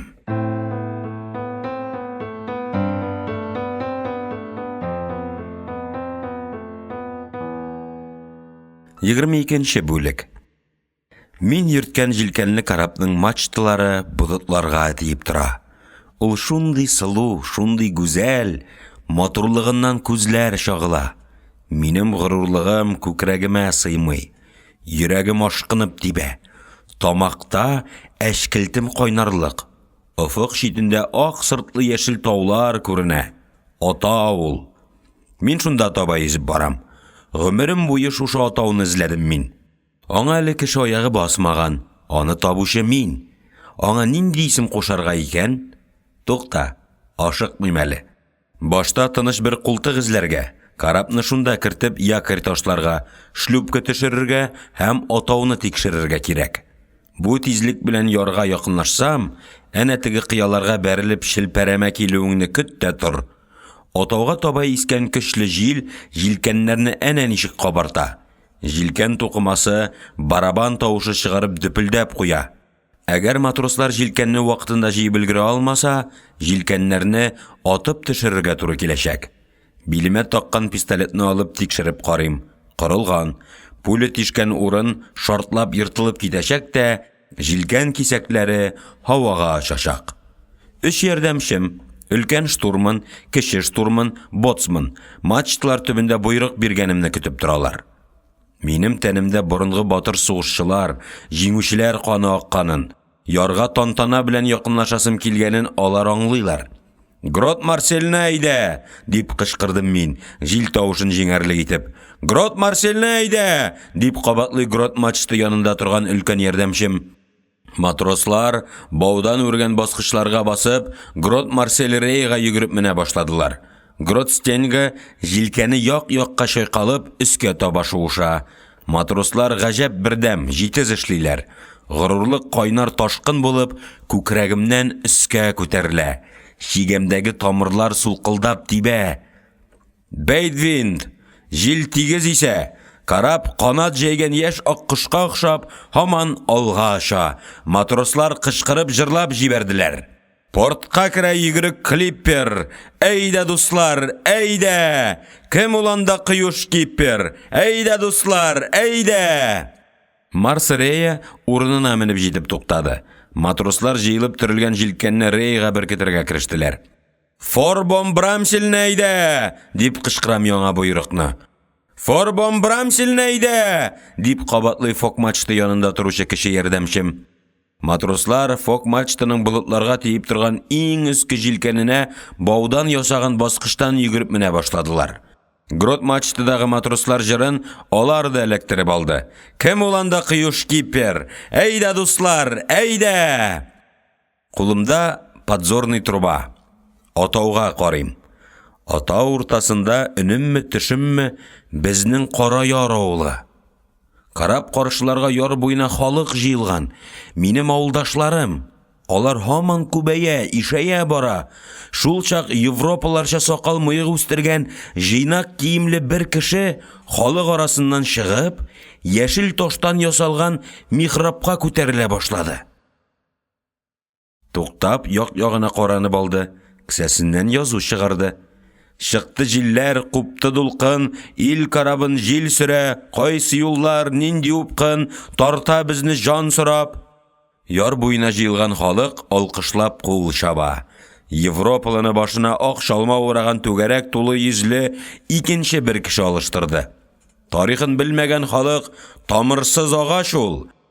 Андый халык үсә дә, яңара да, һәм җил давылга каршы тора да алмый. Кинәт яр буена җыелган халык өстенә таба кулларына айбалта тоткан сакаллы солдатлар ябырылып килә башлады. Халык төркеме як-якка сибелеп, кашарга тотынды. Ләкин кашар урын юк. Шунлыктан алар бер-берсен таптый-таптый суга ташландылар. Бөтен әйләнә-тирә куркып кычкырган, шыелдашкан, елаган тавыш белән тулды. Айбалталы солдатлар исә суга керергә өлгерә алмый калганнарны тураклаклыйлар. Гөрләвек булып кан ага. Тизрәк булыгыз, тизрәк суга сикерегез, суга! Карапка утырырга тырышыгыз, дип кычкыра башына шалма ураган кеше. Фока брасларына әйдә, дип команда бирәм. Карабым кешеләр ыгызыгы килгән сайлыкка якынлаша башлады. Елаган, ялварып кычкырган тавышлар һаман көчәя бара. Аларга швартов баулары тартылган, блоклар шыгырдаган, җилкәннәр лыпырдаган тавышлар килеп кушылды. Кинәт палуба аяк астымнан шуып чыга башлады. Мин һавада асылынып калдым. Карап китте. Ул хәзер җил әсире, аста океан. Дулкыннар үкерә. Мин томырылып түбән төшәм. Их, парашютым булса, исән калыр идем дип үзгәләнәм үзем. Карап һаман ерагая. Ярылыр хәлгә җитеп йөрәк тибә. Кычкырырга, ярдәм сорарга телим. Авызымны ачам, тавыш чыкмый. Кулларымны сузып һавага тотынмакчы булам. Бушлык. Ачы итеп кычкырып җибәрдем дә уянып киттем. Лышма тиргә батканмын. Иллюминатордан чекрәйеп март кояшы карап тора. Тынчу, һава җитми. Каютада бер ялгызым. Комсомол секретарының башта кашы җимерелде. Аннары шунда ук чырае ачылып, елмаеп куйды. «Ну, барам эшләр, Рахманкулов», – диде ул ягымлыгына тавыш белән. «Бармый, Владимир Сергеевич, эшләр тукталды. Чакырмасагыз да килдем инде. Борчыйм. Түзәр хәлем калмады», – дидем мин, комитет секретарының узган очрашуда биргән вәгъдәсенә киная ясап. «Вакыт юк, Рахманкулов, текучка. Ничек килешкән идек әле без соңгы очрашуда?» Сез минем шылманнан төшеп калуымның сәбәбен ачыкларга вәгъдә биргән идегез. Комсомол секретары телефон трубкасына үрелде. «Семен Зинович, сәлам сезгә. Птушкин бу. Ялыгыз ничек узды?» Секретарь телефон трубкасын яңагы белән җилкәсенә кысып, кәгазь актарудан туктамыйча, шыбыкның аргы очындагы кешенең сөйләгәнен шактый озак тыңлап утырды. «Семен Зинович, февраль айында акыллы кеше Кырымга барамыни. Дөрес, әйе, килешәм. Ялны алдан планлаштыра белмибез без. Шулай. Юк. Әйе, бик кечкенә. Монда Шылманның комсомол секретары утыра, Рахманкулов. Хәзер сорыйм». Комитет секретары ушы белән микрофонны каплап, исемемне, әтиемнең исемен сорады, һәм шундый тел сындырырлык авыр исем кушмасалар, җир йөзендә җиңелрәк исем беткәнмени дигәндәй, бер тын кыйнсынып торганнан соң кабатлады. Габдрахман Бәкерович. Үзем өчен, Семен Зинович. Кирәк, важно. Хәзер ул телефон чыбыгының теге очындагы кешене диккать белән тыңлый иде. Хәлиткеч мизгел иде бу. Яшәү дәверендә күпме булды инде алар. Хәлиткеч мизгелләр. Авиациядә хезмәт иткәндә, университетта укыганда, укуны ташлап киткәч, пароходчылыкта эшли башлаганнан соң гына да 10-дән артык шундый хәлиткеч мизгел аша узарга туры килде. Тау елгасындагы куркыныч шарлавыкка охшаш ул хәлиткеч мизгелләр. Аларның күренеп торганнары да бар. Күбесе яшерен, кыялар арасына пыскан, колакка шомлы гөрелтүсе генә ишетелә. Канунга буйсынмаган шул гигант көч язмышны туктаусыз без көтмәгән тарафка борып, юнәлтеп тора. Секретарь кинәт җанланып китте. Так. Әйе, ярый. Әйе. Киләсе сайлауга чаклы. Һәр хәлдә үз пароходында калырга тиеш. Обязательно. Сез аны аңлыйсыз, Семен Зинович. Башкача безнең эштә тәртип урнаштыру мөмкин түгел. Рәхмәт. Трубкасын куйгач, секретарь ушы белән шәшен сыпырды. Котлыйм, Рахманкулов. Виза ачык. Сезне Шылман штатыннан бер кем чыгармаган. Сез Шылманда комсомол секретаре. Без Владимир Сергеевич 5 кеше. Капитан, өлкән штурман, боцман, доктор. Без бишебез дә рольдә юк идек. Курененконың урынбасары үзе укыды. Без юк идек. Башкаларны белмим мин, Рахманкулов. Сез Шылман рейстан кайту белән эшкә керешәсез. Таләп катгый. Комсомол эшен таркатсагыз, мин сезне үз колым белән тагын каботажга күчерәм. Сөйләштек? Ярый. Добро. Мин һаман Веганы саклыйм. Шылман диңгездә. Бер тәүлек җилкәнле карапта, 2 көн китапханәдә утырам. Вакыт уза. Китап дөньясы, тарих, яшәеш, гасырлар, халыклар, барысы сыйган китап битләренә. Мин яшәгән арада яз килгән, көләш көньяк язы. Ак сәрви агачлары чәчәктә утыра. Шәһәр урамнарына чиләкләп ислемай сибеп киткәннәр диярсең. Хуш истән язның тылсымлы һавасыннан баш әйләнә. Яз һавасы йөрәк тибүен ешайта. Һәр яңа яз кешене яңадан тудыра. Язда син икенче кеше. Яз табигатьнең зур бүләге.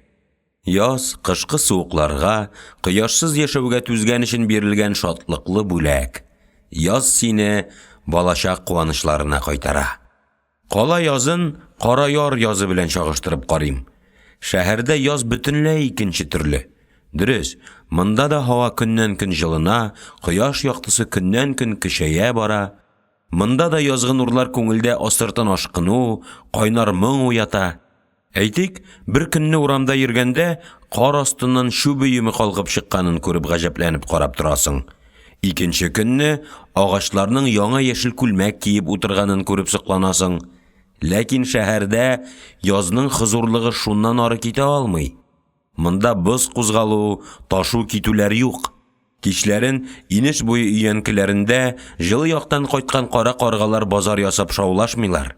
Шәһәр язы таш йортлар, таш җәйгән урамнар белән көрәшә-көрәшә имгәнеп, күзгә күренмичә генә кинәттән җәйгә әйләнеп китә. Авылда яз бөтенләй башкача. Ул шын, табигый яз. Авыл язы кар эрүдән башлана. Бер көнне тау битенә төскерә башлый. Бираздан авыл артындагы урман да кардан арынып, күкшел төскә буяла. Кинәт, моңа кадәр бары тик 6 А классында укучы гына булган бер нечкә сыйрак гел икенче булып күзеңә ташлана. Элек ул синең белән пионерлар слетында янәшә утырган бер җан иясе генә, шәүлә генә иде. Бүген ул бөтенләй башка кыяфәттә. Бүген син аның дөньяда барлыгын һәм кызлар затыннан булуын тәнең, җаның белән сизәсең. Сизәсең генә түгел, йокың югала шуның аркасында. Ярларга бәрелеп ташу ага, боз китә, төннәрен ташу тавышына кушылып тальян гармун йылый, һәм көннәрдән бер көнне зәңгәр һавада тирбәнә-тирбәнә сайраган тургай авазын ишетеп хайран каласың.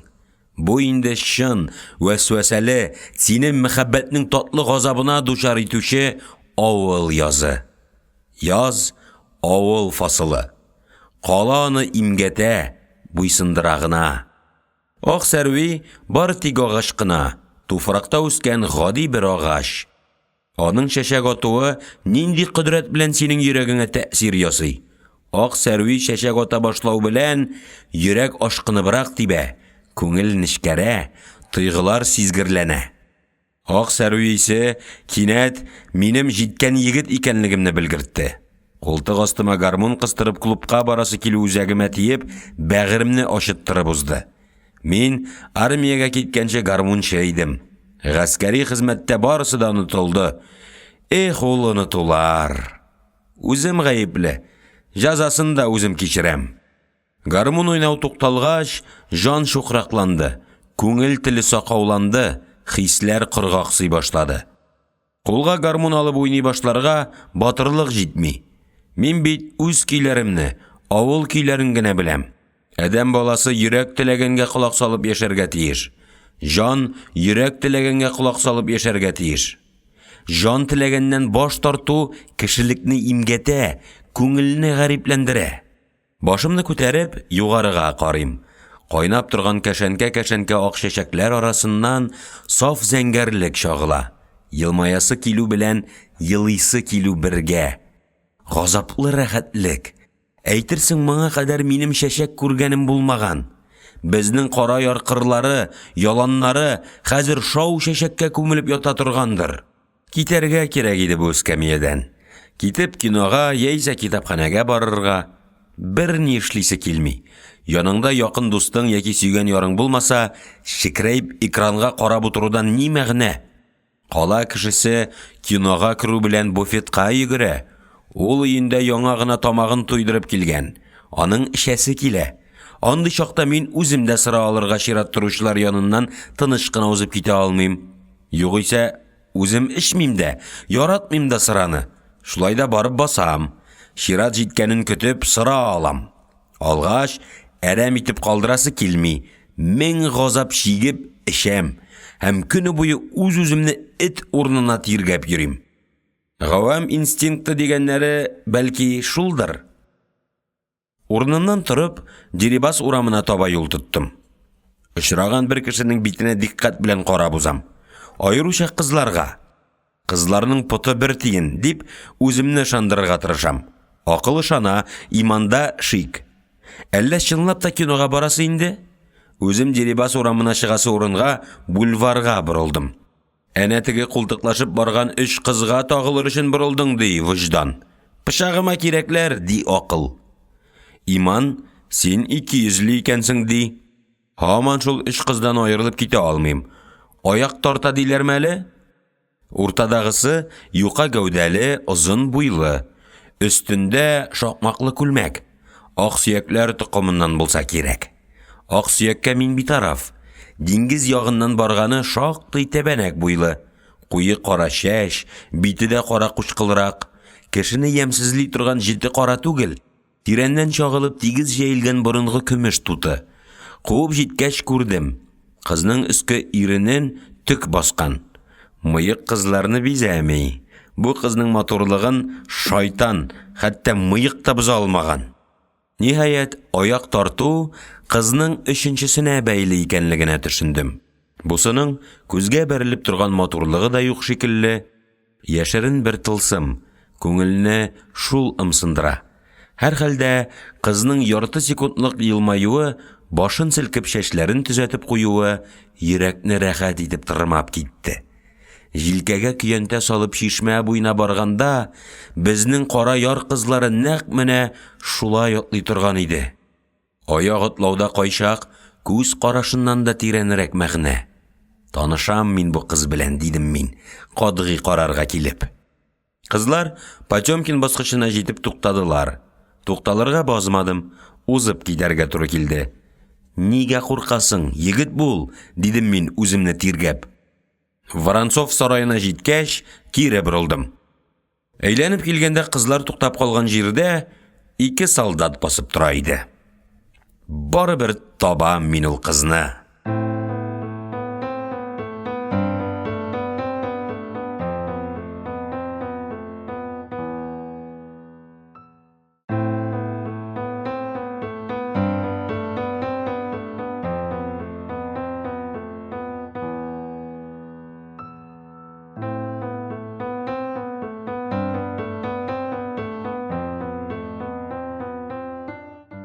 23-нче бүлек. Тагын бер атна китеп югалды. Кадрлар бүлегендә мине башка инспекторга беркеттеләр. Хәлемне ул да, каботаж инспекторы Зеленковский да белми. Шулман һаман диңгездә. Әллә хыялдагы мәрҗән атауларына, иртәнге бриз җиле белән пышылдап сөрләшүче пальмаларга, һәммәсенә кул селтәп, кара ярыма кайтып китәргәме? Диңгезенә дә кул селтәргә, кесәмдәге дипломга да. Кайтып сабанга тотынырга, үлгәнче сабан тоткасын кулдан ычкындырмый яшәргә. Боразна туры, аның юнәлеше изге, ул икмәккә, иминлеккә китерә. Колхоз эшенә әзерлегем бар, олауга җибәрсәләр, адашмам, ни әйтсәң дә авиация һәм диңгез штурманы бит.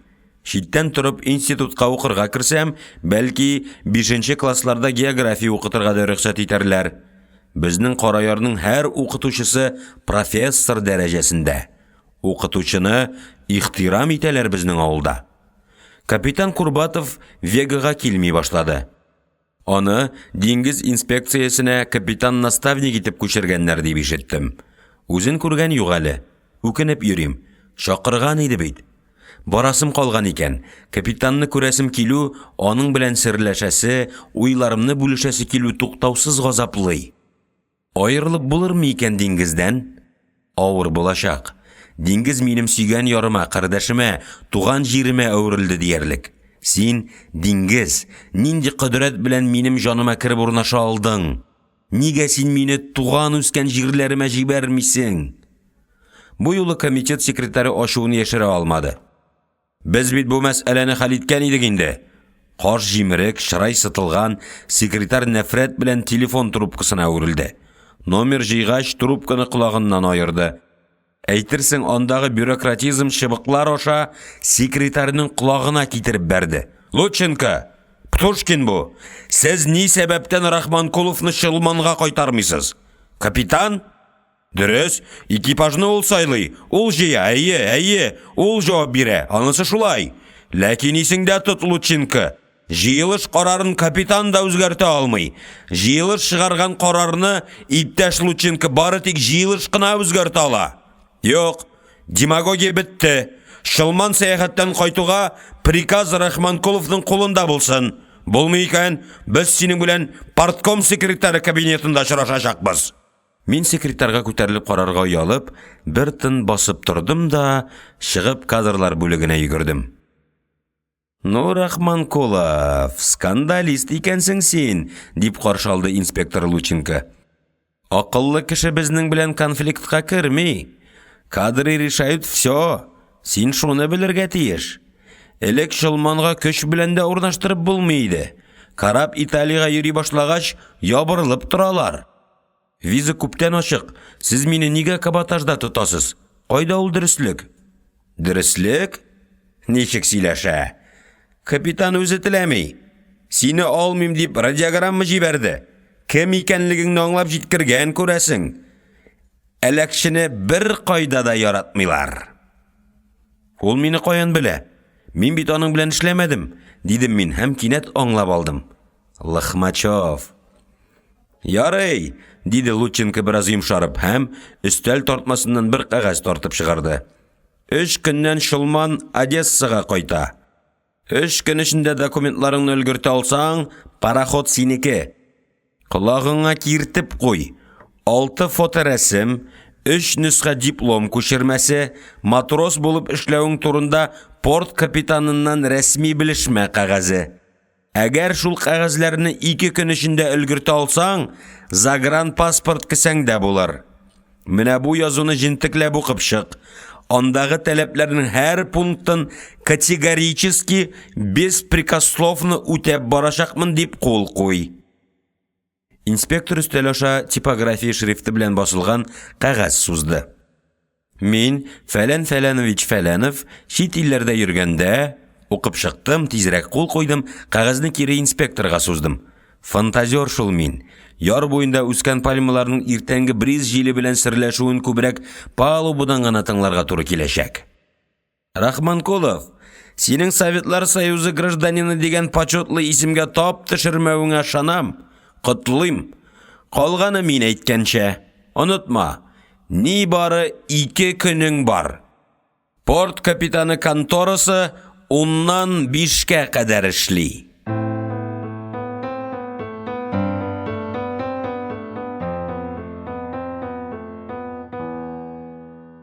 Егерме 4-нче бүлек.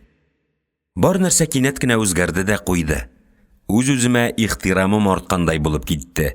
Җаваплылык, уяулык хисе уянды. Мин хәзер чит илләргә йөрергә рөхсәт алган кеше. Шагыштырып карарга мисалда табып булмый. Безнең Караярда бригадир айгыр җигеп тарантаска утырып йөри. Колхоз председателе машинага, аларның сөйләшүләренә кадәр икенче. Һәр хәлдә бригадир гади колхозчылар белән рус сүзләре кушып сөйләшә. Председательнең исә телендә рус сүзләре яртылаш диярлек. Тукта, нинди икән ул чит илгә йөрүче диңгезчеләр паспорты? Таможня мәйданын кыйгачлап үттем дә бакчага кердем. Як-якта көмеш тирәкләр тезелеп утыра. Тирәкләр шаһид. Мин чит илләргә йөрүче моряк. Әнә мин утырган җирдән ярты метр гына читтә тирәк яфрагы тузанда аунап ята. Өске ягы балавызланган шикелле булып ялтырый, аскы ягы аксыл, бәрхетләнеп тора. Минем чит илләргә йөри торган диңгезче булуыма шушы яфрак, Одессаның аксыл зәңгәр күге, бакча юлында җим чүпләп йөргән күгәрченнәр шаһид. Кесәмнән паспортымны алдым. Буяу һәм кургаш исе килеп тора. Шия крән тышлы. Өстенә алтын хәрефләр белән паспорт моряка һәм инглизчә Siemens паспорт дигән сүзләр язылган. Тышлыкны ачтым. Алтын белән баскан дәүләт гербы һәм кагыйдә. Беренче.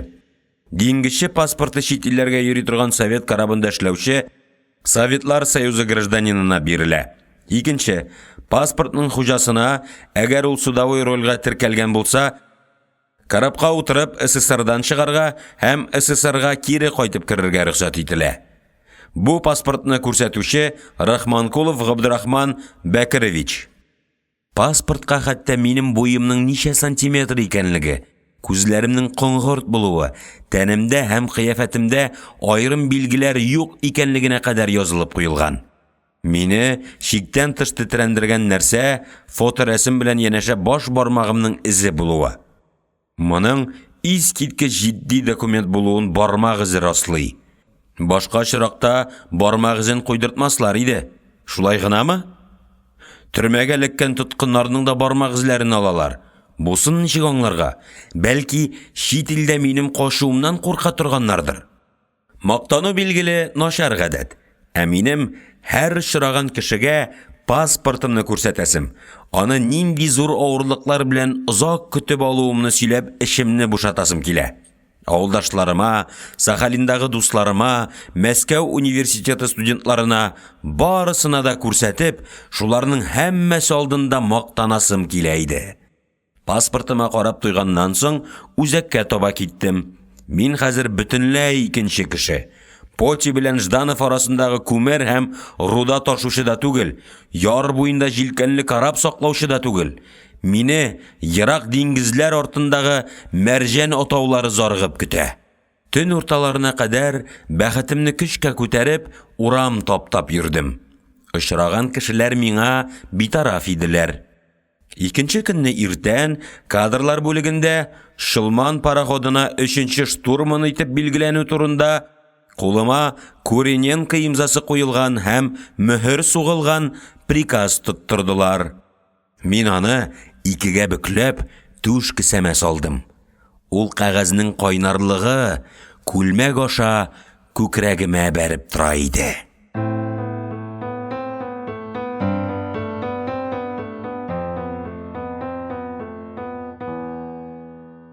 Егерме 5-нче бүлек. Шылманга кадәр 100 адым шамасы. Туктадым. Чемоданымны җиргә куйдым. Бер тын хәл җыеп тордым. Шылман. Траптан өскә менәм. Караярга кайткач, капка аша ишек алдына кергәндәге тойгы. Күз алдымда кызыл томан. Туган нигезеңә кайту, балачакның зәңгәр су бәхетенә кабат шуму белән бер. Мин үзем эшләгән карапка кайтам. Бусы хыялга кайту. Ә хыял шул ук балачак. Син нәни, көчсез. Әле синең сәләтең ачылмаган. тәҗрибәң дә юк. Шунлыктандыр бәлки, балачакта һәр нәрсә сиңа шәфкатен күрсәтә, сине ярата, назлый. Шылман пароходының һәр күзгә күренгән җире миңа йылмая, минем килүемә сөенә иде. Ниһаять, трапның соңгы басмасы. Палуба. Рахманкулов, синме бу? Албанец! Дири медведь яныма килеп касыгыма төртте. Хәле белергә генәме, әллә эшләргәме? Син җилкуар, капитанның 3нче ярдәмчесе алдында үзеңне ничек тотасың? Смирно! Дип кычкырдым. Уйнын шынын кушып әйткән буйрык сүлпәнрәк чыкты. Элеккеге тәкәббер әтәшләнүләр онытылган. Албанец, тар балаклы шалбар киеп җибәргән. Морда кирпича просит, вот дает. Әллә мореходканы бетереп тә ташладың. Дири медведь арткарак шигенеп бер тын карап торды да кычкырып җибәрде. Билаштан! Мария Санта! Мамма мия! Кретино! Чыгалы! Күр, кем килгән безгә? Ишектән Билаштан атылып килеп чыкты. Өстендә шәрә хатын-кыз сүрәте төшкән зәңгәр нейлон күлмәк, башында озын кызыр яклы жакей картузы. Бонджорно, сеньор! Come stai, mio caro? Абдурахмано! Итальян телен белүе шушы сүзләр белән шикләнде булса кирәк. Ул русчага күчте. Бу илдә халык ничегрәк яши? Зур эшләргә тотынгансыз икән дип ишеттем. Ну, уңышлар бармы? Кайларда булдыгыз, ниләр күрдегез? Дидем мин, Билаштанның кулын кысып. Танырлыкта түгел. Италия сезне яңадан тудырган. Итальянча гына сөйләшә башлагансыз. Ничек өйрәнеп өлгердең? 1000 лир тора, диде Билаштан күлмәгенә күрсәтеп. Генуяда колбаса тыкрыгы дигән урам бар. Шундагы кибеттән алдым. Кайтышлый Албаниянең Дуррес исемле портына кердек. Урам толы шәрә бала, тузанга чумып уйныйлар. Хатыннары төбе җиргә сөйрәлеп торган ыштан киеп йөриләр. Бер башласаң, атна буе да сөйләп бетерерлек түгел. Кич белән җыелып ресторанга бармакчыбыз. Калганын шунда сөйләрмен. Әзерләнеп тор. Лохмачев караптамы? Өенә кайтып китте, диде Дири медведь. Пан Лохмач төштән соң килергә тиеш. Ә капитан? Ул пароходта. Син аңарга күренергә ашыкма әле, диде Билаштан кинәт пышылдауга күчеп. Ул Шылманга килгәнче Шахтинский пароходында эшләгән. Ишеткәнсеңдер бит? Ишетмичә, анда минем дустым Феликс Каминский 3нче штурман иде. Хәзер алар Лохмачев белән бер тәртәгә җигелделәр. Лохмачев бармагы белән күрсәтә. Деркач сыта. Хәзер Шылманда да күп нәрсә үзгәрде. Марс планетасында тереклек бар, кешеләр юк. Шылманда да кешеләр бар, яшәү юк, диде Дири медведь кинаяга күчеп. Мин бит вахтыда торганда сөйләшергә ярамый. Кич белән очрашырбыз, югалма. Корылма эшенә 2 еллык гомерем калган җиргә кердем. Йортым иде бу минем. Эш һәм яшәү урыным. Тансык булып китте. Тансык һәм куркыныч. Сагындым мин Шылманны. Авылымны сагынган шикелле. Күмер ташыганда бу карапны тузан каплы иде. Антрацит валчыклары ултанга ябышып коридорга, каюталарга керә. Диңгезгә чыккач чистартып юа идек. Портка туктау белән карап тагын пышрана иде. Пароход чистарган, тузаны юк, ләкин пөхтәлеген югалткан. Палубада себерке, ниндидер агач тартма унап ята. Ашык палубага домино уйнар өчен өстәл ясап куйганнар. Тупас. Токталарын шомартып тазапланмаганнар. Өстәл янындагы эскәмияләрнең аяклары шалыш, тәмәке төпчеге ташлар өчен тимер мишкә утыртканнар. Мишкә астына такта кыстырырга кирәк иде. Агач палубага мишкәдән агып төшкән тутык сеңәшәк. Аны берничек тә бетереп булмый. Юк, капитан Курбатов агач палубага тимер мишкә утыртырга рөхсәт итмәс иде. Боцман Шахсуарза да юклыгы да адым сайын сизелеп тора. Мин авыл малае, яшьли эшләп үскән. Диңгезчелек күп ягы белән авыл хуҗалыгын хәтерләтә. Җилкәнле караплар чорында матрос булып гел авыл малайлары эшләгәннәр. Шунлыктан авыл хуҗалыгының күп кенә ысуллары диңгезчелеккә күчкән. Сынатмаска кирәк булыр. Эшемнән капитан да, Лохмачев та гаип табарлык булмасын. Аңардан саклану өчен бердән-бер дөрес юл тырышып эшләү, вазифаны гадел башкару. Нигә куркырга? Мин бит Деркач белән Лохмачевка ялланмаган. Карап дәүләтнеке. Бездә социализм тәртипләре хөкем сөрә. Демократия, дөрестлек, дуслык. Бу шартлар сакланганда, алар мине җәберли алмаслар. Әйе, шартлар сакланганда. Әгәр сакланмаса, мине менә шушы әгәр сүзе шомландыра, куркыта иде. Авыр уйлар килгән чакта мин уң як шлюпка астындагы ком тартмасына чыгып утыра идем. Шунда барып утырдым. Акваториядә буксирлар кайнаша. Кран шылман алып кайткан йөкне бушата. Шылманны портта торган башка кораблар белән чагыштырам. Картаясың, дустым. Йончылгансың. Курбатов чорында син башка идең. Нигә булай буйыктың? Дип сорап карыйм. Карап дәшми. Дәшмәсә дә аңлыйм. Син капитан Курбатовны сагынасың. Бригаз, Шахсу Арзәдә дә юк бит ичмасам. Авыр булыр безгә. Ләкин курыкма, бирешмәбез. Алда безне озын юллар, ераклыклар көтә.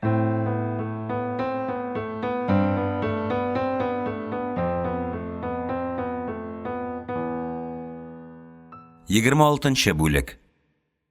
Лохмачев килде. Үтешли, өлкән штурман Дири Медведьне шелтәләп өлгерде. Кайбер начальниклар үзләренең начальник икәнлекләрен әнә шулай шелтә аша белгертергә яраталар. Лохмачевның шыгырдавык туфлие янымнан узды. Виктор Филимонович мине күрмәде. Күрмәү аның өчен отышлырак иде.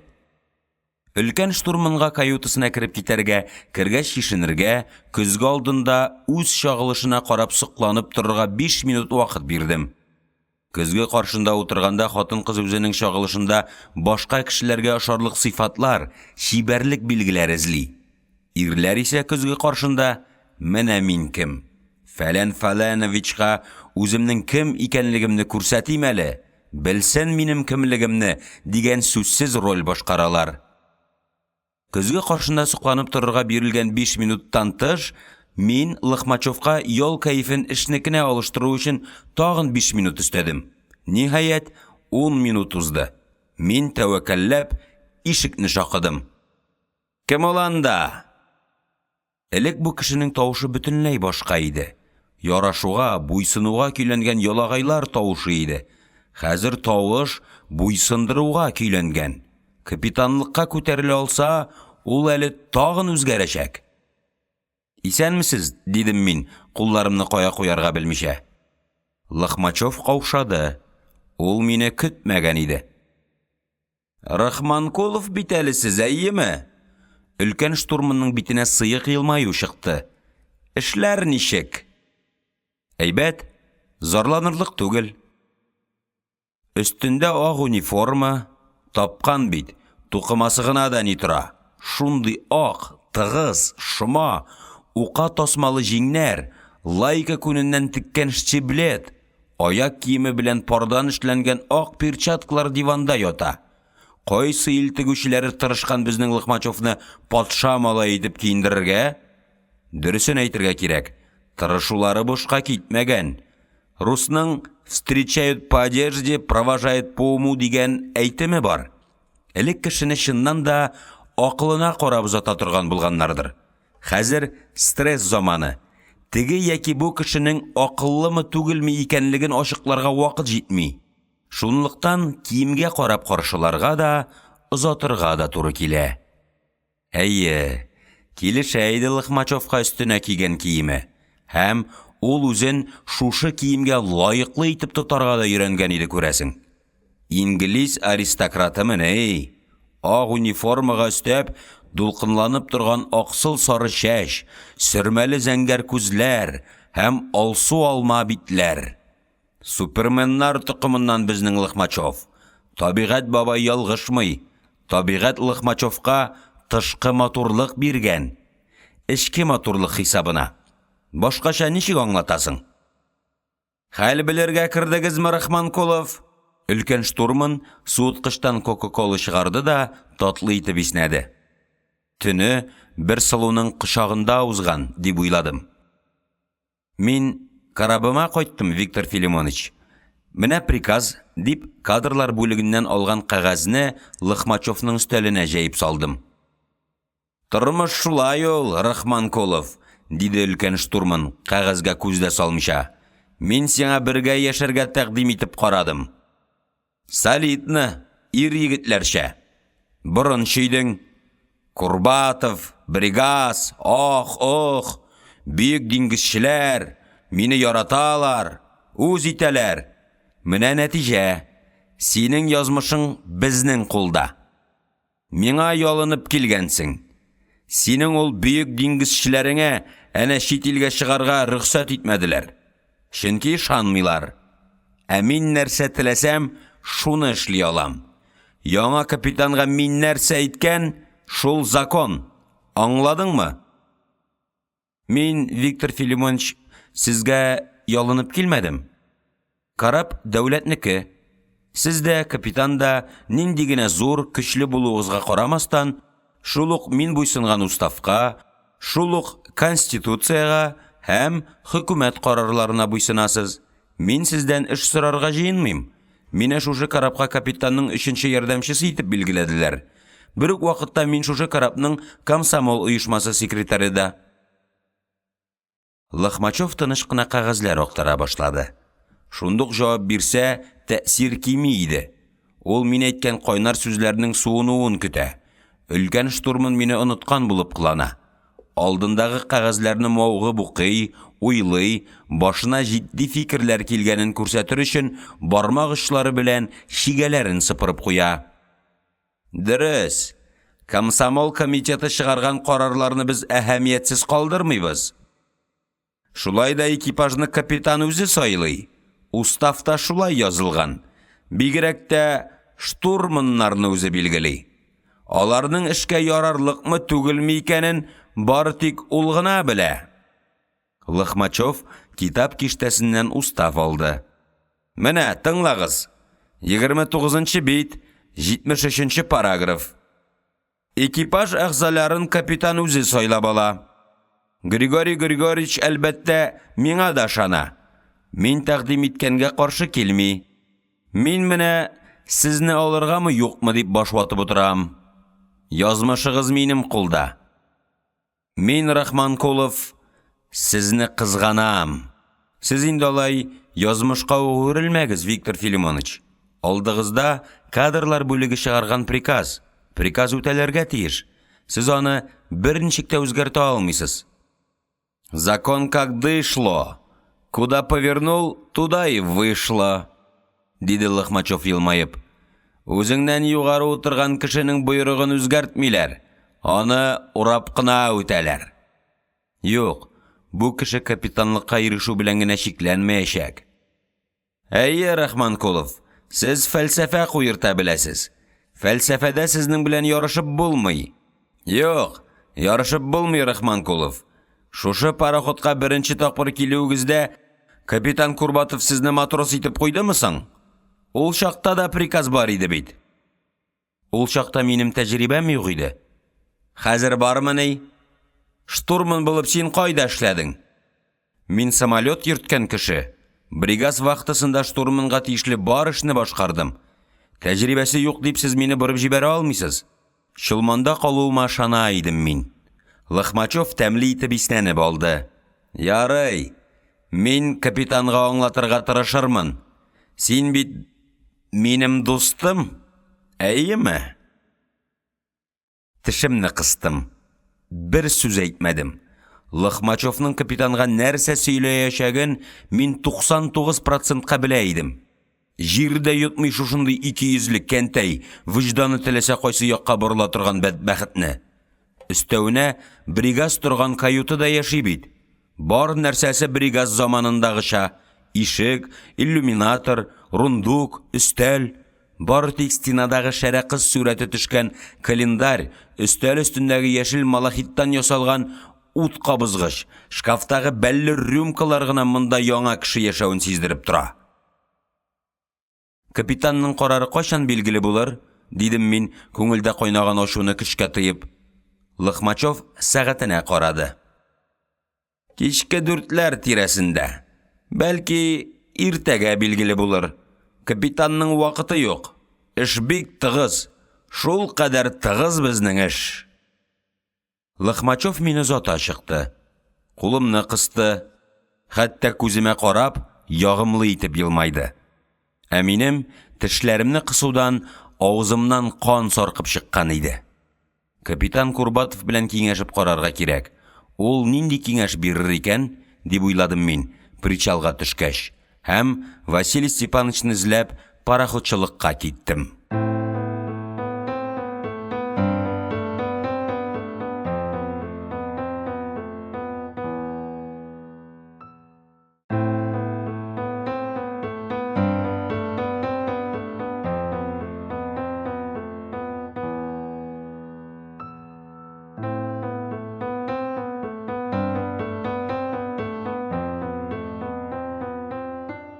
Егерме җиденче бүлек. Мин пароходчылык бинасының ишеге төбендә җиңенә кызыл чүпрәк бәйләгән сакчы яныннан узып эшкә кердем. Кара дермантин белән тышланган авыр, мәһабәт ишекләр. Булар пароходчылык начальнигы урынбасарларыныкы. Беренче, икенче, ниһаять, 5-нче урынбасар. 4-нчесе диңгезчелек буенча. Аның кабинетына янәшә капитан-наставниклар бүлмәсе. Ишек шакыргамы, рөхсәт сорап кирергәме. Диңгез гырыф-гадәтләре бату белгән морякларның җаннары, язмышлары белән язылган. Алар кадгый. Шул турыда уйлап, бер тын икеләнеп торганнан соң бүлмәгә кердем. Идән уртасында кеше биеклеге глобус. Киштәләрдә секстаннар, навигация приборлары, түр почмакта өр-яңа радар. Стена буена тезелгән шкафларда лоция, астрономик таблицалар, җилләр, агымнар, су күтәрелүе турында язылган күн тышлы калын-калын белешмәлекләр. Гадәттә, урындагы кешеләрнең кабинетлары бер-берсенә охшаш була. Капитан-наставниклар утыра торган бүлмә музейга тартым иде. Нихәл, лашын? Әйдә, түрдән уз, диде Курбатов өстәл яныннан торып. Шылманга билгеләр алдыннан безнең белән киңәштеләр. Мин шат. Син, лашын, экипажның абруен сакла инде. Василий Степанович, сез Шылманга кире кайтасызмы? Рөхсәт юк шул, лашын. Җибәрмиләр. Менә яңа эшкә билгеләделәр. Василий Степанович, сезне бик югары күтәргәннәр. Капитаннарның капитаны. Шылман экипажы шатланыр инде. Аның нәрсәсенә шатланырга? Яшәрәк шакта булса, шатланыр идең. Көн сайын өемә кайтып кунам. Куанышы шул. Картлык көнеңдә ялгыз йокларга да була. Гомерем минем диңгездә узды. Я, лашын, сөйлә, ни йомыш? Василий Степанович, мине Шылманга штурман итеп алырга теләмиләр. Курбатовның кашы җимерелде. Кем теләми? Капитанмы? Әллә Лохмачевмы? Әлегә Лохмачев, дидем мин. Капитан аңа каршы килмәячәк. Шылман бит хәзер минем карамакта. Әллә чакыртыйммы үзләрен? Курбатов уйга калды. Тукта, ашыкмыйк. Бәлки, бер рейсны сиңа чынлап та матрос булып кына әйләнеп кайтыргадыр. Киләсе кварталда 4 яңа карап алабыз. Венециядә төзелгән яңа рефрижераторлы карапка капитан итеп мин бригасны тәкъдим итмәкче булам. Ул бит сине белә. Бергә вакытыда тордыгыз. Әгәр сине Шылманга штурман итеп куйсалар, күчерүе кыен булыр. Бәлки әлегә чыннан да матрос булып кына эшләргә кирәктер. Уйлап торасы юк иде. Курбатовның шәкерте бригас белән мин яңадан дневальный булып, табак савыт юып торырга да риза идем. Ихтирам иткән кешең кул астында эшләү үзе бер бәхет. Андый карапка билгеләрләрме икән соң? Әле бит минем тәҗрибәм дә юк. Кандидатурасы үтсә, бригас нишләп синнән баш тартсын? Вакыт бар. Әлегә Шылманда эшләп тор. Әйләнеп кайтуга күз күрер. Уңыш телим, лашын, диде Курбатов кулымны кысып. Урамга чыккач кына исемә төште. Рәхмәт әйтергә дә онытканмын икән. Әйләнеп керергә уңайсыз иде. Тапшырылмаган рәхмәтемне күтәреп, шәһәргә юнәлдем.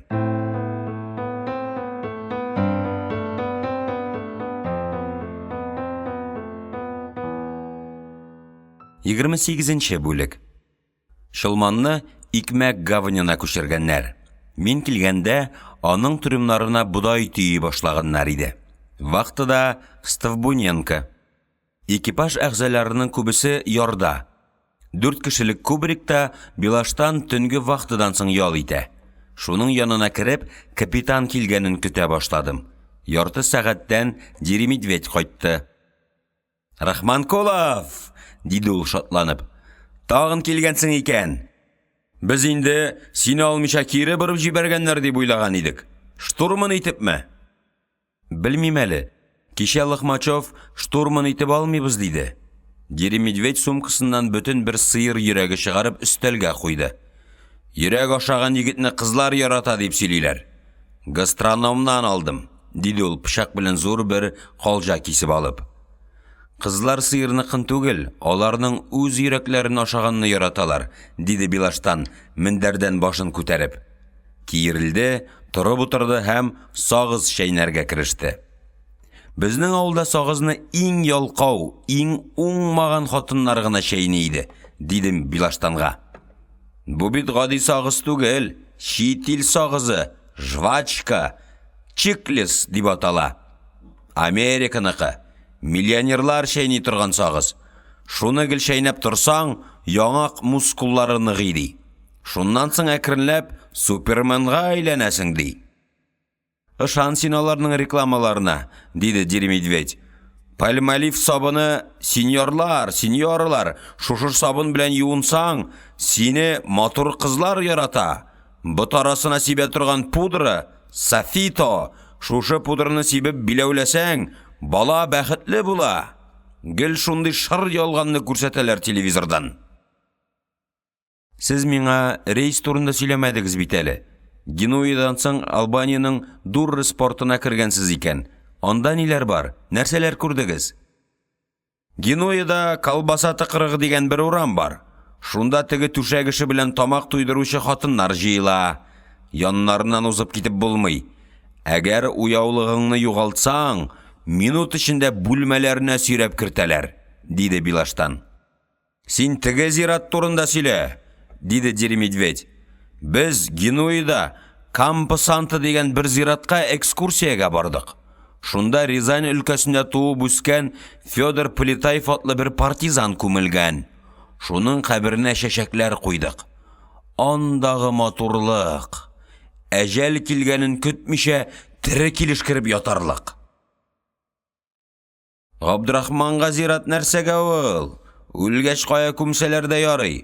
Барыбер шире бетәсең. Кампо-Санто зираты ни, шүплек башы ни, күмелгәч кабердән чыгып, кипаристлар күләгәсендә барыбер ял итеп булмый. Син Габдрахманга итальян кызлары турында сөйлә.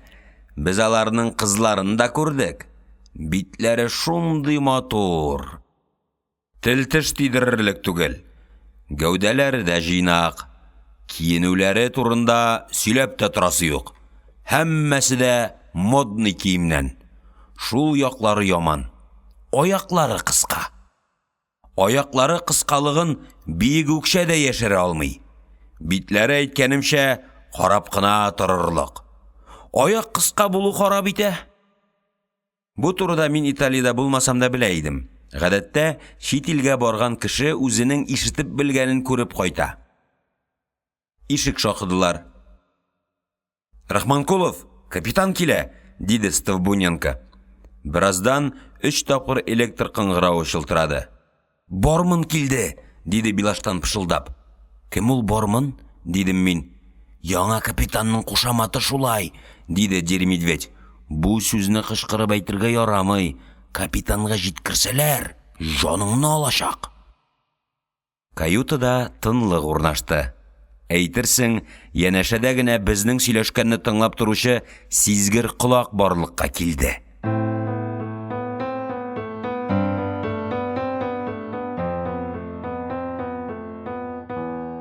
29-нчы бүлек. Авырайып киткән қолымны күтәреп, капитанның ишеген шакыдым. Кем ул анда? Кем дип әйтергә? Сорау мине каушатты. Кем дип әйтсәм дә ул мине барыбер белми. Тавышыннан аңладым. Аның бер кемне дә күрәсе килми. Капитан ишеккә арты белән утыра иде. Мин кергәч тә борылып карамыйча, шул рәвешчә утыруында дәвам итте. Мине шушы карапка эшкә билгеләделәр, дидем бер тын көткәч. Син дөньяга бүген килмәгәнсеңдер бит. Кем? Кем өйрәтте сине турыдан-туры капитанга керергә? Диркач кызарды, күмгәк булды. Гафу итегез, дидем мин, һәм тизрәк коридорга ташландым.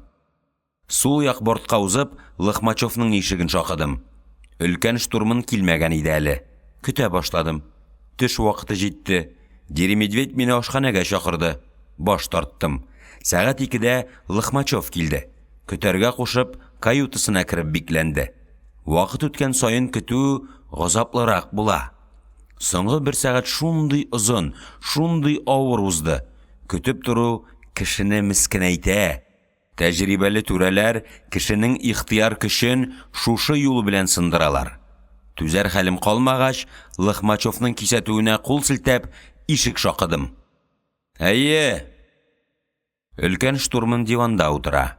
Кулында иллюстрацияле журнал. Шуны карый. Мине күргәч, канәгатьләнеп елмайды. Бераз көт, Рахманкулов. Хәзер мин сине капитан янына алып керәм. Син аңа ошарсың дип уйлыйм. Ошамаган кешене Григорий Григорьевич алмый, борып җибәрә. Сез минем турыда капитан белән алдан сөйләшкәнсездер бит инде. Кичә мин сиңа әйтмәдеммени? Безнең 3-нче штурманыбыз бар. Сине без матрос итеп кенә куя алабыз. Риза булсаң билгеле. Көчләп түгел. Шылманда эшләргә теләүчеләр буарлык. Мин сине хәзер капитанга күрсәтәм.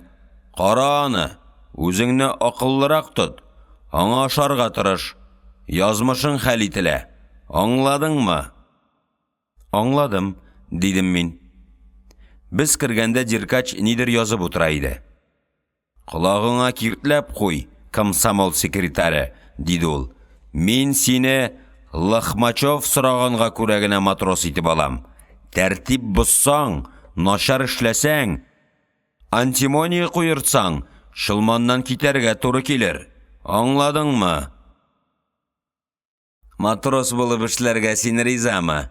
Диде Лохмачев, минем ялына башлавымны, штурмны итеп куюны сорауымны көтеп. Миңа барыбер, дидем мин, гамсез күренергә тырышып. Капитан белән өлкән штурмын бер-берсенә карашып алдылар. Алар минем былай тиз, сатулашмыйча гына риза булуымны көтмәгәннәр ахыры. Син матрос булып эшләргә үзем теләп риза булдым дип, минем исемгә рапорт яз, диде капитан, шикләнүен яшерә алмыйча. Григорий Григорьевич, Рахманкуловны кайсы вакытыга билгеләргә, дип сорады Лохмачев. Алдан уйланган режиссураның бузылуы, ялыну, ялвару сүзләренең әйтелмәве өлкән штурманның да кәйфен бузган иде күрәсең. Билгеле, төнге вакытыга, диде капитан. Лагуткин белән. Бусы да мин теләгәнчә булды. Билгеле, иң авыры төнге вакыты, 0-дан иртәнге 4-кә кадәр. Ләкин түзәрлек. Горька и печально наука дальних странствий. Батлерның шигыре исемә төште. Алда юл. Яңа диңгезләр, ят илләр, чит ил портлары. Хыялымның тормышка аша башлауына барыбер ышанасы килми иде.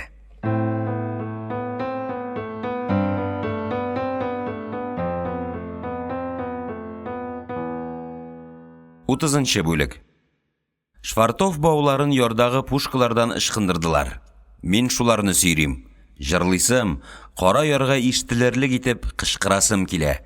Бу дөньяда морадына ирешкән кеше булса, ул мин, Караяр Бәкеренең улы Габдрахман! Озатырга килүчеләр безгә кул булгылар, бала тавышы, әтисенә кычкыра, кемнеңдер хатыны причалда авызын ушы белән каплап, икенче кулы белән күз яшьләрен сөртә. Күперчектән капитанның тавышы ишетелде. Вираж, спринг! Мин тагын Ствбунянканы алыштырдым. Ул ялга китте. Калдым. Инде мин табак савыт юып, матросларга аш өләшеп торучы егет түгел. Бу юлы мин еракка, чит илләргә йөрүче тәҗрибәле матрос. Кесәмдә штурман дипломы. Мөһер суккан гади бер кәгазь. Ләкин ул миңа ышаныч бирә. Абруйлы була башлавымны сизәргә ярдәм итә. Беренче тапкыр шылманга утырып диңгезгә чыккан егет түгел инде мин. Ир егет кулындагы иң көчле корал тәҗрибә. Ул миндә. Өстәвенә карапта якын дусларым бар. Якын дус терәктә, канат та ул. Диңгез миңа таныш. Мин аны яратам. Авырлыкларын белеп, татып яратам. Бусы тагын бер ышанычлы терәк. Без Африкага, Судан иленә барабыз. Анда капиталистик шын барлык. Капиталистик шулганышта совет кешесен сагалап кына йөриләр ди. Миңа шулай аңлаттылар. Уяулыкны йомшарттың исә провокация, шантаж ди. Бусына шаны бетмәсәм дә күрсәтмим, яшәрәм. Ярлар офык артында калды. Тирә-якта су. Иксез-чиксез тоташ су. Карап алга бара. Су шаулый. Өстә төпсез зәңгәр күк. Палубада бер кем юк. Әйтерсең, экипаж үлеп беткән. Кубрикка кирип шишендем. Урыныма менеп яттым. Төн уртасында уятырга тиешләр. Дири медведь белән Билаштан вахтыда. Аста су шаулый. Штурвалны әйләндереп карапны курска кайтарганда, палуба астында рулевая машина дөбердәп ала. Яшәү рәхәт, куанычлы. Курку кайдан? Билгесез киләчәк?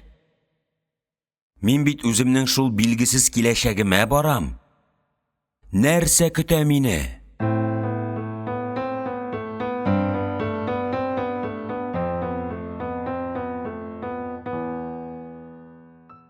Икенче кисәк.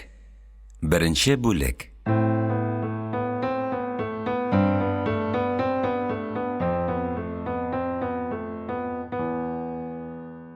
Баскан саен аяк астында кым сызгыра. Ак, пыяла валчыклары шикелле эре кайнар кым. Кымлыкка пальмалар урманы килеп терәлгән. Җылымса океан бризе пальма яфракларын салмак кына кыштырдата. Кышлар сайрый. Ара-тирә бер ят җәнлек шомлы тавыш белән кычкырып ала. Агачтан агачка сикереп уйнап йөргән вак маймыллар нәрсәнедер бүлә алмыйча үзара згышалар. Күңел күтәренке, аяк астындагы кым сызгыруын, кышлар сайравын, иртәнге бриз җиленең пальма яфраклары белән моңлы итеп серләшүен тыңлап, көннәр, айлар, еллар буе туктамыйча алга барыр идем. Сирәк була торган җан рәхәтлеге, саф шатлык һәм иң куанычлы чаклар китерә торган эчке мул канәгатьлек. Кулымда кызыл кымаш. Аны әйбәтләп төреп култык астына кыстырганмын. Кымашны сүтсәң, ак буяу белән язылган яшәсен сүзе килеп чыга. Шушы лозунгны океан ягына каратып, яр буендагы ике биек пальма арасына тарттырып беләргә тиешмен. Эләргә яраклы агачлар әле һаман күренми. Миңа агачларның иң биеге болытларга тиеп торганы кирәк. Океанга таба чыгып, башкалардан аерылып торганы. Ниһаять таптым. Су эченә керә язып үскән ике мәһабәт кокос пальмасы. Төзләр, кырып ясаган орчык шикелле зифалар, очларында үскән җилпәзә яфракларының һәрберсен юрган урынына ябынып ятарлык. Авыр булыр бу пальмаларга менүе. Агач төбендәге күләгәгә ял итәргә утырдым. Аркамны пальма кәүсәсенә терәдем. Кайрыдагы кытыршылык күлмәк аша тәнне авырттыра. Біраз хәл җыйгач, комачны куеныма тактым да, агач башына таба үрмәләргә керештем. Ботак юк, тотынып булмый. Кайры учны аякларны тырный, тын бетә, йөрәк тибә. Йөрәк тибү аяк кулларда, шигәдә, хәтта бармак очларында сизелеп тора. Туктап тирә-якны күзәтәм. Мәрҗән атоллы икән бу. Атолны быжралап, рифлар урап алган. Рифлар белән атауның ярлары арасында тыныч күлгә охшаш зәңгәр лагуналар. Океаннан килгән тау-тау дулкыннар лагуна эченә үтә алмыйча рифларга бәрелеп ватыла. Мине бит лозунг язылган кома эчеләргә җибәрделәр. Элә алмасаң, карапка кайтма диделәр. Кайдасың безнең карап? Әллә ул мине атауда калдырып киттеме?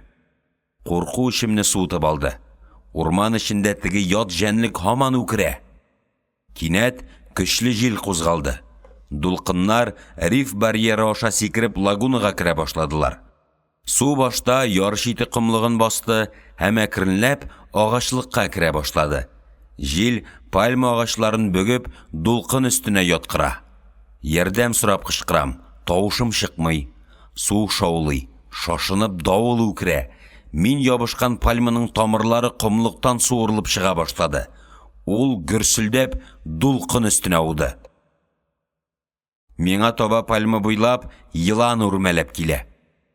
Һаман якыная, ут янып торган кызыл күзләр. Ике җәпле агулы теле маңгаема килеп тия язган. Бар көчемне җыеп кычкырып карыйм. Тавыш чыкмый. Тукта, түшәмне тишәсең бит. Матрос билаштан җилкәмнән тотып җилтерәтә иде. Тор, вахтага чыгар вакыт җитте. Эх, йокы. Дөньяда йокыдан да ләззәтле нәрсә бар. Йокы җанга тынычлык бирә. Вакытлыча кайгы хәсрәтләрне сүндереп тора. Йокыга китү белән гаделсезлекләр бетә, дөнья тигезләнә. Авырлыкларны онытып тору өчен бирелгән вакытлы җәннәт син. Ә мине уятып, җәннәт рәхәтеннән айыралар. Төшкә шанып бетмим мин. Шулай да кәеф кырылды. Нигә шундый куркыныч нәрсәләр төшкә керә икән? Турып киендем, палубага чыгып, рубкага юнәлдем. Өлкән штурман Лохмачев вакытысы җитмәгән әле. Шуңа карамастан ул рубкада, капитан да монда, штурвал янына килдем. Курс 192, вахтаны тапшырдым, диде Билаштан. Курс 192, вахтаны алдым, дидем мин. Яныма капитан килеп туктады. Тәбәнәк, башы минем күкрәгем турында гына. Күзе әрләннекенә охшаган. Капитаннан сарымсак исе аңкый иде. Әшәкелек, куркаклык исе. Бу ахламон карапны курста тота беләмсең? Диде капитан Лохмачевка таба борылып. Белмәсә өйрәтербез, Григорий Григорьевич. Өйрәтербез, кайгырмагыз, Григорий Григорьевич. Без бит матросларны өйрәтер өчен куелган, Григорий Григорьевич. 1944 елның зәмһәрир суык кышында мин резервтагы батальонда яшь солдат курсын үтәйдем. Шул чакта ефрейтор Мудрецов командир каршында торганда аны күз белән ашарга кирәк дип өйрәтә иде. Лохмачев капитанны күзе белән ашауга гына канәгатьләнмичә, аның авызыннан чыккан һәр сүзне теле белән ялап тора. Укшый башладым. Рубкага икенче штурман Лагуткин керде. Аның алыптай гәүдәсенә монда кысынкы иде. Битендә ягымлы елмаю.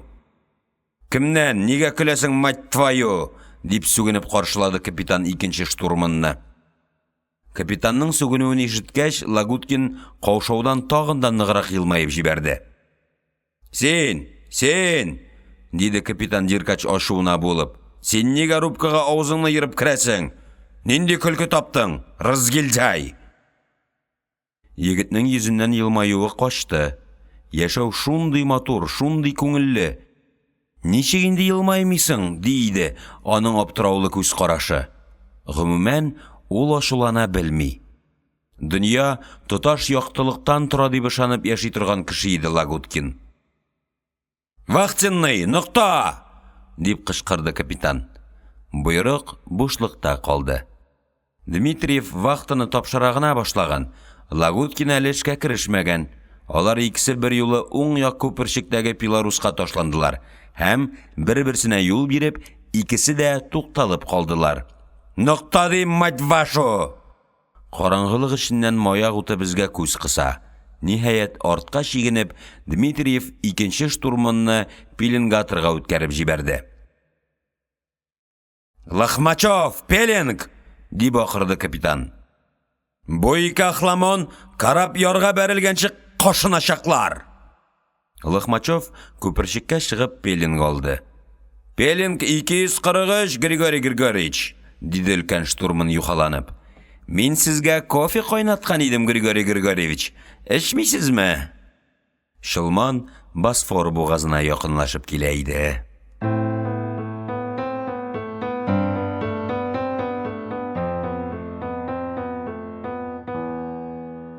Икенче бүлек.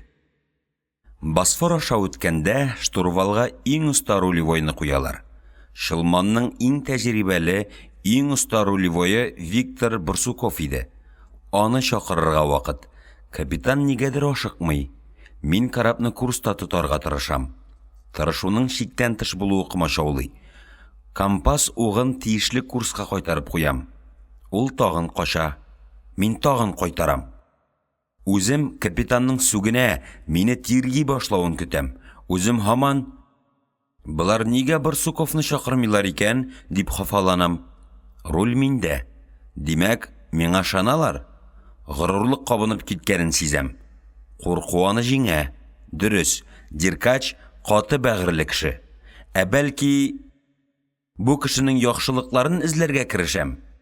Аның уңай якларын табасым килә. Югалар. Янымнан тыз-быз Лохмачев үтеп йөри. Үтешли ул миңа шундый кинаялы караш ташлады. Авыр таш булып йөрәгемә шик ауды. Булар бит юри өлкән рулевойны куймыйлар. Ул бу булса, бәләне мине мискә аударып, мине җинаятчы итәр өчен. Йырткычлар. Рубкада рәхимсез каты киеренкелек. Штурманнар капитанның буйрыгын көтәләр. Капитан нишләргә белмичә әрле-бирле йөри. Яр күренү белән капитан шинде. Ясалма батырлыгын югалтты. Капитан да, штурманнар да бу ярларны икенче генә тапкыр күрәләр. Босфор аша узганчы гына булса да, капитан Курбатов безнең янда булсын иде. Ул бит рубкага кергәч берәр мәзәк сүз табып көлдерә. Шул сүздән соң киеренкелек юкка чыга, аңлашу, уртаклык барлыкка килә иде. Яраталар иде Курбатовны. Яраткан кешене исә йөрәгең белән дә аңлыйсың. Ярату иң тирән, иң төгәл аңлау. Иң мөһиме, без Василий Степановичка шана идек. Шуңа күрәме, ул безнең янда булганда эш җиңеләеп китә иде. Хәзерге заман теле белән әйткәндә, проблема тудырмый иде ул. Кичә мин Босфор турында Лоцияны укыган идем. Бугаз эченә керер алдыннан туктарга ярамый. Монда якорь ташлар җир юк. Су тирән, агым ярга таба куа. Бердән-бер дөрес юл турыдан-туры Босфор эченә керә башлау иде. «Дмитриев, Пеленг!» Вахтыда Лагуткин иде. Пеленгны ул алырга тиеш иде. «Ярга җитәргә 6 миль калды», диде Дмитриев. «Курс!» дип кычкырды капитан. 267, дидем мин. «Малый, вперед!» диде капитан. Лохмачев машина телеграфын «Малый вперед»ка күчереп куйды. Алда безне каршы аласы лоцман көймәсенең уты күренде. Дмитриев белән Барсуков лоцманны каршы алырга палубага төшеп киттеләр. «Стоп, машина!» диде капитан һәм маңгай тирен сөртеп алды.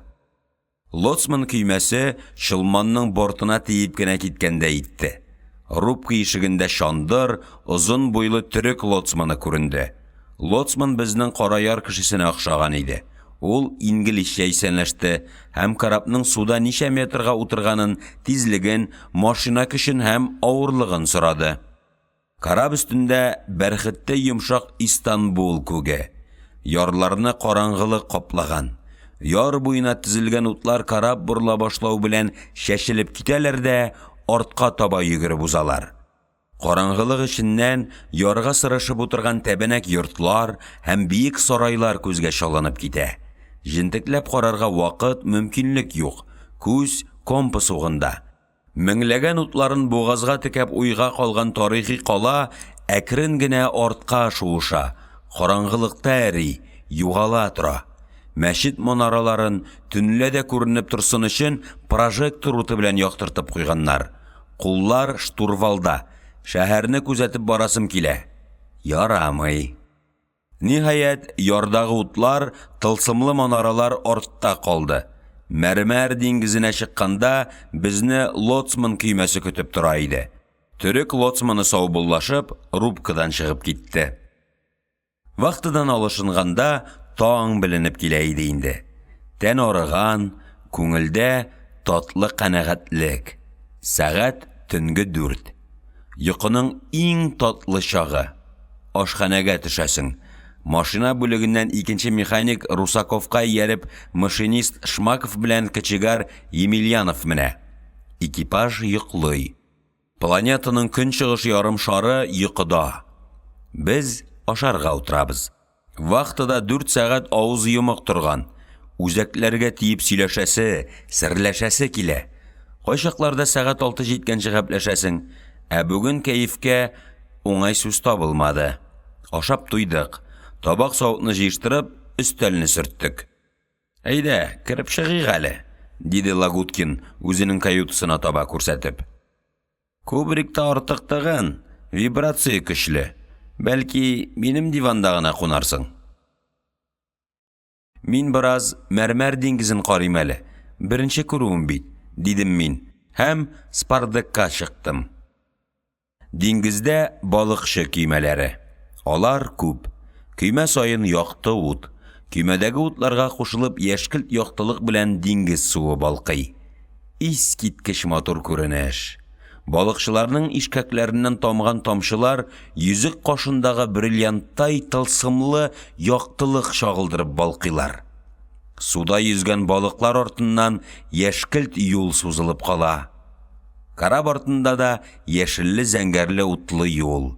Әйтерсең, күктәге йолдызлар диңгезгә су коенырга төшеп эрегәннәр. Карап әкият дөньясында йөзеп бара шикелле. Шушы матурлыкны бер генә күрер өчен дә калган гомереңне икеләнмичә бирерлек иде. Үз иркеңнән диңгезне ничек ташлап булсын? Ул мине көннән-көн үзенә тарта. Сихерли, буйсындыра. Мин диңгезсез яши дә алмам шикелле. Таң атканчы каютыга кермичә, диңгезнең фосфорланып януына карап утырдым.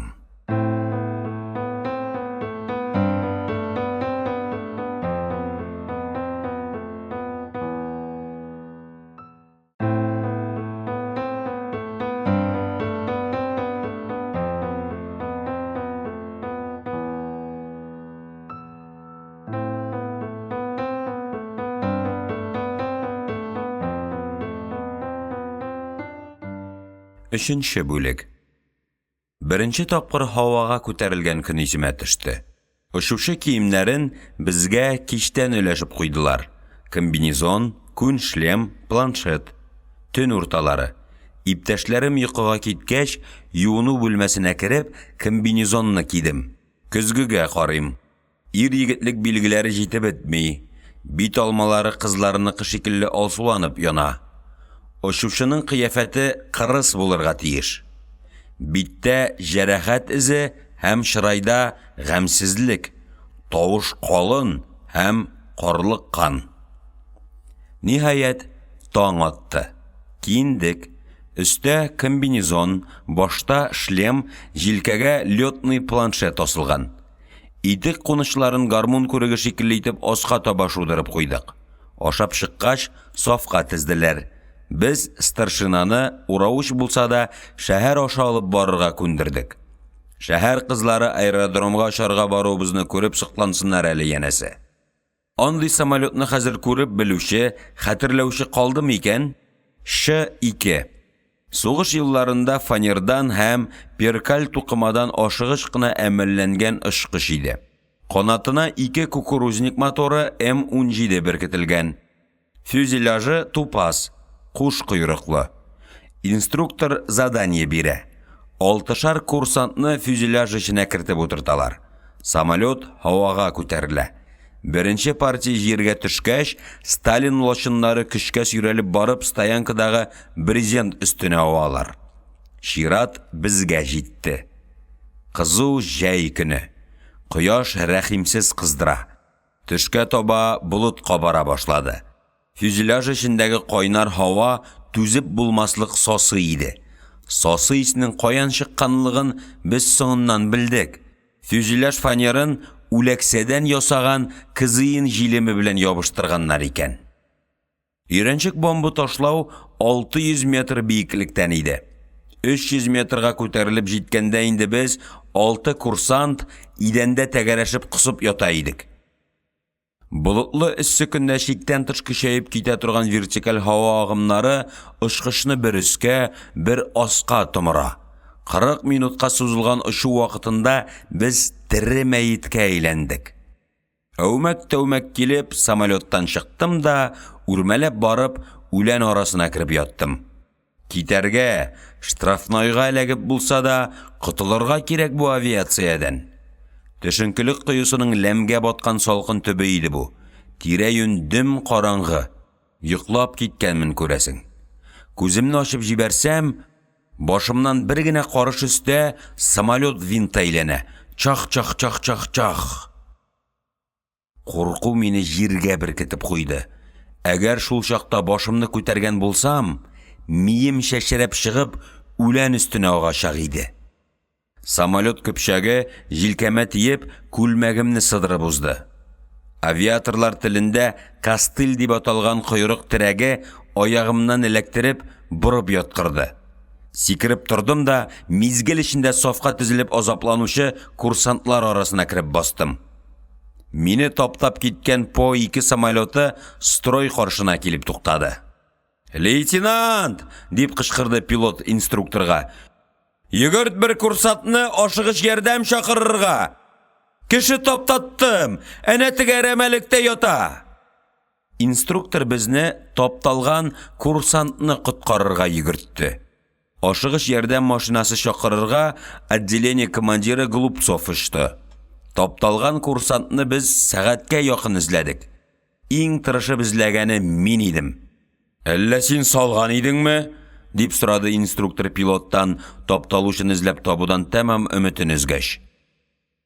Ошучы җилкәсен генә кашып алды. Курсант көпчәк астында калып җиргә сиңгән, үсеп утырган үләнгә әйләнгән иде. Самолетка тапталган курсант училище тарихында акыл аңлаталмаслык бер мөгъҗиза булып калды. Тапталу мине тергезде. Икенче тапкыр һавага күтәрелгәндә, баш әйләнүдә, күңел булгануда биткән иде инде. Менә хәзер диңгездә, иркенлектә, саф диңгез һавасын сулап яшәгәндә, көн сайын диярлек баш әйләнүен, күңел булгануын сизәм. Инде мин шторм вакытында карап чайкалуына әһәмият бирмәскә өйрәндем. Ләкин Лохмачев ишеләрне күрүдән булганган күңелне, белмим, дәвалап булыр микән? Боцман Жора Бальменканы мин пароходка килгән беренче көнемдә үк очраттым. Ул да мине күрү белән таныды. Жора як-ягына каранып алды да, аулаграк җиргә палубага алып китте. «Ша, кореш!» диде ул, як-ягына каракларча шикле караш ташлап. «Син мине белмисең, мин сине. Без таныш түгел. Бу безнең беренче очрашуыбыз. Минем исемем Жак. Хәрефләп әйтәм. Жанна Аркадий Константин. Аңладыңмы?» «Юк, аңламадым», дидем мин. «Сине мин 2 елдан артык беләм. Резервта чакта бер бүлмәдә яшәдек. Аннан соң син мине отпускага озаттың. Оныттыңмы ни? Икенче турымда бергә утырганны». «Салака», диде ул күзләрен йылтыратып. «Жора, Ллойд боцманы, бичлар короле күптән юк. Ул үлде. геройларша һәлак булды. Хәзер мин Жак, хезмәт ударнигы, пароходчылыкның үрнәк диңгезчесе, алдынгыларның моягы. Аңладыңмы, салака? Барыбер аңлап бетермәдем. Исемеңне алыштырдыңмы ни? Закс Ошамы, былай гынамы? Ша! Туктаттык демагогияны. Враг подслушивает. Миңа 200 сармак кирәк. Во ничек? Дип, боцман күзләрен акайтып, ушы белән бугазын ышкып күрсәтте. Бирәсеңме? Ну! Акча ул һәркемгә кирәк, дидем мин сүлпән генә. Син мине кореш башкалар белән бутама. Эх, салака! Башкаларның кирәклеге комсызлыктан, минеке киресенчә, юмартлыктан. Әгәр хәзер үк 200 сармак табып китерсәң, син пароходта патша булып яшисең. Жак тагын як-ягына каранып алды да, колагыма иренен тери язып пышылдады. Яңа капитан миңа чыбыгычы туры килә. Ну и что? Дидем мин, аңламаганга салышып. Салака дисәң дә салака инде син. Мәңге акыл кермәс, диде боцман Бальменко һәм ачуыннан палубага төкерде. Резервта торганда без аны Ллойдовский бич дип атап йөртә идек. Ул кышын 1-2 мәртәбә рейска барып кайта да, көзгә кадәр резервта утыра иде. Аның төп кәсебе чит илдә йөреп кайткан диңгезчеләрдән акча теләнү һәм төрле махинациялар ясап, шулар исәбенә яшәү иде. Бүген исә боцманны палубада диңгезчеләр уртасында күрдем. Көньяк Спарада архипелагының бер атауы яныннан узып бара идек. Утраудағы биек кыя өстендә ак монастырь күренә. Хатын кызлар монастыры, дип аңлата иде Ллойд биче янына җыелган диңгезчеләргә. Монастырьга эләгү өчен башта бик күп гөнаһ эшләргә кирәк. Гөнаһсыз кешене алмыйлар. Хатын кыз монастыры икәнен син каян беләсең? Диде Виктор Барсуков. Мин, салака, хатын кызны исеннән сизәм. Пароходчылыкта мине Ллойд боцманы дип юкка гына атамыйлар. Сине Ллойд биче дип атаганнарын ишеткәнем бар иде, дидем мин. Боцман ишетмәмешкә салышып, сүзен дәвам иттерде. Бу атауны сез, салакалар, белергә тиешсез. Африкага таба барганда шын диңгезче шушы утрау янында приборын тикшерә. Әгәр ярда шактан навинт ныматал икән, нәкъ шушы урынга җиткәч билгеле була. Жак күперчеккә менеп баручы капитанны күреп алды. Нигә җыелдыгыз монда, бездельники? Күз кулак булып тормасаң, көне буе шилем көйрәтер идегез. Әрәм тамаклар, троглодитлар. Боцман йокыдан уянганда иртәнге шәйле өлгермәгән була. Ул инде эш киеме киеп палубага чыккан. Вахтада өлкән штурман. Жак өлкән штурман тирәсендәрәк шуала. Капитан каютысының иллюминаторы янынарак килеп, сукранырга тотына. Троглодитлар, әрәм тамаклар, эш коралларын палубага ташлап киткәннәр. Артларыннан җыеп йөрмәсәң, карап мөлкәтен бер атнада тәмам туздырып бетерерләр иде. Ашык авызлар. Иртәнге шәйгә төшеп килүче капитан яныннан исә боцман буш мишкә тәгәрәтеп, я булмаса аркан төргәге сөйрәп уза. Дракон, кая илтәсең ул мишкәне? Дип сорый капитан. Матрослар палубадан утып калдырган. Шторм кузгалса, җимереп ташлый бит бөтен нәрсәне. Нинди яхшы хуҗа безнең боцман, дип уйлый капитан һәм сорый. Нинди яңалыклар бар? Ллойд биче мишкәсен палубага утырта да, маңгай тирен сөртеп, капитан янына якынрак килә. Яңалыклар күп, Григорий Григорич. Сөйләп торга вакыт кына юк. Безнең пароходка пароходчылыкның бөтен ялкавын җыйганнар. Аннан соң боцман серле кыяфәттә як-ягына каранып ала. Ярар, кичен миңа кирип чыгарсың. Шунда сөйләшербез, ди капитан. Палубада эшләүче матросларга шулай иртәнге күрсәтмәләрен биреп, капитан белән өлкән штурман алдында яхшатланганнан соң, боцман үз каютысына кереп, көне буе түшәмгә төкереп ята. Төш вакыты җитәргә ярты сәгать кала ул тагын палубага чыга. 15 минуттан капитан төшкә ашны ашарга кают компанияга төшәргә тиеш. Боцман уңайлырак позиция сайлап, яңадан үзен күрсәтергә керешә. Билаштан, әбиеңнің шабатасы. Сен буяу пумаласын тота да білмейсің екен. Пумаланы әллә қызлар имей деп білдің ме? Кем алай тота пумаланы? Аны менә ничек тоталар? Барсуков, сен неге алай ашығасың? Артыңнан бүре қумай тұрғандыр бейт. Олай буярға сені кім үйретті? Құрылманы салақы ышқи-ышқи буйлар. Аңладың мы? Менә ничек буйлар аны, қора! Барсуков ише тәҗрибәле, эш сөючән матрослар боцманның бу кыланышларыннан рәхәтләнеп көләләр. Аны юньләп санга суккан кеше дә юк. Барсуков, син нәрсә авыз ирасың? Бигемот түгелсеңдер бит. Юк, мин сезгә шаксуар зәдә түгел. Анархияны бардак ясап йөрүгезне тиз бетерермен. Боцманның матросларга бу рәвештә кычкырулары гадәттә якын тирәдән өлкән штурман яки капитан узып барганда була.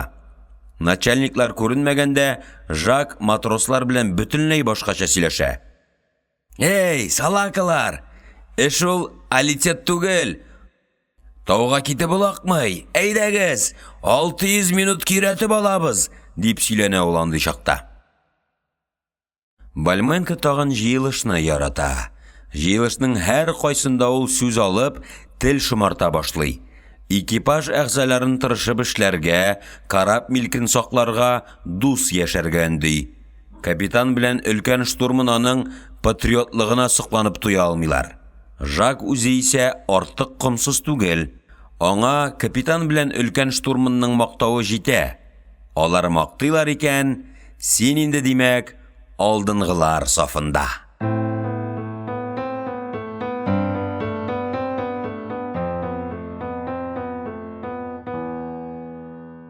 Дүртенче бүлек.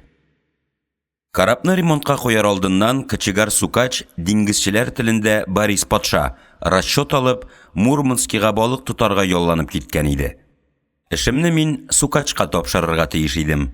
Ул табак савыт юудан баш тартты. Борис патшадан соң бер яшь кыз эшләде. Карап чит илгә йөри башлагач, дневальный итеп Дмитрий Афанасьевич Галочкин дигән кешене куйдылар. Диңгезчеләр телендә аның кушаматы Тобик хуҗасы. Галочкин 50-гә җитеп килгән өлкән кеше булуына карамастан, аңа беркем дә Дмитрий Афанасьевич дип дәшми иде. Диңгез карабы кадими татар авылларына охшаш. Анда кушаматсыз кеше булмый. Шылманда да Лохмачевны Мария Магдалина, яңа капитанны Борман, Деремедведь белән Билаштанның икесенә бер исем белән стоматолог. Шмаковны Кулибин, капитанның беренче ярдәмчесе Чаламбитканы яраткан чакта комиссар, ачулары килгәндә помполит сүзен кыскартып помпа дип кенә йөртәләр. Помполитның диңгезчелеккә кадәр райкомда авыл хуҗалыгы бүлегендә инструктор булып эшләгәне мәгълүм булгач, ул травопольная системага әйләнде. Озын кушамат озак яши алмый, аны кыскарталар. Тобик хуҗасы бераздан хуҗага әйләнде. Аңа электә Дмитрий Афанасьевич дип дәшкәннәре булмаган күрәсең. Ул тиздән хуҗа кушаматына үзе дә күнегеп китте. Хуҗа, кандейга әйт әле, майны кысмасын. Хуҗа, бүген минем чират иде бит, сөякне дракон кимереп утыра. Тобик хуҗасы иртәнге сәгать 5-тә тора. Камбузга керә, Тобик исемле этенә колбасалы тәбә кыздыра. Ашаткач, этен каютысына кертеп йокларга яткыра да төп эшенә керешә. Галочкин ишек тоткаларын, су краннарын, иллюминатор кысаларын яшел паста белән ышкып ялтырата. Ышкып шомарткач, җиз алтыннан да битәр ялтырый. Ашхана залын, буфетны, кызыл пычмакны ул кичтән юып калдырган була. Шуңа карамастан иртән ул аларны юш чүпрәк белән тагын сөртеп чыга. Өстәлләргә ак искәтер җәя, ресторандагыча кашык, шәнечке һәм пычак куя. Өстәл саен салфетка һәм чәчәк. Чәйне диңгезчеләр 8-нче яртыда эчәләр. Пешергән чәй озак торса, тәмен, хуш исен югалта. Хуҗаның чәе диңгезчеләр килергә 5 минут кала пешерелгән була. Әгәр берәр матрос 10 минутка соңга калып килсә, Дмитрий Афанасьевич аңа яңа чәй пешереп эчертә.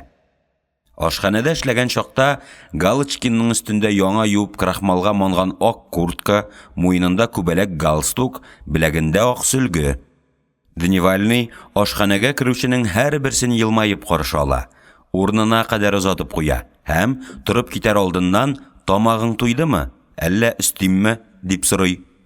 Галочкинның соравы олылый, җанны рәхәтләндереп җибәрә. Без бит әдәм балалары, без җылы сүзгә һәр вакыт мохтаҗбыз. Кешелекле әйбәт мөнәсәбәт безгә саф һавада кирәк. Әни кискән икмәк телеменең җәмәгать ашханәсе өстәлендә яткан икмәктән тәмлерәк булуы бәхәссез. Дмитрий Афанасьевич кискән икмәктә гаҗәп тәмле тоела. Сире хуҗаның тылсым белүендә. Ул һәр эшне куанып эшли. Андый эш ике якны да канәгатьләндерә. Эшләүченең үзен дә, башкаларны да. Мин дә бит елга якын дневальный булып эшләдем. Башта табак савыт юу, идән сиберү мәсхәрәле тоела иде. Кешеләргә кем булып эшләвемне сөйләргә ояла идем. Галочкинның эшен күргәч аңладым. Җир йөзендә яхшы һәм начар, абруйлы һәм абруйсыз эш юк икәнлегенә кабат төшендем. Кичке чәйдән соң диңгезчеләр кино карарга җыелалар. Хуҗа этен ияртеп палубага чыга. Сул як шлюпка астында аның махсус урындыгы бар. Шуңа барып урнашкач, Дмитрий Афанасьевич Тобикны тезенә утырта. Эт хуҗаның битен, кулларын ялый. Хуҗа сөеклесенең тамак астын кашый, сыртыннан сыйпый. Алар бәхетле. Галочкин буйдак. Тобикның да хуҗадан башка бер кеме юк. Дөрес, ул башка диңгезчеләрне дә ярата. Ул аларны хуҗага ихтирам күрсәткәннәре, аңа ягымлы булганнары өчен ярата. Ялгыз ир һәм ялгыз эт. Алар икесе дә яратуга, назга мохтаҗ. Хуҗаның йөрәк җылысы тулысынча Тобикка эләгә, этнеке Галочкинга. Уртак ярату аларның икесен дә бәхетле итә. Алар шулай диңгез карап, төн урталарына кадәр утыралар. Тобик үзенең кечек чагын исенә төшерә булса кирәк. Ул ара-тирә шыңшып ала. Галочкин да еш кына авылда узган яшь чагын һәм беренче мәхәббәтен сагына. Дөрес, Дмитрий Афанасьевич ул турыда артык уйламаска тырыша.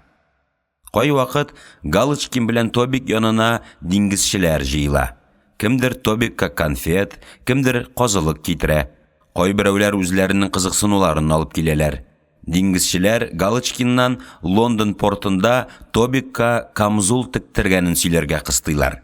Шулай диңгез ләшти итә башлана. Эт кешеләрнең сөйләшкәнен күзләренә карап диккать белән тыңлый.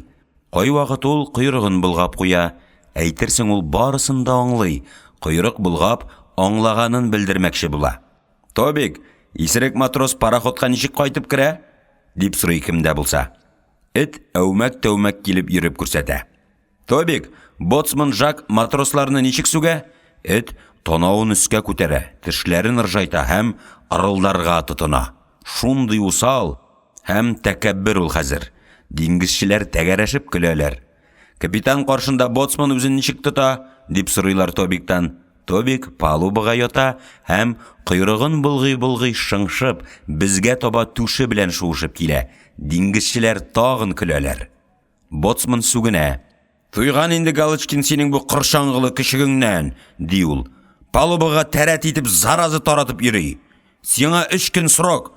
Әгәр 3 көн эчендә этеңә оя ясап, шунда бикләп тотмасаң, мин аны диңгезгә томырам. Диңгезчеләр кабат рәхәтләнеп көләләр. Тобик артист. Ул күрсәткән образ карап тормышындагы хакыйкатьне дөрес чагылдыра. Диңгезчеләр боцманның коллективка хыянәтен фаш иттеләр. Алар драконнан үч алдылар.